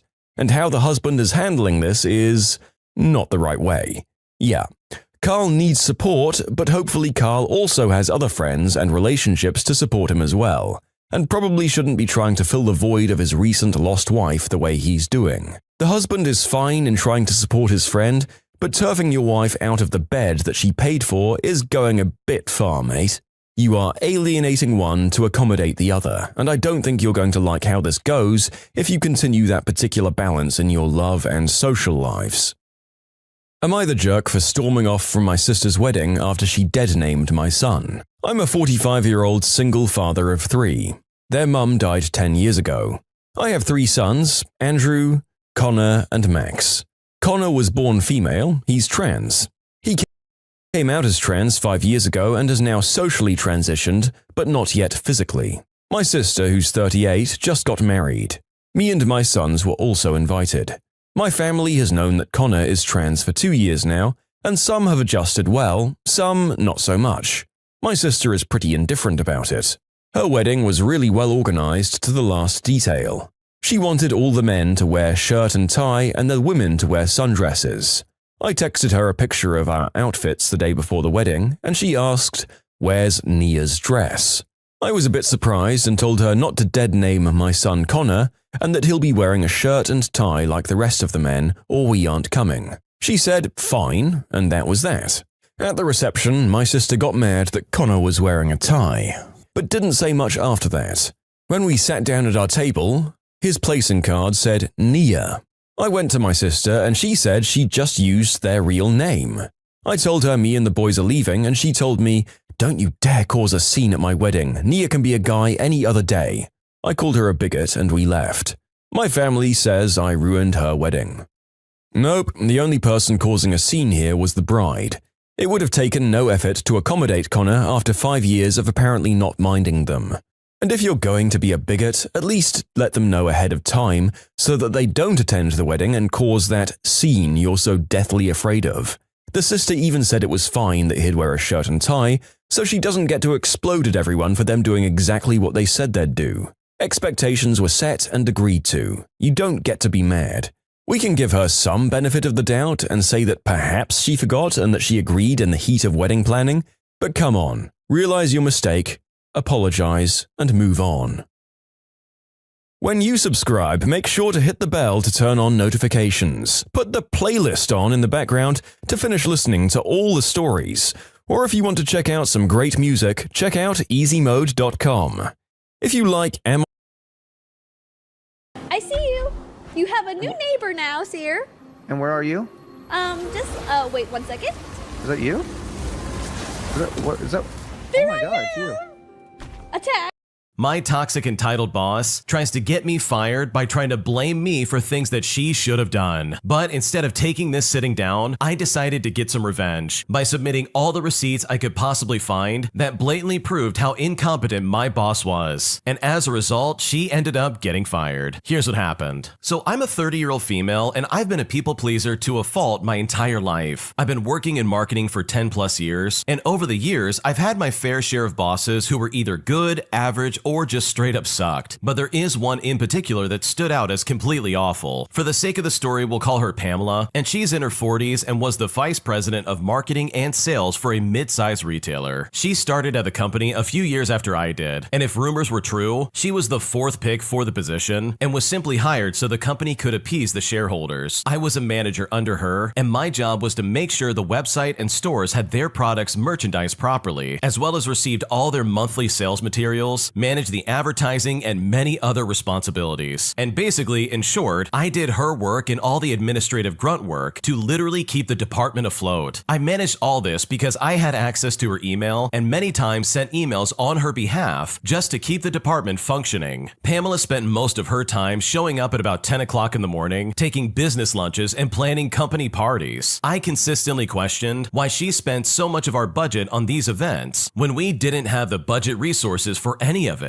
So Pamela told me to take from future months' budgets to pay for the current month's overspending, meaning that at the start of every month, I had an original budget, and by the end of the month, I had to turn in an edited budget per Pamela's direction. And we did it like this to make it look as if Pamela's spending was under control. And trust me when I say this detail will be important later on, because all of this blows up in her face in a spectacular fashion. Now, I definitely made mistakes here and there being in charge of so many things, and I constantly found myself working 12-hour days, split between being in the office and working after my kid went to bed. Weekend work was also done before my family woke up and right after they went to bed. During Pamela's first major holiday season, all of our sales were awful. Pamela kept changing her mind on the visuals for the stores, kept bringing on new advertising and PR agencies to bring in sales, even though all these agencies consisted of her personal friends, and completely ignored our buying and merchandise team's planned promotions so that she could push for her own better ones. At this point, I had been dealing with an ongoing infection that turned into sepsis, and I was eventually hospitalized. The doctors and my husband said it was due to the stress of work and that I needed to take a break. As I recovered, I realized how much I was hurting myself, my family, and even the company that I work for. Eventually, my old habits got to me, and I got on my phone and I checked mine and my boss's emails, and what I found made my blood boil. First, I got a lovely bouquet of flowers from upper management wishing me well, and I knew that Pamela organized the delivery because she sent me her favorite flowers. I went to her inbox to put the receipt in the correct folder to send to accounting when I got back, and at the top of her inbox from the past 3 days were emails clearly not related to business, and what I found in her emails was Pamela emailing her personal friends, griping how I just can't shake off this illness and get back to work. She also complained that she couldn't find any of my notes, spreadsheets, or documents for any of the work that she was technically in charge of, despite the fact that they are on a shared drive that is very clearly labeled. Finally, I found an email where she sent a friend from a previous company asking for advice on how to bring in sales and save her job. In this long thread, this old colleague asked if there was anyone managing most of the work, and of course, Pamela said I was. This colleague explained that clearly it was my mismanagement that was causing issues, and that I could be blamed if sales didn't pull through by the end of the season. Pamela then mentioned that I was in the hospital and repeated comments from her other email thread. This person said that she couldn't outright fire me because it could seem like retaliation, all because I needed to take an emergency medical leave. But if Pamela could prove I was stealing from the company or misusing company resources, then she would have grounds to have me fired and to use me as a scapegoat. Upon my return, Pamela called me into her office and said she was worried I was taking on too much and wanted to take some work off my plate. So she announced that she was taking managing the department budget off of my plate, and she asked me to only drop off a small stack of invoices to accounting. Additionally, Pamela told me under no circumstances was I allowed to talk to accounting about anything regarding budgets. Also, if I had any concerns about the department or the workload, I wasn't allowed to go to HR, and I had to discuss it directly with Pamela. And it was right then and there that I thought to myself, oh yeah, I can see exactly where this is going. Well, unfortunately for Pamela, I had built a rapport with someone who we will call Laura, who was our main accountant in the office. And Laura always said that she would do do everything in her power to help me should I ask. So, knowing this, I grabbed the stack of invoices off of Pamela's desk to give it to accounting. I also added the email threads I read while I was in the hospital and the current unedited budget that Pamela hadn't touched yet for the month. I also found in my file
filing cabinet the hard copies of old budgets with Pamela's handwriting on what numbers to change to balance our budget. And finally, I added an email from our first round of budget adjustment where Pamela basically said she was going to put someone else in my job if I wouldn't do what she wanted me to do. So I walked and dropped off the invoices to accounting when I bumped into Laura. She brought up invoices and I sternly looked at her and I said Pamela is the only one in our department that Laura is allowed to talk to about our budget and invoices. Laura saw the suspiciously thick folder on her desk, gave me a firm nod, and lovingly kicked me out of her office. Well, within the week, Pamela was fired. From what I understand, she has been continually job hopping for the past few years. The CEO and HR brought me in to personally apologize for everything I went through and gave me a paid 1-week vacation to take at my discretion. But given other issues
with this business, I ended up leaving after another year, which then brings me to today. I am once again a manager for sales and marketing. I have a wonderful boss who trusts my business decisions and backs me up on practically everything, and we are hiring my team for me to solely manage and direct. Well, today, I looked through the applicants and I found Pamela's resume sitting amongst dozens of others. I stared at her name, wondering how many other people share her name, but upon review, I realized that it's her. She definitely fell down the corporate ladder, with the vice president of our old company being the highest title she ever earned. And to no surprise, she embellished her achievements, claiming the work I managed as her own, and claimed that she generated an 87% sales growth during the holiday season at our previous company. Well, as a people pleaser who firmly believes in giving everyone a chance, it has never been so satisfying to disqualify someone from being hired in my life. Okay, Pamela seriously was a bad boss, and she was absolutely going to throw you right under the bus at the earliest convenience.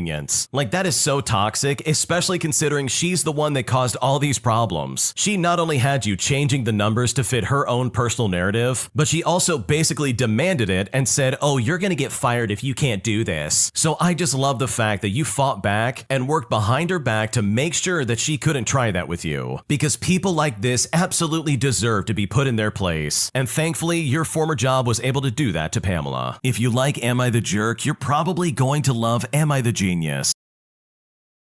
Top 3 reasons why now is the best time to play Honkai Star Rail. Number 1. If you are seeing this video, that means it's not.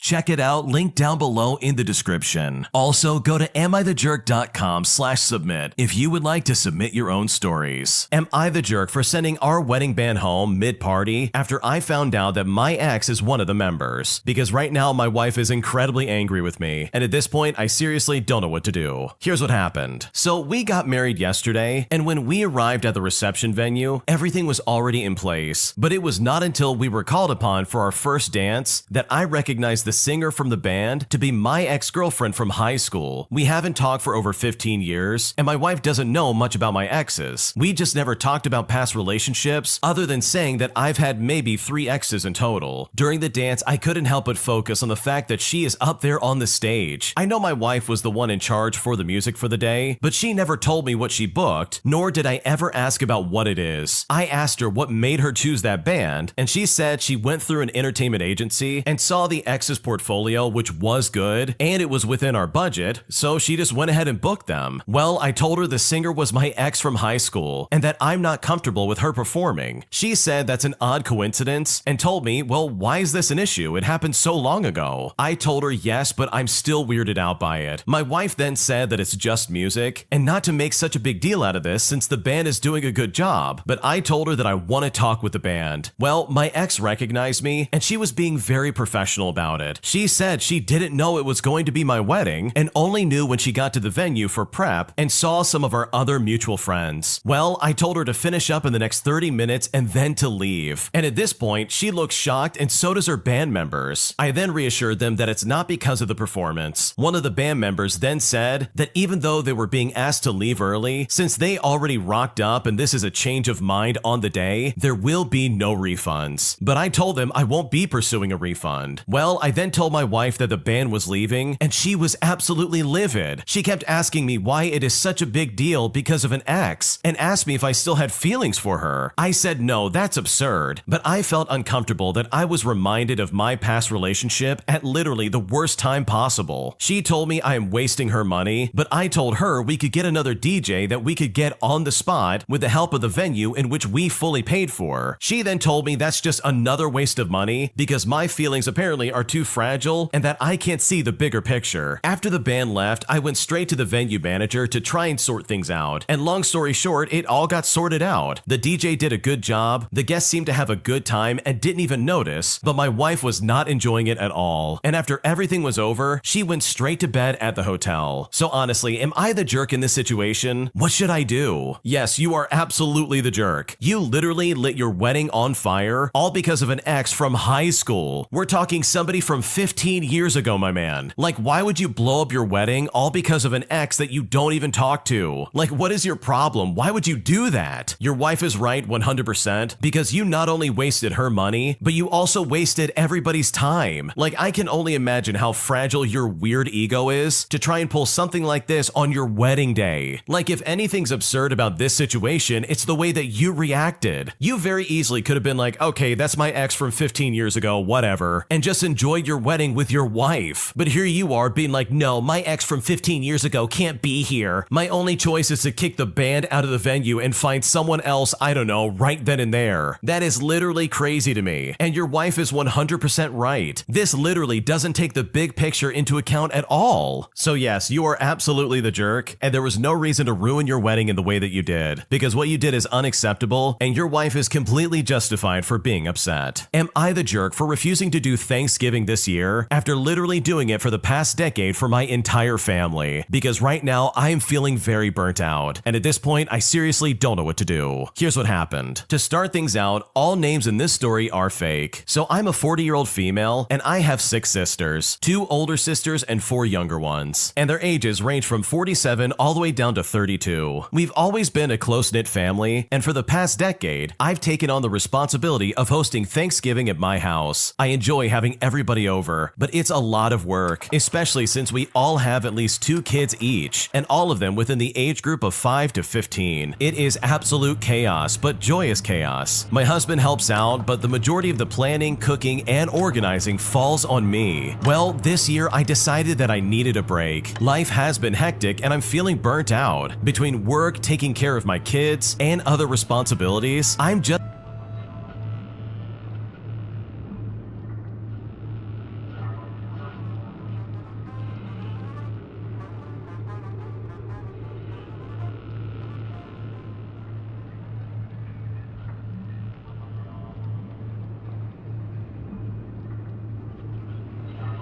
not up for the task of hosting a big family gathering. So I suggested that one of my sisters take over hosting Thanksgiving this year. I brought this up in our family group chat, thinking that it would be a reasonable request, while also giving them plenty of time to plan. However, my 2 older sisters, by the names of Sarah and Emily, were not happy with the idea. Sarah has a busy job and a smaller house, so she feels she can't accommodate everyone comfortably. Emily argued that she's been dealing with a lot of stress lately and doesn't have the energy to host. host. They both suggested that since I've been doing it for so long, I should just keep the tradition going, especially since my house is the most spacious one and I'm the one who knows how to do it right. Now, my younger sisters were more understanding, but they also hesitated to take on the responsibility. My younger sister Jessica said that she would be willing to help out more with the preparations if I hosted, but she wasn't confident about hosting the entire event herself. The other younger sister offered similar compromises, but no one was willing to take on the full load. After some back and forth, I stood firm and I said that I really need someone else to host this year. I suggested that we could even make it a potluck to ease the burden, but Sarah and Emily were still upset. They accused me of being selfish and abandoning a family tradition that I've upheld for years. They argued that I'm the one with the most experience and that Thanksgiving just wouldn't be the same if I didn't host it. And now there's tension in the family, with my older sisters feeling like I'm letting them down. I feel like I've done my fair share over the years, and it's not unreasonable to ask for a break. But at the same time, I understand that my older sisters are also under a lot of pressure, and that hosting Thanksgiving is a big deal for our family. So am I the jerk for refusing to host Thanksgiving this year after literally doing it for the past decade? What should I do? No, I don't think you're the jerk at all, and I think anybody who's upset about this is just lazy and incredibly entitled. I mean, it is so convenient the way they're talking about this. They're calling you selfish because you're not hosting something that they don't want to do. They're too lazy to do it themselves, so they would rather you be stuck with all this hard work so that they can reap the benefits of not doing anything to help out. Like, that's all this says to me personally, and that is honestly how I feel about that. So no, you're not the jerk for turning them down and saying, look, I don't have time for this. Because from the sounds of it, it really seems like this has been a one-man show for over a decade. And in my opinion, that is completely unfair. My entitled mother-in-law thinks the family vacation is only for her, as she has literally taken over all of our plans and throws a hissy fit anytime we try to do anything else. Here's what happened. Okay, to give some information, my husband, my mother-in-law, and myself traveled to a southwest state to visit my brother-in-law. We're staying at his small apartment to save some money, and my mother-in-law, from the planning stages of this trip, has been trying to dictate everything. When we get up, when we eat, and what we're gonna do. Where we are going is a very food-popular place, and going out to eat is considered one of the highlights of traveling here. But she wanted to eat at home 2 out of the possible 3 meals per day. But when we arrived, she made it clear she only wanted to go out to eat once during the trip. And it's not even an expensive place, but a place where one full meal is like $14. So she wants to go grocery shopping at a place like Walmart or even Costco. And this is all for a 4-day family trip. Well, we finally convinced her to go to Walmart, and as we get there, she starts loading up the cart with food items that she wants. And they're all the organic, high-priced, healthy food items. She even demands that we have eggs in the morning and salads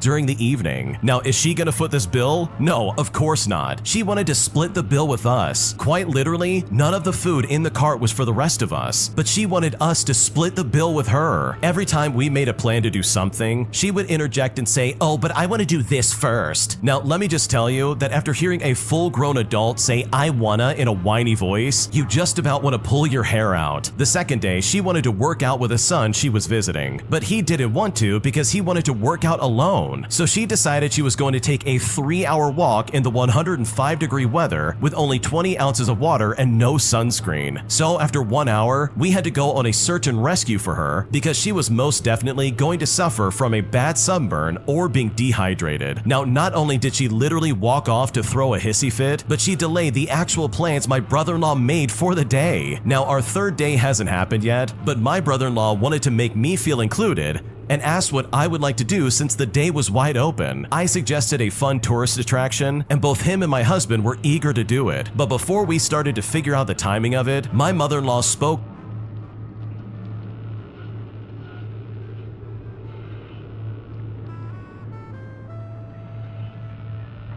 up and said that she wanted to go take photos first. She wanted to work out, cook, and go swimming and get some coffee. But once she finished off her list of demands, she said, but you know, whatever you guys want to do. But no ma'am, apparently it's not whatever we want to do because you get pissy when things aren't going your way. I will never travel with her again.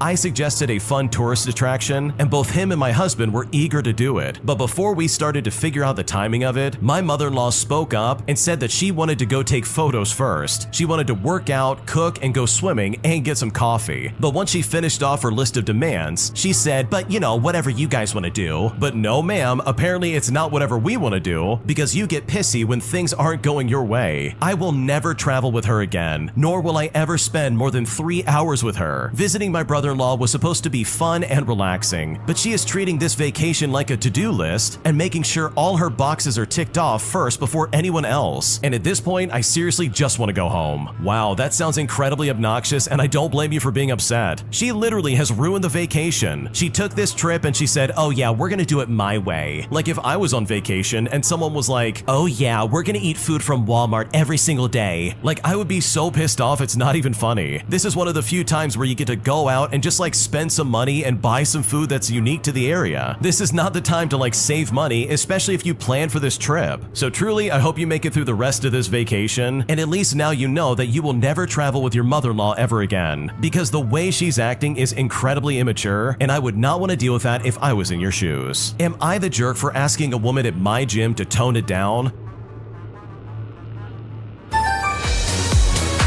This season on Metro's Naughty Outta Island, castmates are thrilled that at Metro, new and existing customers are finally being treated the same with Metro Flex. Free 5G phones when you join, our best deals when you stay. Only at Metro.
I got my cell phone as a hotspot, and Tommy's sitting there doing online school. Oh, 2020 is a weird year, man.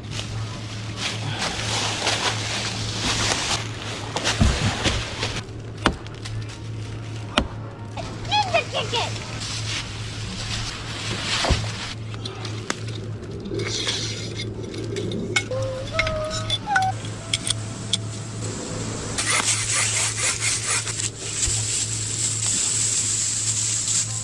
We're gonna lose our sunlight in about 1 to 2 hours, and it's supposed to be a low of 27 degrees tonight. It's gonna get cold. So I'm gonna bust my sleeping bag out and kind of use it as a template to see the dimensions that we need for our shelter.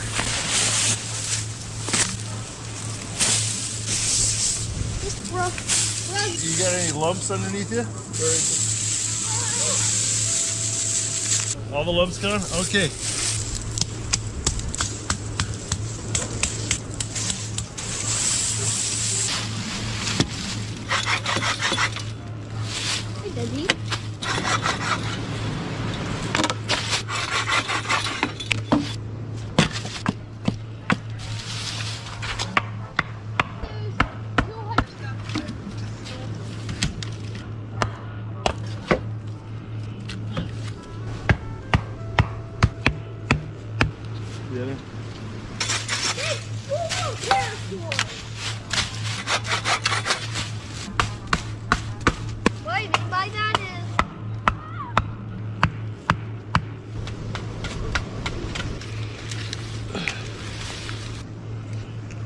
Here one? Nope. Limbo!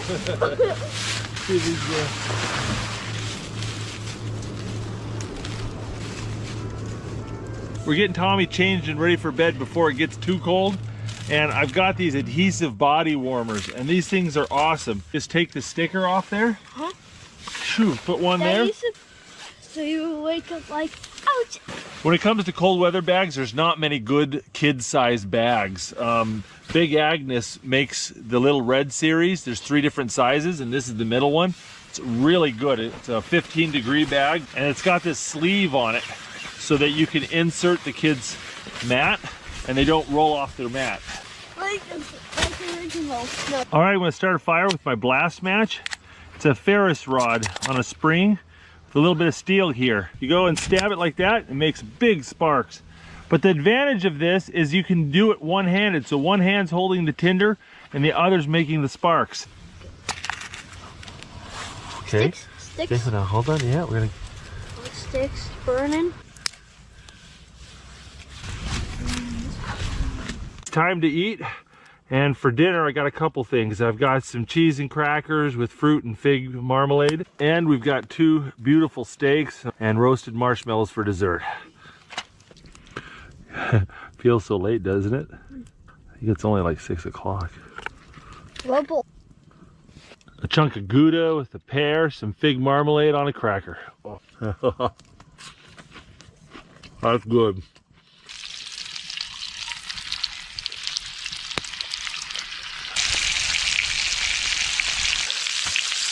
Let's just stick this right here. So it's yours. Is it good?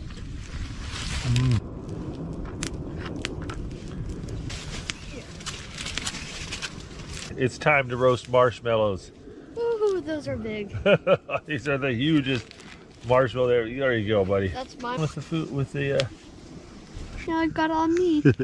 Well, eat as much as you can off your fingers, and I'll let you use my hanky.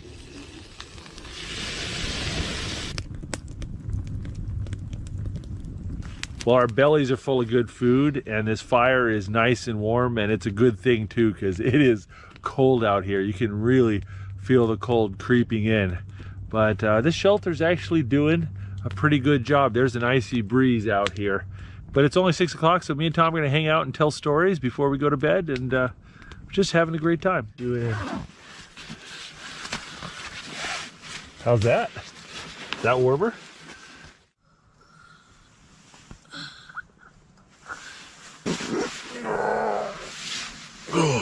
Just right over here. Let me.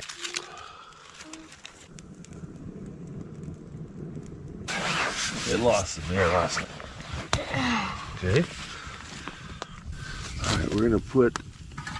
You like your donut, buddy? Yeah. I'm gonna warm mine up. They're kind of frozen. This is good. Yeah. So bang, bang, bang, bang, bang. Steady.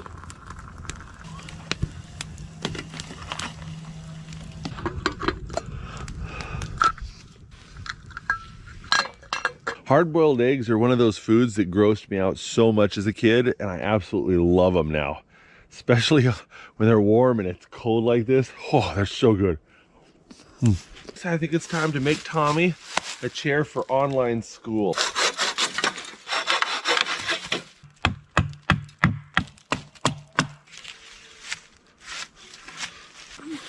Hard-boiled egg.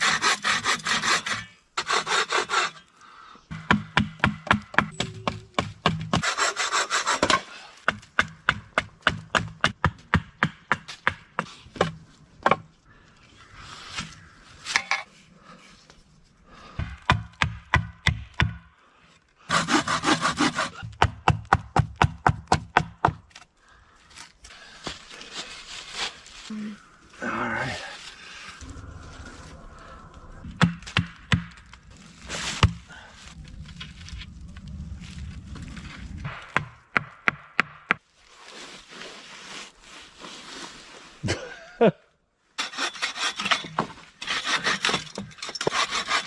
Treating their farm workers okay. Maybe again, and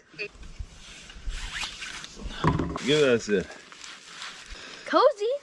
So this is what I drew. So which one? It's getting colder and colder, and we even have a small chance of a snowstorm this afternoon. So I want to upgrade our shelter. Really, all we have is a tarp over us. I want something that's going to block the wind and retain the heat from that fire a little bit better. So we're going to cut some more wood.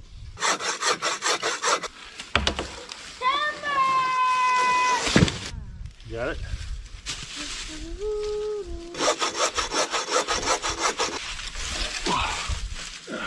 It ain't late.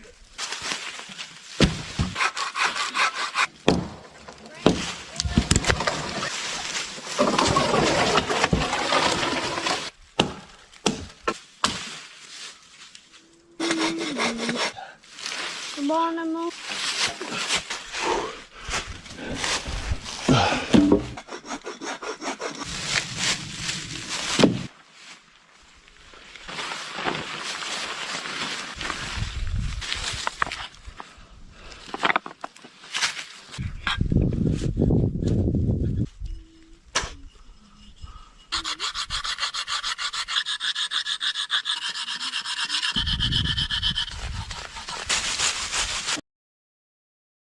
Some chews only last a month, but Bravecto lasts 12 weeks, nearly 3 times longer.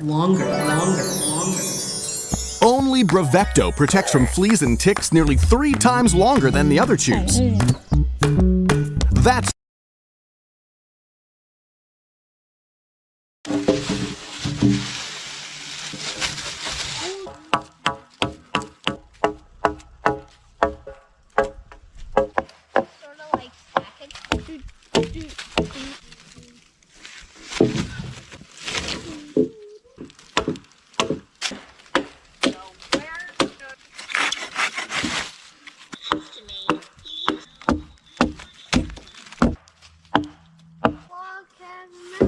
We have our 60.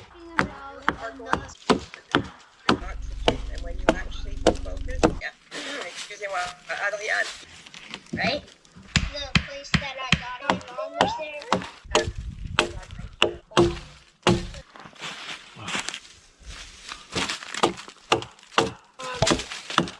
It's gonna get dark soon, Tom. Why don't you go and find some firewood and pile up some firewood over there? Oh, it's good having him get old and be helpful. Pull it up. Bam, bam, bam. See those coals? Oh, it's so good. I roast it now. There you go, bud. I like my apple brown. I'm gonna make you some pan bread, Tom. It's just a bag of all-purpose flour with a pinch of yeast and sugar. Well, we mix up the dough. Just gonna set this aside, let the yeast do its thing for about an hour. These are catching on fire. These leaves are on fire. Sitting here in the chair, shelling peanuts by the fire. Pretty nice. Man, it's starting to get cold though. I gotta get this fire up. Let it cool down. Here, it's all you. Here, why don't you hold that? Oh, that's good. He invaded and captured the